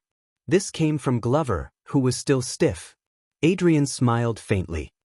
Also, Do not get caught by your master when you are slacking off. At this moment, Adrian suddenly turned his head and looked into the distance with a spirited gaze. Especially when he is standing behind you. Doyle and Glover shuddered at the same time, and they turned around. Thales, who was hiding behind the tree, was also shocked when he was suddenly discovered. He had to walk out from under the tree awkwardly under Doyle and Zombie's strange gazes. He adjusted himself and smiled politely and gently. Adrian bowed to him respectfully. "Your Grace." Thales quickly nodded and returned the greeting. "Lord Adrian." "May I know?" Adrian smiled and shook his head. "Please do not be troubled. I am only here to hand over the official writ of conferring the title of Duke to you." He turned and handed a scroll to Glover. Doyle reached out to take it, but the scroll veered strangely towards Glover just as it was about to fall into his hand.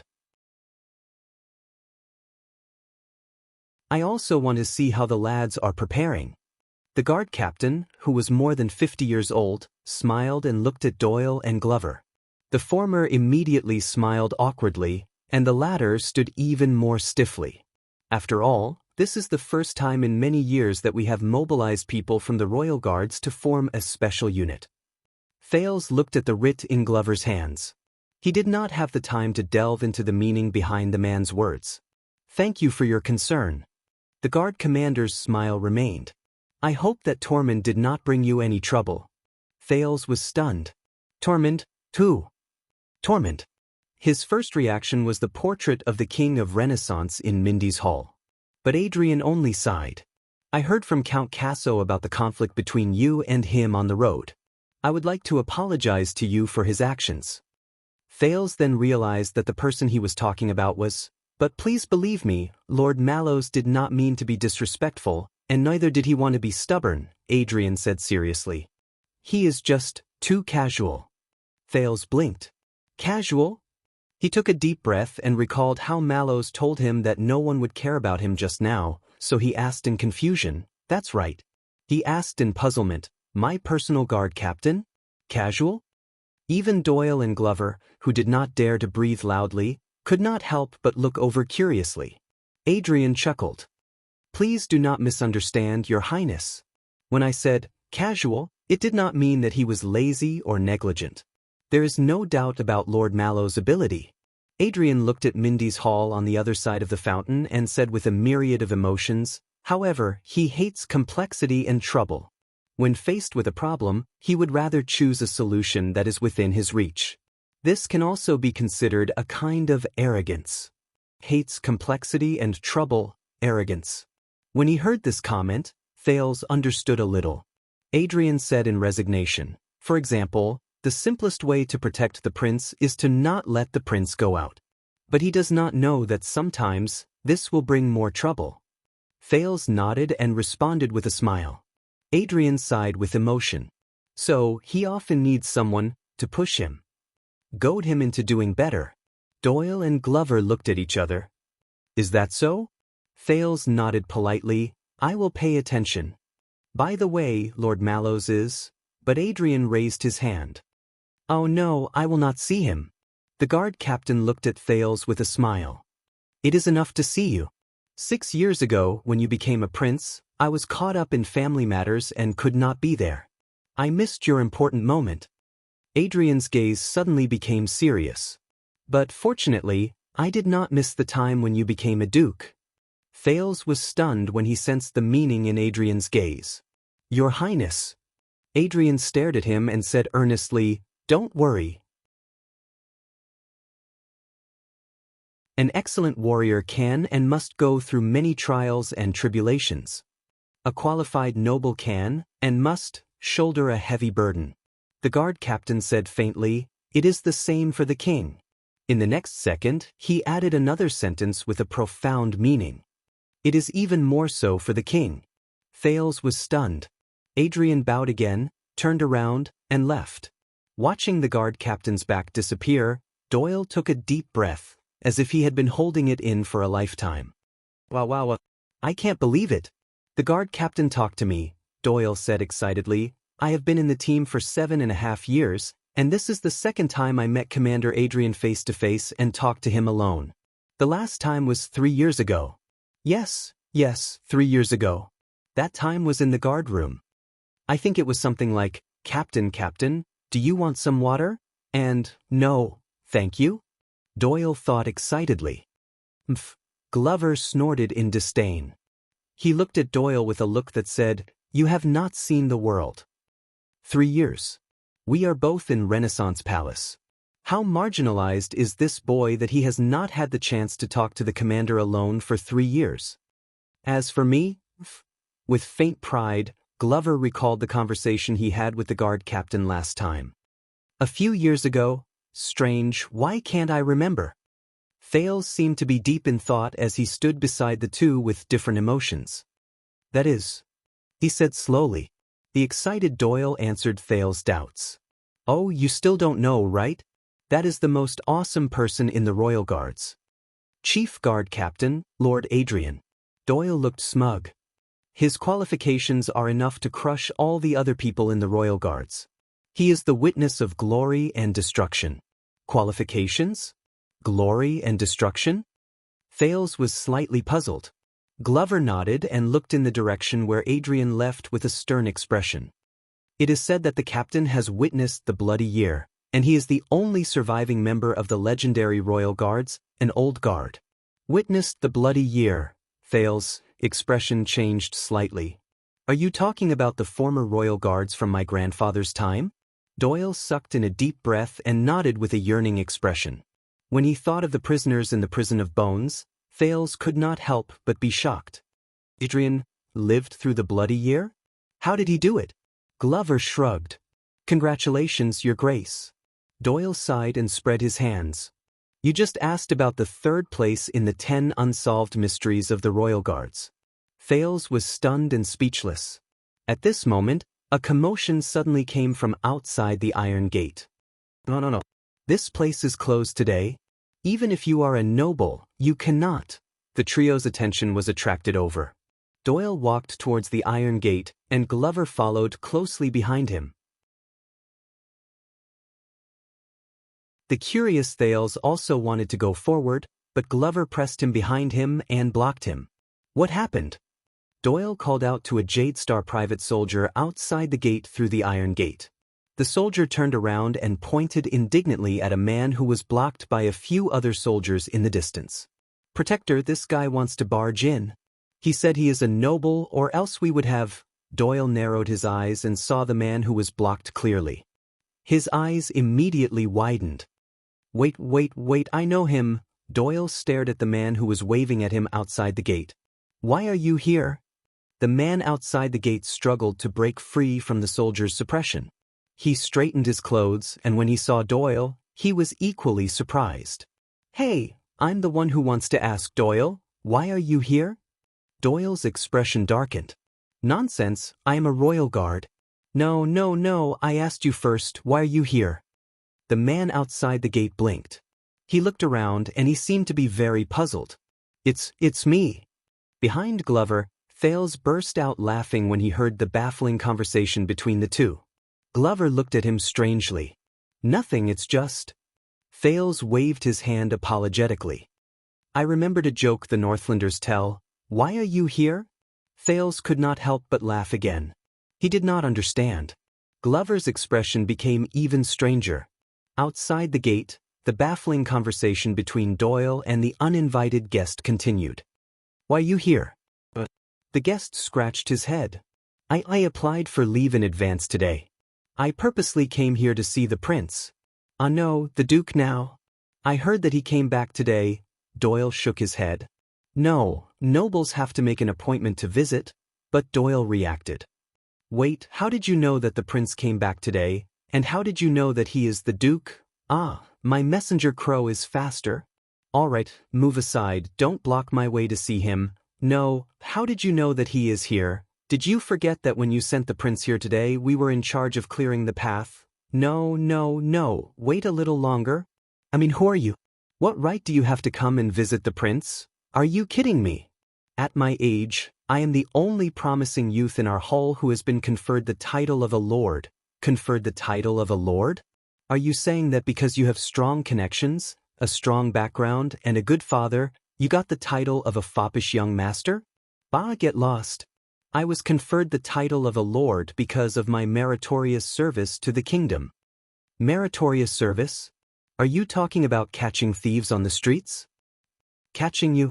It was my heroic expedition 6 years ago to protect the kingdom from the flames of war. Heh, I'll see how long you want to brag. Let me tell you, Doyle, you're just jealous. You're jealous because you can't make a name for yourself. Bah, you've been single for more than 20 years. Do you have any shame? Behind the iron door, Glover pressed his hand on his head with a face full of shame. Obviously, Doyle's negotiation with the man outside the door would not end anytime soon. The Jade Star private soldiers who were tired of listening had already returned to their posts. But Thales heard something from it. Doyle? Ignoring Glover's expression, the Duke of Star Lake walked past him decisively and reminded him loudly, Doyle. In front of the iron door, Doyle, who had been arguing endlessly, finally snapped out of his daze and remembered his duty. He quickly turned around and smiled apologetically. My apologies, Your Highness, for disturbing you. Let me introduce, this is... Doyle turned sideways and pointed at the uninvited guest outside the door. He awkwardly shouted a string of nouns. My grandmother's brother-in-law's grandnephew. Glover sighed again and pressed his palm against his face. At that moment, Thales saw the guest outside the door clearly. He was stunned. The heir to a certain count's territory. He's working and on vacation in the capital? Doyle laughed dryly and said the person's name. Cohen Caribbean. Thales stared at the man outside the door in a daze. Hey, Your Highness. Do you remember me? I'm the one who eats a lot of fruits and liver. Outside the iron door, the tall police officer Cohen looked at Thales, who had grown up quite a bit, in surprise. He then pointed at himself and revealed a mouthful of white teeth, revealing a silly smile that said, It's me. Doyle looked at Cohen, who was trying his best to wave, in horror. He coughed awkwardly. By the way, Your Highness. Doyle did not notice his master's strange behavior. He lowered his voice and moved his head close to Thales' ear. The nobles in the capital are all talking about this guy. Doyle pointed at Cohen, who could not stop smiling and waving his hand. He nodded discreetly and whispered confidently, There's something wrong with his brain.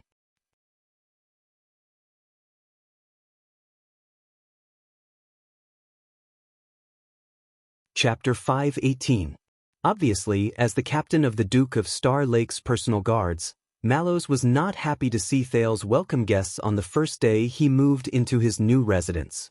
But under the watchful eyes of countless bureaucrats, servants, and guards, the insistence of the second prince, and the pressure from young Master Caribbean's family background, Cohen was politely invited into the freshly prepared guest hall. Of course, before that, the captain of the Duke's personal guards, Watchman Lord Mallows, did not forget to remind his master he was the heir of the Caribbean family. And today was the prince's first day back in the capital. This must mean something. Hearing this reminder, Thales could only smile numbly. Then, as always, he tensed up. To face the person in the guest hall, I knew it. I told them that the prince's memory is not bad, and he would definitely remember me. He would definitely not forget to fight side by side with me.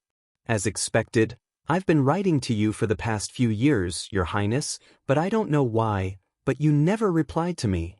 Until one time, I met Casso, who had just returned to his hometown.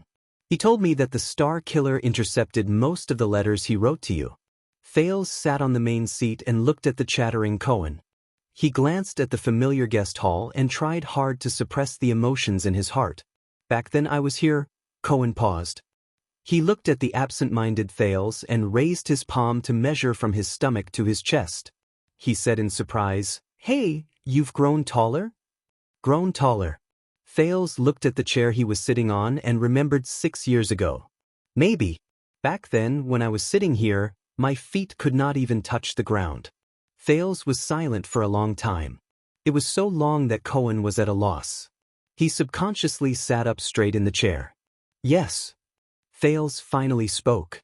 His smile was faint, but it was meaningful. I've grown taller. But Cohen's smile faded. He looked at the open door to the hall. There, Mallows was standing at the door with his arms crossed. He was sizing up his two subordinates with a smile, and occasionally glanced at the meeting in the hall from the corner of his eyes. The police officer was cautious. Did I come at the wrong time? Thales shifted his gaze. Cohen scratched his head. They don't look very happy, especially the leader. Look, the one with the fake smile. Outside the open door, a maid was about to serve tea and snacks to the Duke and the guest, but she was stopped by Mallows, who smiled and raised his hand. Doyle, who had a bitter expression, and Glover, who was as stiff as ever, went forward together and began to inspect them. He wasn't happy about it. Of course. Thales thought indifferently. Although they hadn't spent much time together, from the moment he walked out of the conference hall, obviously, even Cohen had sensed something. When he thought of this and recalled Mallows' words, Thales forced himself to smile. That's Mallows. Tormund Mallows. Watchman of the Royal Guards. So that's how it is. Cohen had a look of realization, and he was filled with respect. It's the famous Mallows. Mallows, this name does sound a little familiar. Cohen struggled desperately with his memories. Where did I hear it coming from? Thales adjusted his emotions and smiled. Don't mind him, he's just a little stricter. After all, this is my first day back, and Mallows is my personal guard captain. Cohen quickly put the family name he could not recall to the back of his mind. Personal guard captain? Wow, Your Highness. Cohen looked pleasantly surprised. He looked back and forth at the layout of the guest hall. Compared to Northland, it's a lot more upgraded, right? The police officer looked around excitedly and curiously. Mindy's hall. I was only brought here once by the old man when I was very young. He said that this is a good place, and that it has an extraordinary meaning. Cohen happily patted his chair. Who knows, this seat of mine has sat on many important people. Yes, 6 years ago, Thales said, not without nostalgia. The Black Prophet sat on that chair of yours. Cohen, who was in high spirits, froze. Thales smiled faintly as he recalled the intense meeting that year. I wonder how I'll react when I face Murat Hansen again 6 years later? The prince unknowingly clenched his fists. 6 years ago, the Black Prophet was mysterious, terrifying, and creepy in his mind. But 6 years later, he knew that the Black Prophet was not that terrifying, was he? At least, the Black Prophet had his legs broken before. In front of him, Cohen moved parallel to him and changed his seat without batting an eyelid. You might not believe it, but the time the old man brought me here, he was summoned by the Crown Prince. I suddenly needed to pee, but my servant disappeared. I couldn't find the place, but I suddenly found a vase in the corridor. Cough, cough. Doyle, who was coughing loudly, walked over with tea and snacks, interrupting Cohen's unconscious narration. Cohen, Doyle's tone was normal, but he glared at the guest from an angle that Thales could not see. This is His Highness's palace, and thanks to His Highness' generosity, you can be the first to visit this place. Mind your manners. Cohen snorted and did not care. He looked like he was very familiar with the prince as he watched Doyle leave. Then, he picked up his teacup and downed it in a show of force. In the next second, the police officer's expression changed, and he spat the tea back into the teacup.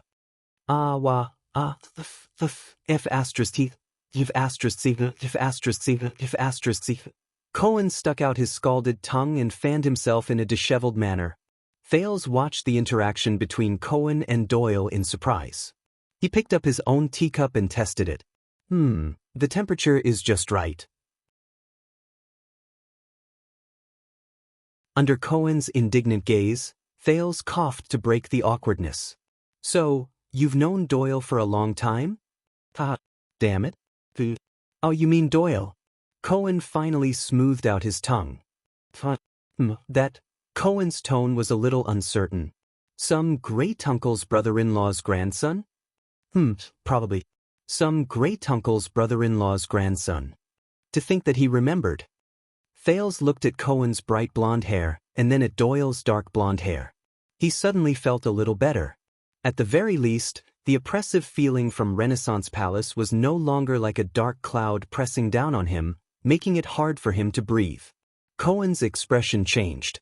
He moved closer to Thales and whispered to Doyle's back, "But you better not play with him too much, Your Highness.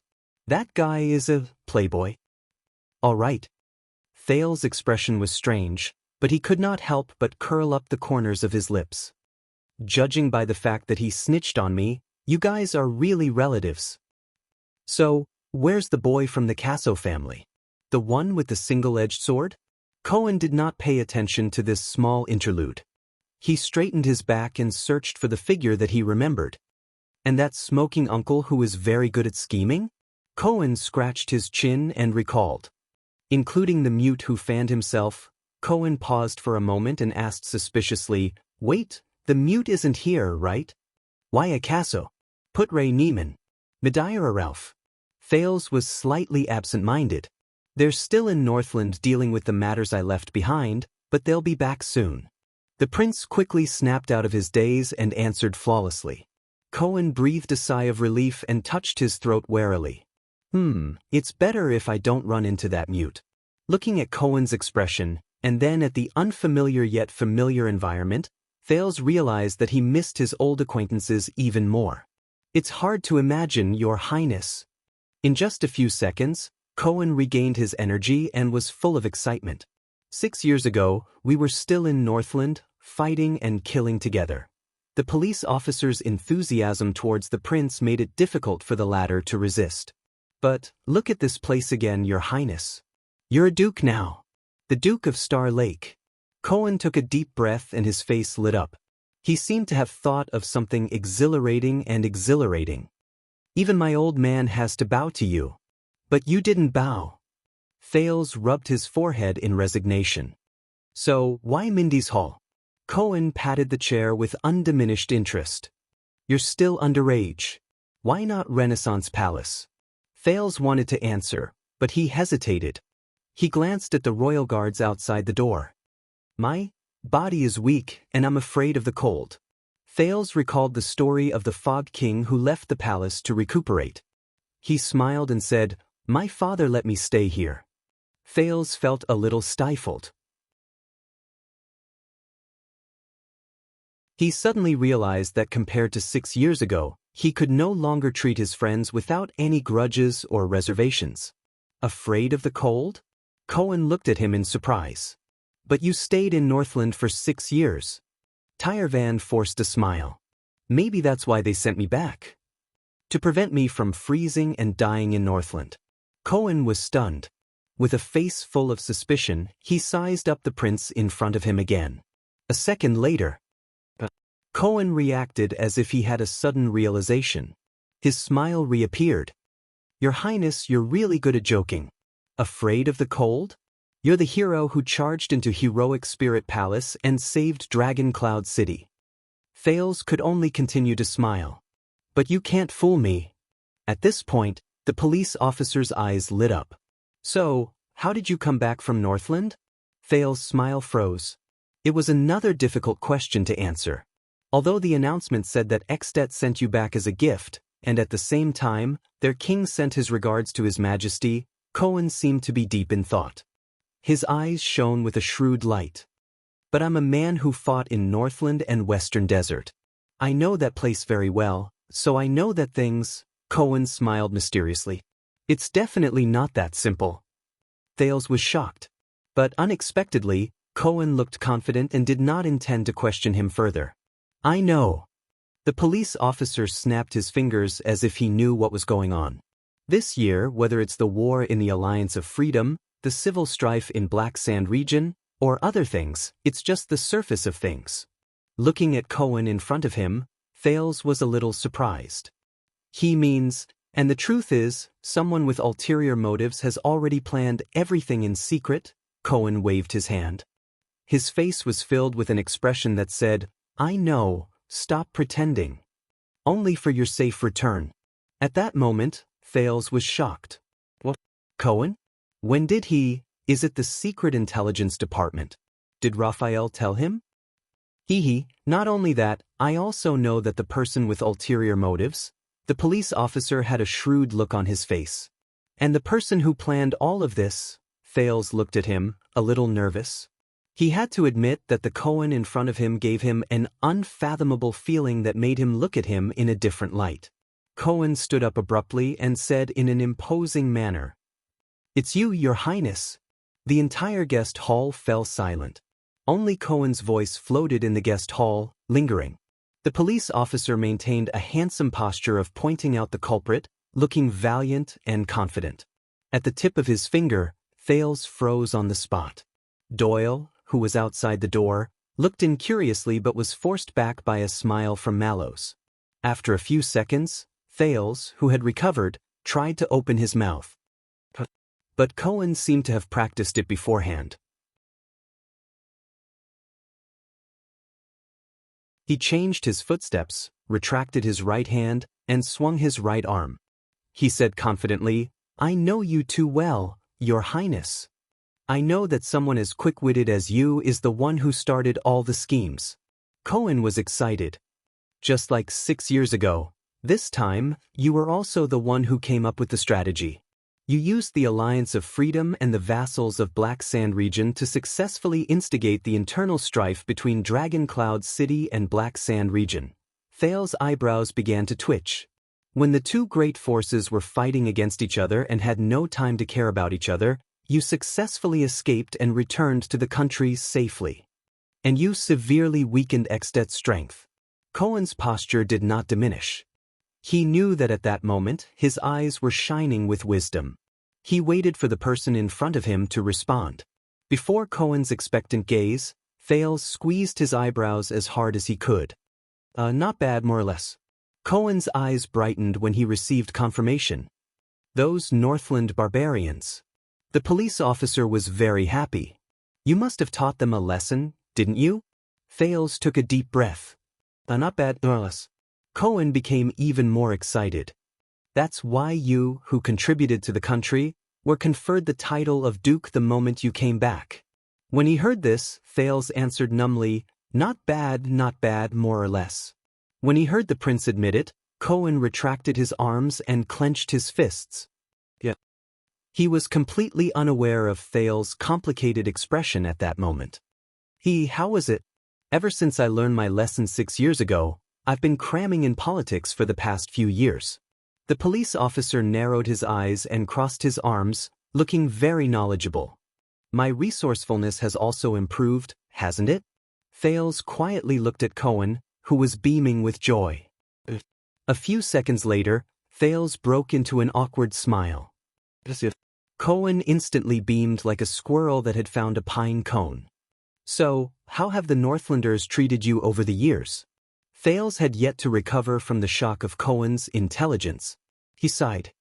How should I say this?" But Cohen, who was brimming with confidence, waved his hand and interrupted him. "Oh, I get it." Cohen looked up and empathized. "When I was in the Tower of Eradication, my teacher was a Northlander. Strictly speaking, Miranda is also a Northlander. Oh my," Cohen seemed to have remembered something and shuddered. The police officer was halfway through his disgusted expression when he suddenly turned around and narrowed his eyes at Thales. "You get it?" Thales stared at him blankly. It. Facing Cohen's expectant and longing gaze, the prince could only try his best to smile. "Yes, I get it. Cohen slapped his thigh excitedly. "I knew you would get it." Thales tried hard to suppress the twitching of his lips. Cohen sighed. "Unfortunately, no one else gets it." But he immediately perked up. He looked at the confused prince eagerly, as if he was looking at his own younger brother. "But it's okay, it's enough that we get it." Thales could only follow Cohen's lead. He smiled foolishly and nodded, suppressing that terrifying question. "What do I get?" For the first time in this fruitful conversation, the Duke of Star Lake felt that his intelligence level was slightly lacking. Just as Thales was immersed in the sadness of his damaged intelligence, Cohen suddenly stood up and slapped his thigh. "All right, I should go." Thales was instantly stunned. "Go?" The police officer said with a smile, "Your Highness, take care." Thales looked at the happy Cohen and asked doubtfully, That's it? Cohen blinked, as if he did not quite understand. Thales was stunned for a few seconds before he said, Don't you have anything else to do? Yes. Cohen's eyes darted around, and his mood became dejected. I have to go to the office in the afternoon to sign in, or else the director will deduct. Wait. That's it? As the heir of one of the 13 distinguished families, on the first day the second prince returned to the capital. No probing, no roping, no ulterior motives, no flattery, no threats, no temptations, no conspiracies? There's nothing. Mallows reminded me of everything? The Duke stared blankly at the dejected Cohen before him. For the first time since returning to Constellation, Thales felt a little out of sorts. Thales snapped out of his daze and shook his head. No, I mean, the prince hesitated for a moment. He looked at Cohen with a somewhat solemn gaze. How is your father? Thales still spoke with a hint of discomfort and guilt. Walla Hills? Count Caribbean? Cohen was also stunned. I don't know. He should be quite well. It's been a long time since I wrote to him. The young Duke was a little surprised. You came all the way here today just to spend a few minutes chatting with me? Cohen paused for a moment and sank into deep thought. A few seconds later, he shrugged after thinking hard but to no avail. Yes, I just came to see you. The police officer scratched his head. He looked confused. What else? This time, it was Thales' turn to be stunned. At that moment, the legendary wing, Norb from the Secret Intelligence Department, the Duke of Western Desert, Derek Chroma, the Count of Black Lion, Watchman Mallows, Gilbert, Guard Captain Adrian. The faces of many people he had met since he returned to the kingdom flashed in Thales' mind. But, compared to the person before me, Thales looked at the silly Cohen in front of him with mixed feelings.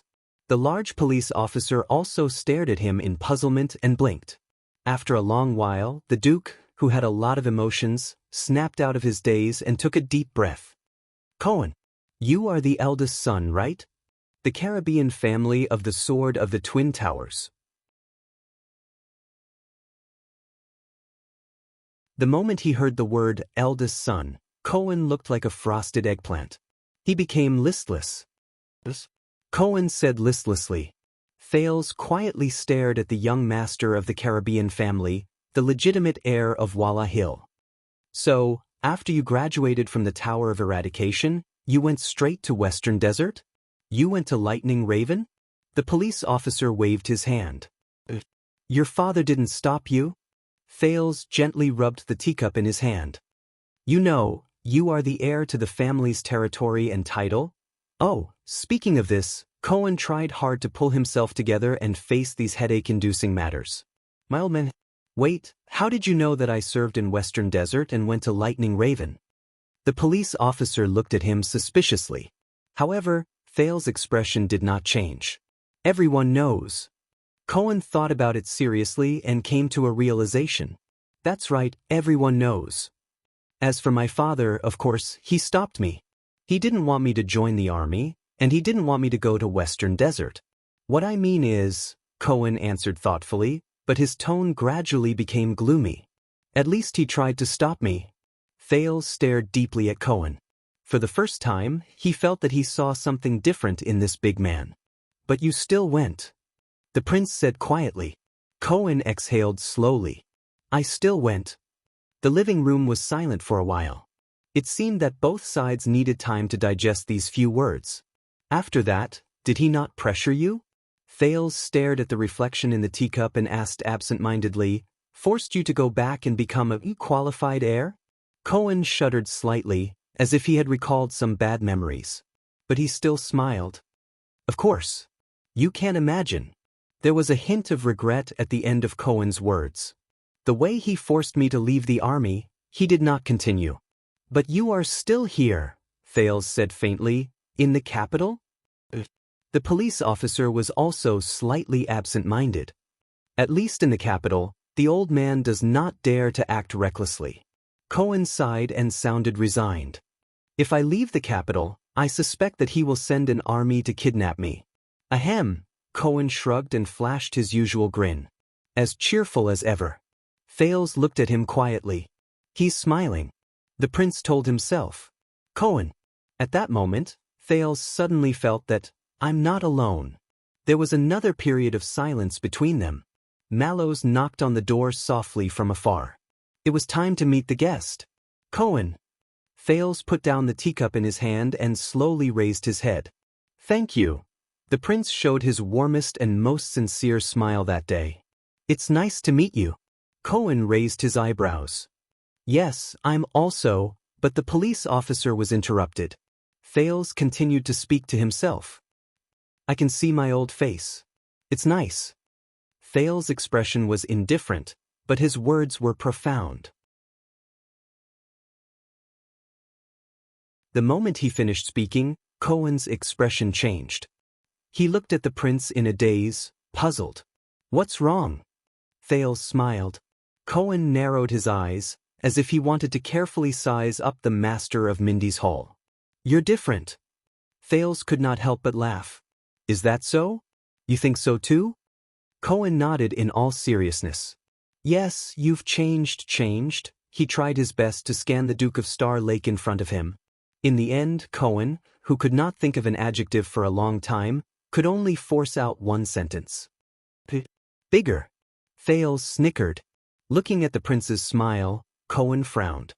He turned his head and remembered the child he held under his armpit in the tunnel all those years ago. Yes, he was cuter when he was young. A thought flashed in Thales' mind, and he remembered something. Right, do you remember Ralph? Cohen's thoughts were in a mess. He said blankly, Ralph what? My subordinate, the one with the mask. You mean? Cohen thought deeply at first, then came to a realization. Mute. Looking at Cohen's happy expression, Thales sighed. This might be a bad idea. But, Cohen. Thales paused for a moment, but still looked up. This time, the prince's expression was extremely serious. I want to ask for a small favor. In private.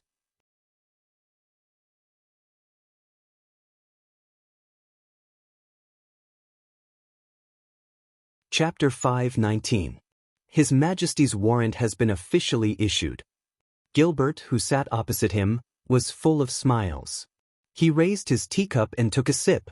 Now, the news of your return and title has spread throughout Eternal Star City. In a few days, the entire Central Territory and even the entire country will know about it. While in the living room, Thales smiled helplessly as the host and not a guest. With the laziness of waking up in the morning, the teenager stood up and slowly walked to the window. The morning light shone through the curtains and illuminated the low-key but tidy guest hall. Thales pulled the window open and was greeted by fresh air.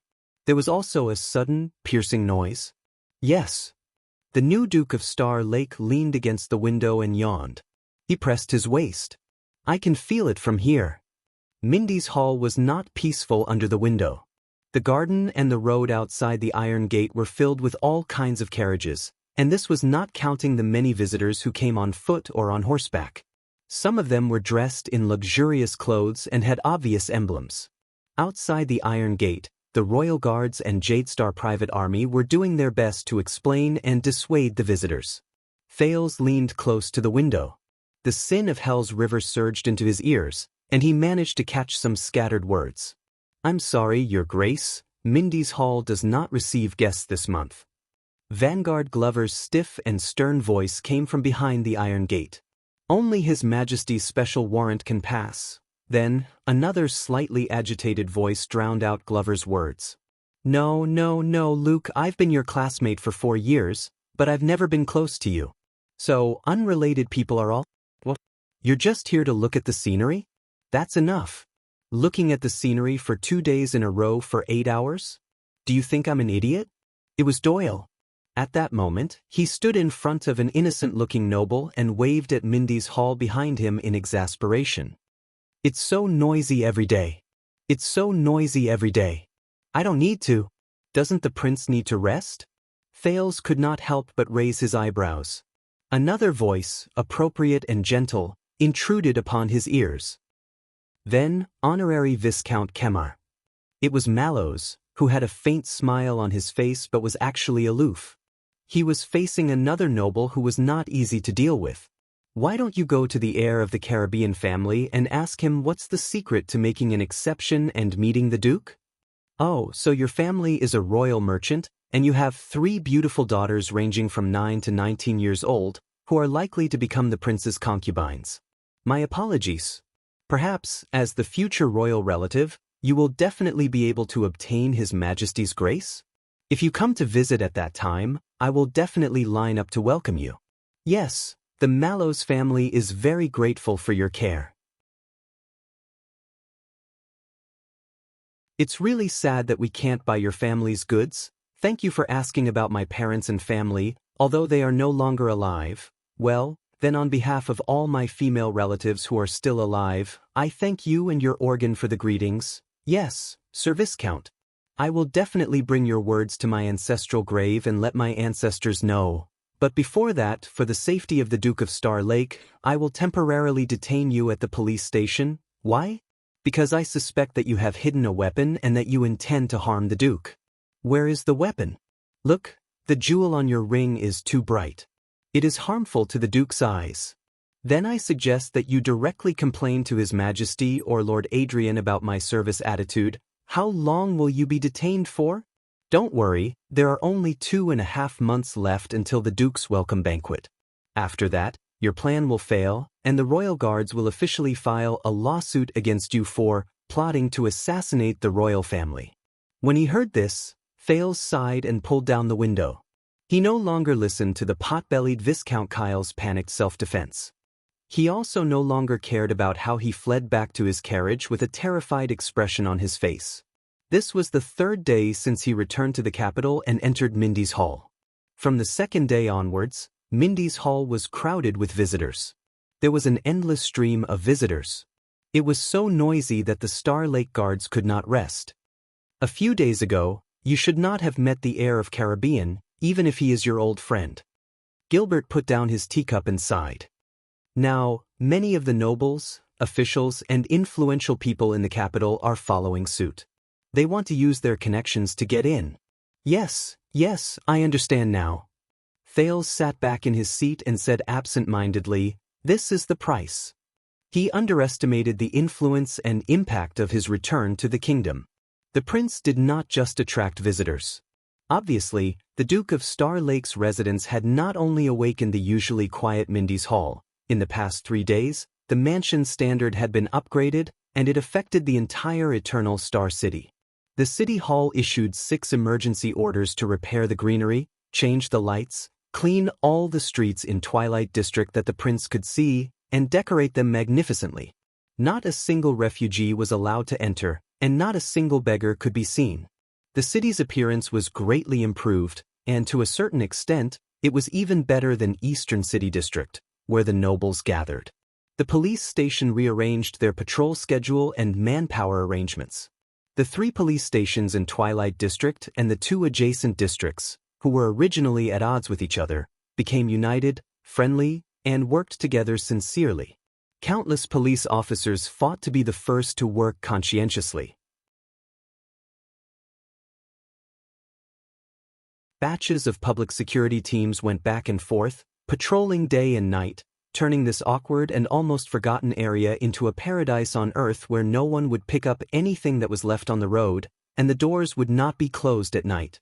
The chief garrison officer of Eternal Star City hastily increased the number of city defense teams on the city wall of Twilight District, even though Twilight District was thousands of miles away from the city wall, to ensure that no thieves or rascals can get past US and threaten the prince. He also specially requested for a warrant to mobilize the regular army from outside the city and set up a special route to clear the path for Mindy's Hall's supply and logistics transportation. According to a certain soldier, even the prince's poop that is transported out is not allowed to be tainted by others. Thales pressed his forehead listlessly. Gilbert smiled in resignation. I can already imagine when I return home. I have probably never been so popular in my life. As His Majesty's most trusted vassal, you have always been popular. Thales exhaled. And believe me, compared to the Constellations, the extensions will welcome you more. Gilbert nodded in realization. Over the past few days, other than the large group of speculators who had stretched their necks and were waiting outside the wall, eager to try their luck to meet the prince, life in Mindy's hall was rather peaceful. He slept until he woke up, had breakfast, moved around freely, had lunch, slept until he woke up, moved around freely, had dinner, moved around freely, and slept until he woke up. Right? Basically, I can't go outside when I move around freely because I have to avoid the paparazzi. Avoid the fanatical speculators who wish to meet the prince but are unable to. Even though the pace of life was similar to when he was in Dragon Cloud City, but there was no scheming and plotting against each other, no uneasiness because the enemy was in the dark while he was in the light, no constant high-pressure feeling like an arrow was knocked on a bowstring, no nervousness and excitement from surviving in a desperate situation, and no crazy journey of fleeing for thousands of miles. No one bothered, no one interfered, and no one questioned him. He was really a little, not used to it. Thales picked up the teacup and moistened his throat in satisfaction. Compared to 6 years ago when he lived here as a guest and had to go through Gilbert for everything, there were still benefits to him becoming the owner of this place 6 years later. At least he could directly give orders to the people around him, such as, "Get me a harder mattress," and his words would be obeyed, at least on the surface. These days, they are indeed. Thales slowly leaned back and let out a heartfelt sigh that was unique to a worm. It's so depressing. He had almost forgotten about the person in Renaissance Palace. That person. So, Gilbert, what are our plans for today?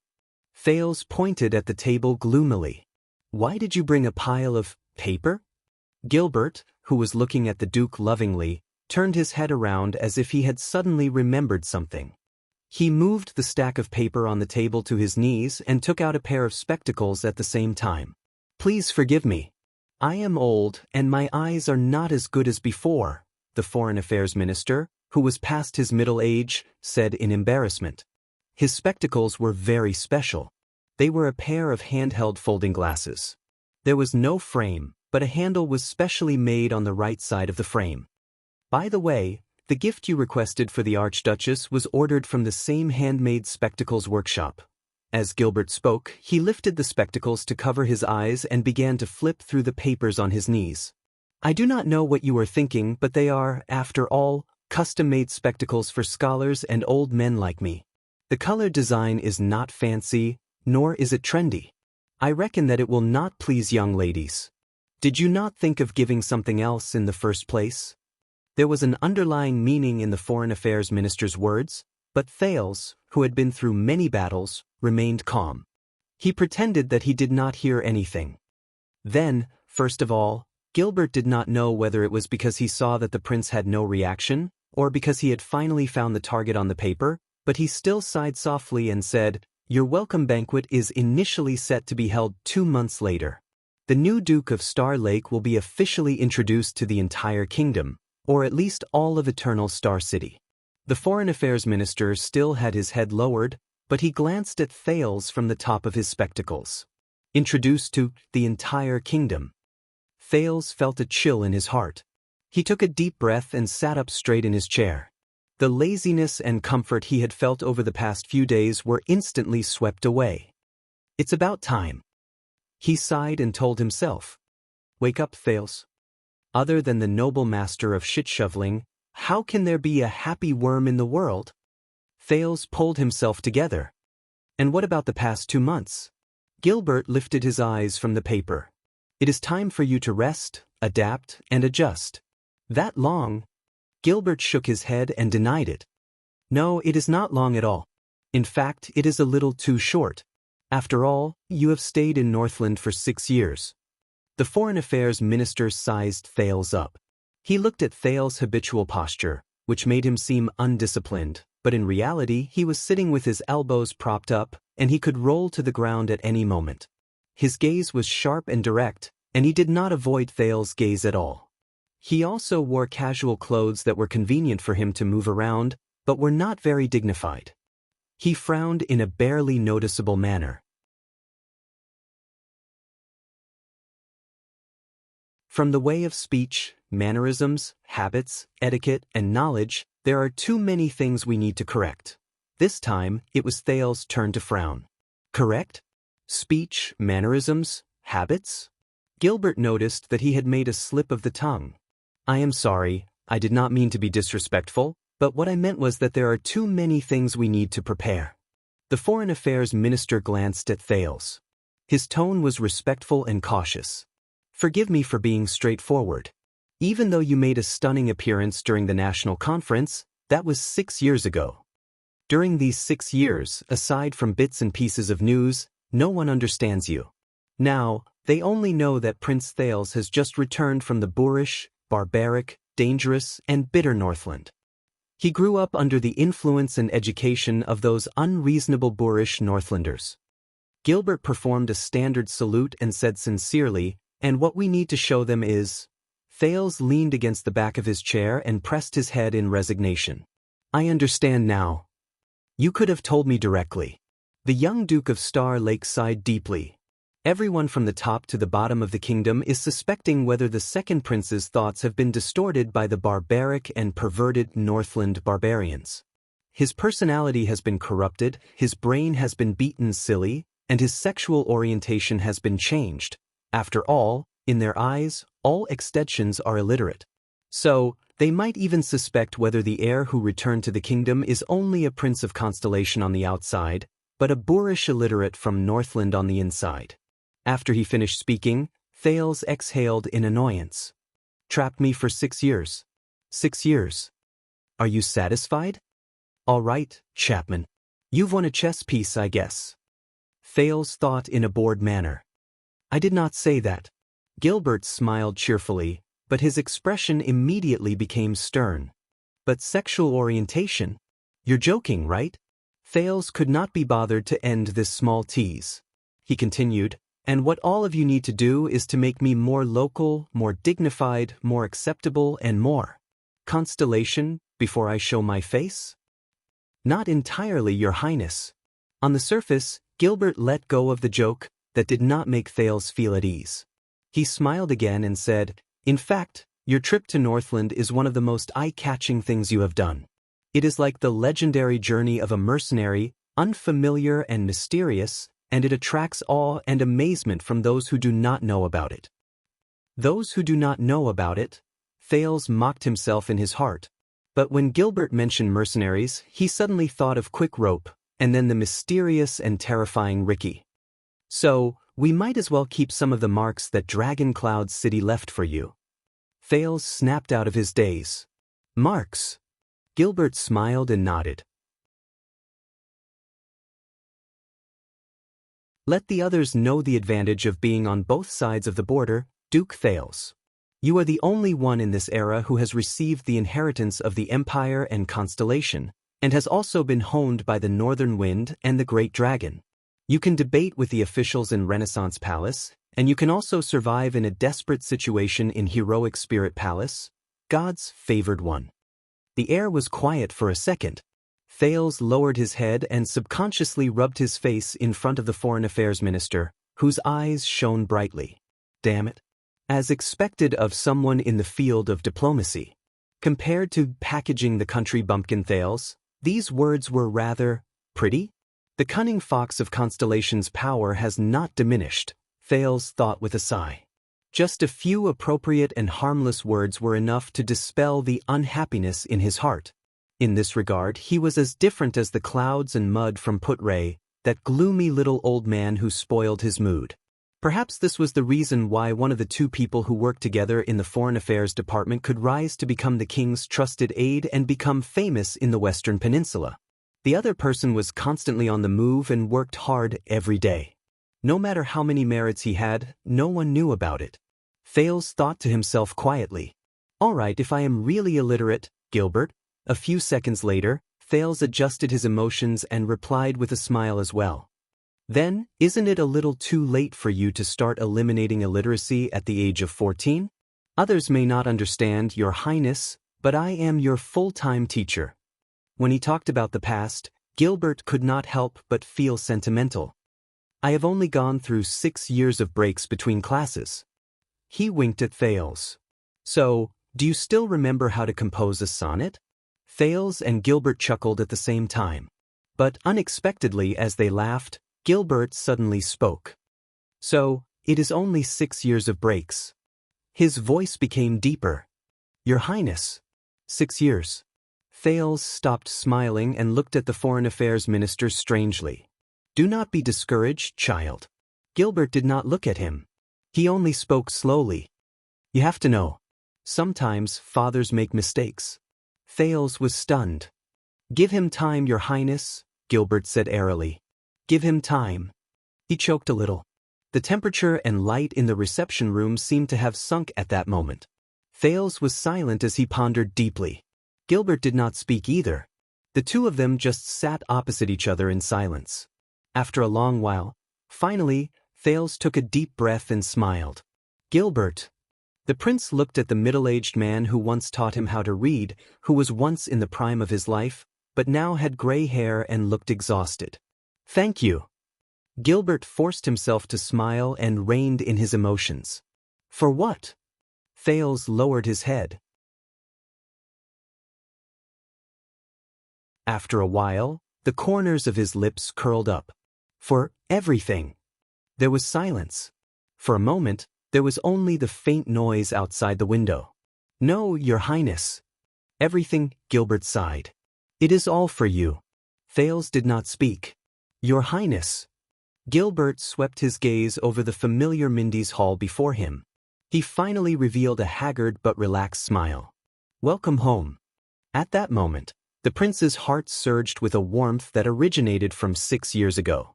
The gloom of the past was swept away. It was like the estrangement when he first returned to Constellation. It was just a fleeting moment. It was not worth mentioning.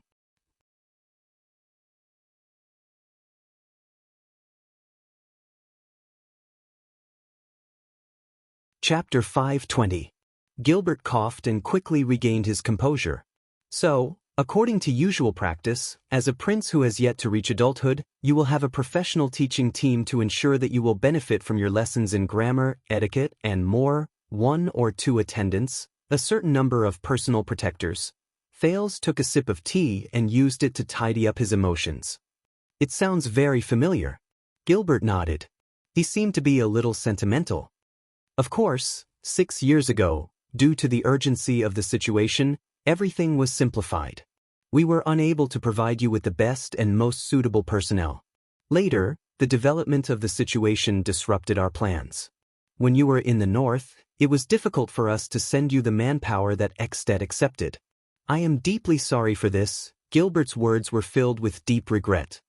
"Not entirely." Thales shook his head and subconsciously curled up his lips. As a teacher, Putre might have disappeared for a few years and was unforgiving with his words, but he was indeed knowledgeable and had a unique way of thinking. He helped me along the way and taught me a lot. It was hard to imagine that the sinister little old man who smoked his pipe in the corner, occasionally made you choke on your words, and always jumped out when you least expected it. He was actually good friends with the dignified, courteous, thorough, and reliable Gilbert. He was even a classmate who was taught by a home tutor. As for the attendant, Waya was loyal, hardworking, and responsible over the past 6 years. He was a prince's attendant that was hard to come by. Thales keenly noticed that when Waya was mentioned, Gilbert's expression darkened again. The prince could not help but feel sentimental. 6 years ago, when he met Waya, he thought that he was a little rigid and stern, but now, Thales discreetly glanced at the expressionless Star Lake guards around him. He sighed slightly in his heart. There were some things that one should not care about when one was blessed. Then there was the protector. Yes, Ida. Thales suddenly felt a headache coming on. As the prince's protector, he sighed and said awkwardly, "Very lively?" As the prince narrated, Gilbert seemed to have sunk into his memories. His gaze moved slightly. "Besides," Thales snapped out of his daze and said with a smile, "didn't you invite Old Crow for me in the last year?" When this nickname was mentioned, Gilbert's expression brightened, and he beamed with joy. "And I hope Mr. Hicks can be of some help to you." "Phew, of course he does." Thales shrugged. He thought of that special teacher, the stubborn veteran in Shield District who was physically and mentally disabled, but had a strong will. He also thought of the bond between them and his mysterious mother. And the help he gave me, you can't imagine. There was a moment of silence in the living room. Neither of them spoke. During this time, the servants served tea and snacks under the company of the royal guards. I promise you, Your Highness. Gilbert looked at Thales again. His tone was gentle. Since you have returned to Eternal Star City and have been promoted to a duke, you should have received a noble and effective education. The knowledgeable people appointed by His Majesty and I will do our best for your learning. We will start with setting up your daily schedule and planning your daily life. His daily routine. Thales could not help but scratch his head when he heard this. In truth, I have been used to studying by myself for the past 6 years. You know, there is a huge library in Heroic Spirit Palace. But Gilbert shook his finger as if he was prepared for this. Being forced to study by yourself behind closed doors due to limited conditions and having resources but not using them are two different things. Also, Gilbert changed the topic, and he became stern and serious. If you know anything about learning, Your Highness, then you will know. Aside from memorizing things by rote and accumulating knowledge effortlessly, nothing can be learned by oneself. Thales stared at him in a daze. Gilbert raised his fingers and tried to persuade Thales earnestly with good intentions. You need someone to guide you, discuss with you, ask for your advice, supervise you, stimulate you, encourage you, help you, and respond to your learning results. These are things that cold, hard books cannot give you. All right, I understand, Thales interrupted him, feeling a headache coming on. He gestured with his finger, as if he had given up on himself. Learning, lessons, and all that. Right, come on. Forget it. Besides, it's just a lesson. Aside from ghosts and crabs, I have never been afraid of anything in my life. Gilbert nodded with a smile. Very well. That is why I want to discuss with you today and sort out your learning schedule from now on.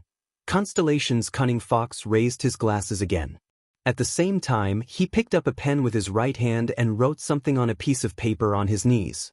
Thales, who could not fight for a free life as a worm, stared at him in boredom. Then, grammar, etiquette, history, military affairs. Gilbert narrowed his eyes and looked up. Among these 4, what did you learn in Extet? Thales raised his head and thought. The days in Heroic Spirit Palace and Saroma's study room. Grammar, etiquette, history, military affairs. They did not categorize things this way, but let us skip grammar and etiquette first, Thales said, feeling a headache coming on. First, history. Thales tapped his fingers as he recalled. In the past 6 years, they changed many history teachers, from scholars, nobles to priests and priests of the temple. Count Leespan even personally taught them when he was free. Seal Leespan. I remember that Lord Dragon's Eye. Gilbert's eyes focused. 18 years ago, during the peace talks at the fortress, he was a difficult opponent. When he remembered Regent Lispan's eyes, which seemed to be able to see through his thoughts, Thales nodded with lingering fear. Rather than calling it history, the Northlanders, especially the nobles, should be called a traditional lesson. Gilbert's gaze flickered. Traditional? Thales nodded.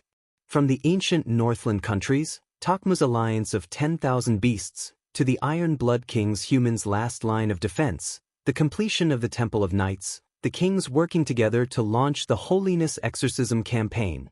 Then, the kings fighting against each other, the birth of the Pegasus, the award of honor in blood, the conquest of the empire.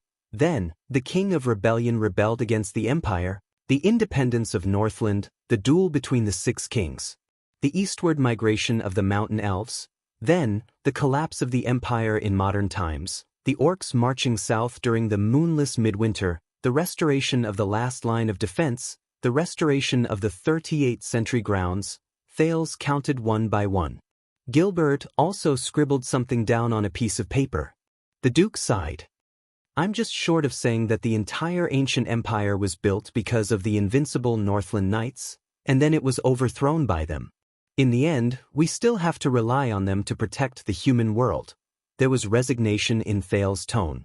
But until Raikuru overturned Cold Wind and the 10 knights stood side by side in Extet, if you listen to it more, you will realize. The Duke's gaze gradually became serious. Rather than saying that they remember history, it would be more accurate to say that they want to remember the unique traditions of the Northland: survival, blood and iron, joint rule, duel, war, and glory. Gilbert thought deeply for a while before he continued. Or perhaps it is their laws and orthodoxy. Thales narrowed his eyes and nodded. Or to sum it up in one sentence: eat, sleep, fight orcs. The last one can be replaced with empire or constellation at any time. Who knows, it might be changed to Thales one day. The Duke of Star Lake swept away unnecessary thoughts and returned to the main topic. Then, it is Northland's etiquette class. Yes, you heard it right. The Northland nobles also have etiquette classes. How to meet, greet, get along, and of course, how to duel. Thales sighed. The Northland etiquette of insanity. The higher the status of the nobles, the more so. Etiquette. Gilbert pondered and mulled over the word. Regardless of the aspect, the more people who dislike the empire despise it, the more they look up to the former great empire, such as etiquette. Thales recalled some past events and sneered. Believe it or not, in a certain version of the story, Northland's tradition of dueling originated from a pair of brothers in ancient times. Legend has it that they fell in love with the same woman. Just like lions, in order to fight for the damned, right to mate in a pack. Thales pursed his lips. In fact, during his first year in Dragon Cloud City, Thales, who did not know the ropes, received friendly and eager duel requests from various Extension nobles. Fortunately, his status was high enough, he was a prince, and fortunately, his backing was strong enough, the Archduchess, and even more so, he was thick-skinned enough. Thales lived through his first year in peace, and swore not to walk together with Saroma in public. She was the one who came to hold my hand first. Late at night, the 9-year-old Thales complained to his pillow, feeling wronged. Apart from that, they would also explain religion and beliefs during etiquette classes. Thales recalled. From the worship of ancestors in ancient times, to the belief in the mountains in modern times, to the Church of Holy Sun in modern times, to the bright moon and the setting sun today, to the throne and the great dragon after the Battle of Eradication, Northland's etiquette and beliefs are inseparable. Gilbert made a few notes, nodded, and said, "This is probably due to the influence of the Empire's legacy." A few hundred years ago, when the Church of Holy Sun was still the Empire's state religion, almost all the secretaries and scholars under the nobles of the Empire came from the Church's school. Almost every noble family had their own priests, and the belief in the Holy Sun was a compulsory lesson, second only to loyalty to the minister. In fact, religious etiquette and knight etiquette have quite a lot in common. Thales shrugged. He did not know whether he agreed or felt helpless. Aside from history and etiquette, there are also lessons on governance. As the name suggests, it teaches a suzerain's heir how to govern his territory. Of course, only noble families with counts and above would have such lessons. Thales recalled with a headache. It includes financial calculation, agriculture, business administration, human relations, etiquette, nobles' marriage relationships, and so on. There are many and complicated things. Gilbert seemed to be deep in thought. But do you know what's the most interesting thing? Thales exhaled. His tone was one of mockery and one of disdain. Under normal circumstances, women do not have the right to listen to this lesson. They are only prepared for male heirs. Of course, in the past few hundred years, Extet had never produced a female heir who could be put on the table. That was why he had the honor of accompanying a certain someone to attend the lesson. Ironically, Thales was more capable than his female deskmate in stimulating the teacher's desire to guide him in this lesson.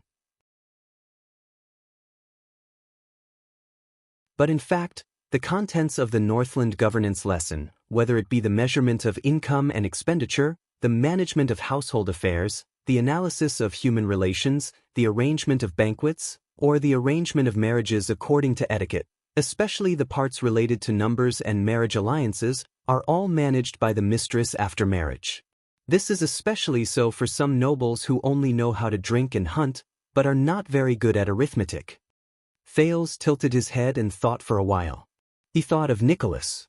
In fact, there are quite a lot of men like this in Northland. So, among the many lessons that the Archduchess and I have to attend, the inexplicable governance lesson is actually the one that the nobles in Dragoncloud City will not dispute the most. Because she is a girl, after all. She will have to learn these things after she gets married, but I am a man.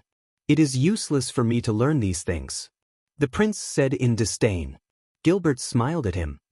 During the chaotic era of multiple kings, wives and daughters were only the ties that connected families to families, and cities to cities.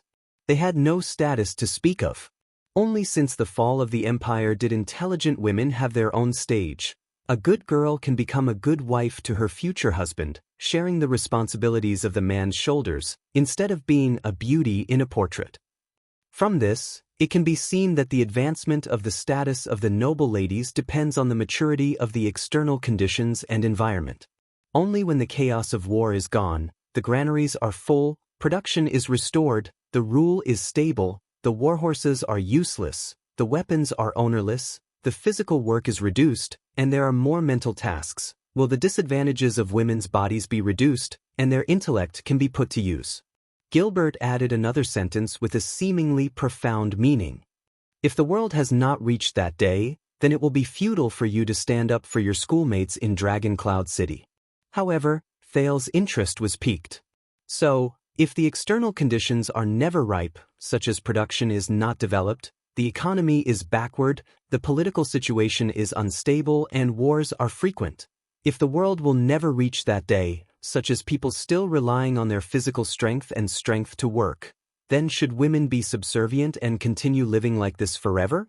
Gilbert raised the spectacles in his hands. It is a pity, but this is an obvious and objective fact. We are powerless to do anything about it. Thales stared at him and suddenly smiled. Reality and ought to be. Gilbert was taken aback. What? You gave me an answer, Gilbert. The young duke sighed. To answer my ought question. That is not right. Gilbert was stunned at first, then came to a realization. Looks like we can improve our grammar lessons a little. The Foreign Affairs Minister smiled gently. Especially the logical part. Thales smiled to go along with him. But before we solve this age-old problem, let us return to the main topic. Gilbert wisely did not linger on this topic anymore. Then, aside from history, etiquette, and governance, Thales blew hard, but he did not manage to make a sound. But this did not affect the complicated feelings he had towards the next answer. Lastly, and also the most distinctive part of the North, the Northlanders, military lessons. You're tuning in to the Passion Pages YouTube channel. We're so grateful for your support, and don't forget to subscribe to join us on this incredible journey through captivating stories. Your generosity through donations truly makes a world of difference, as it's the primary source of revenue that allows me to expand and enhance this channel for you. Thank you from the bottom of my heart for being a part of this adventure.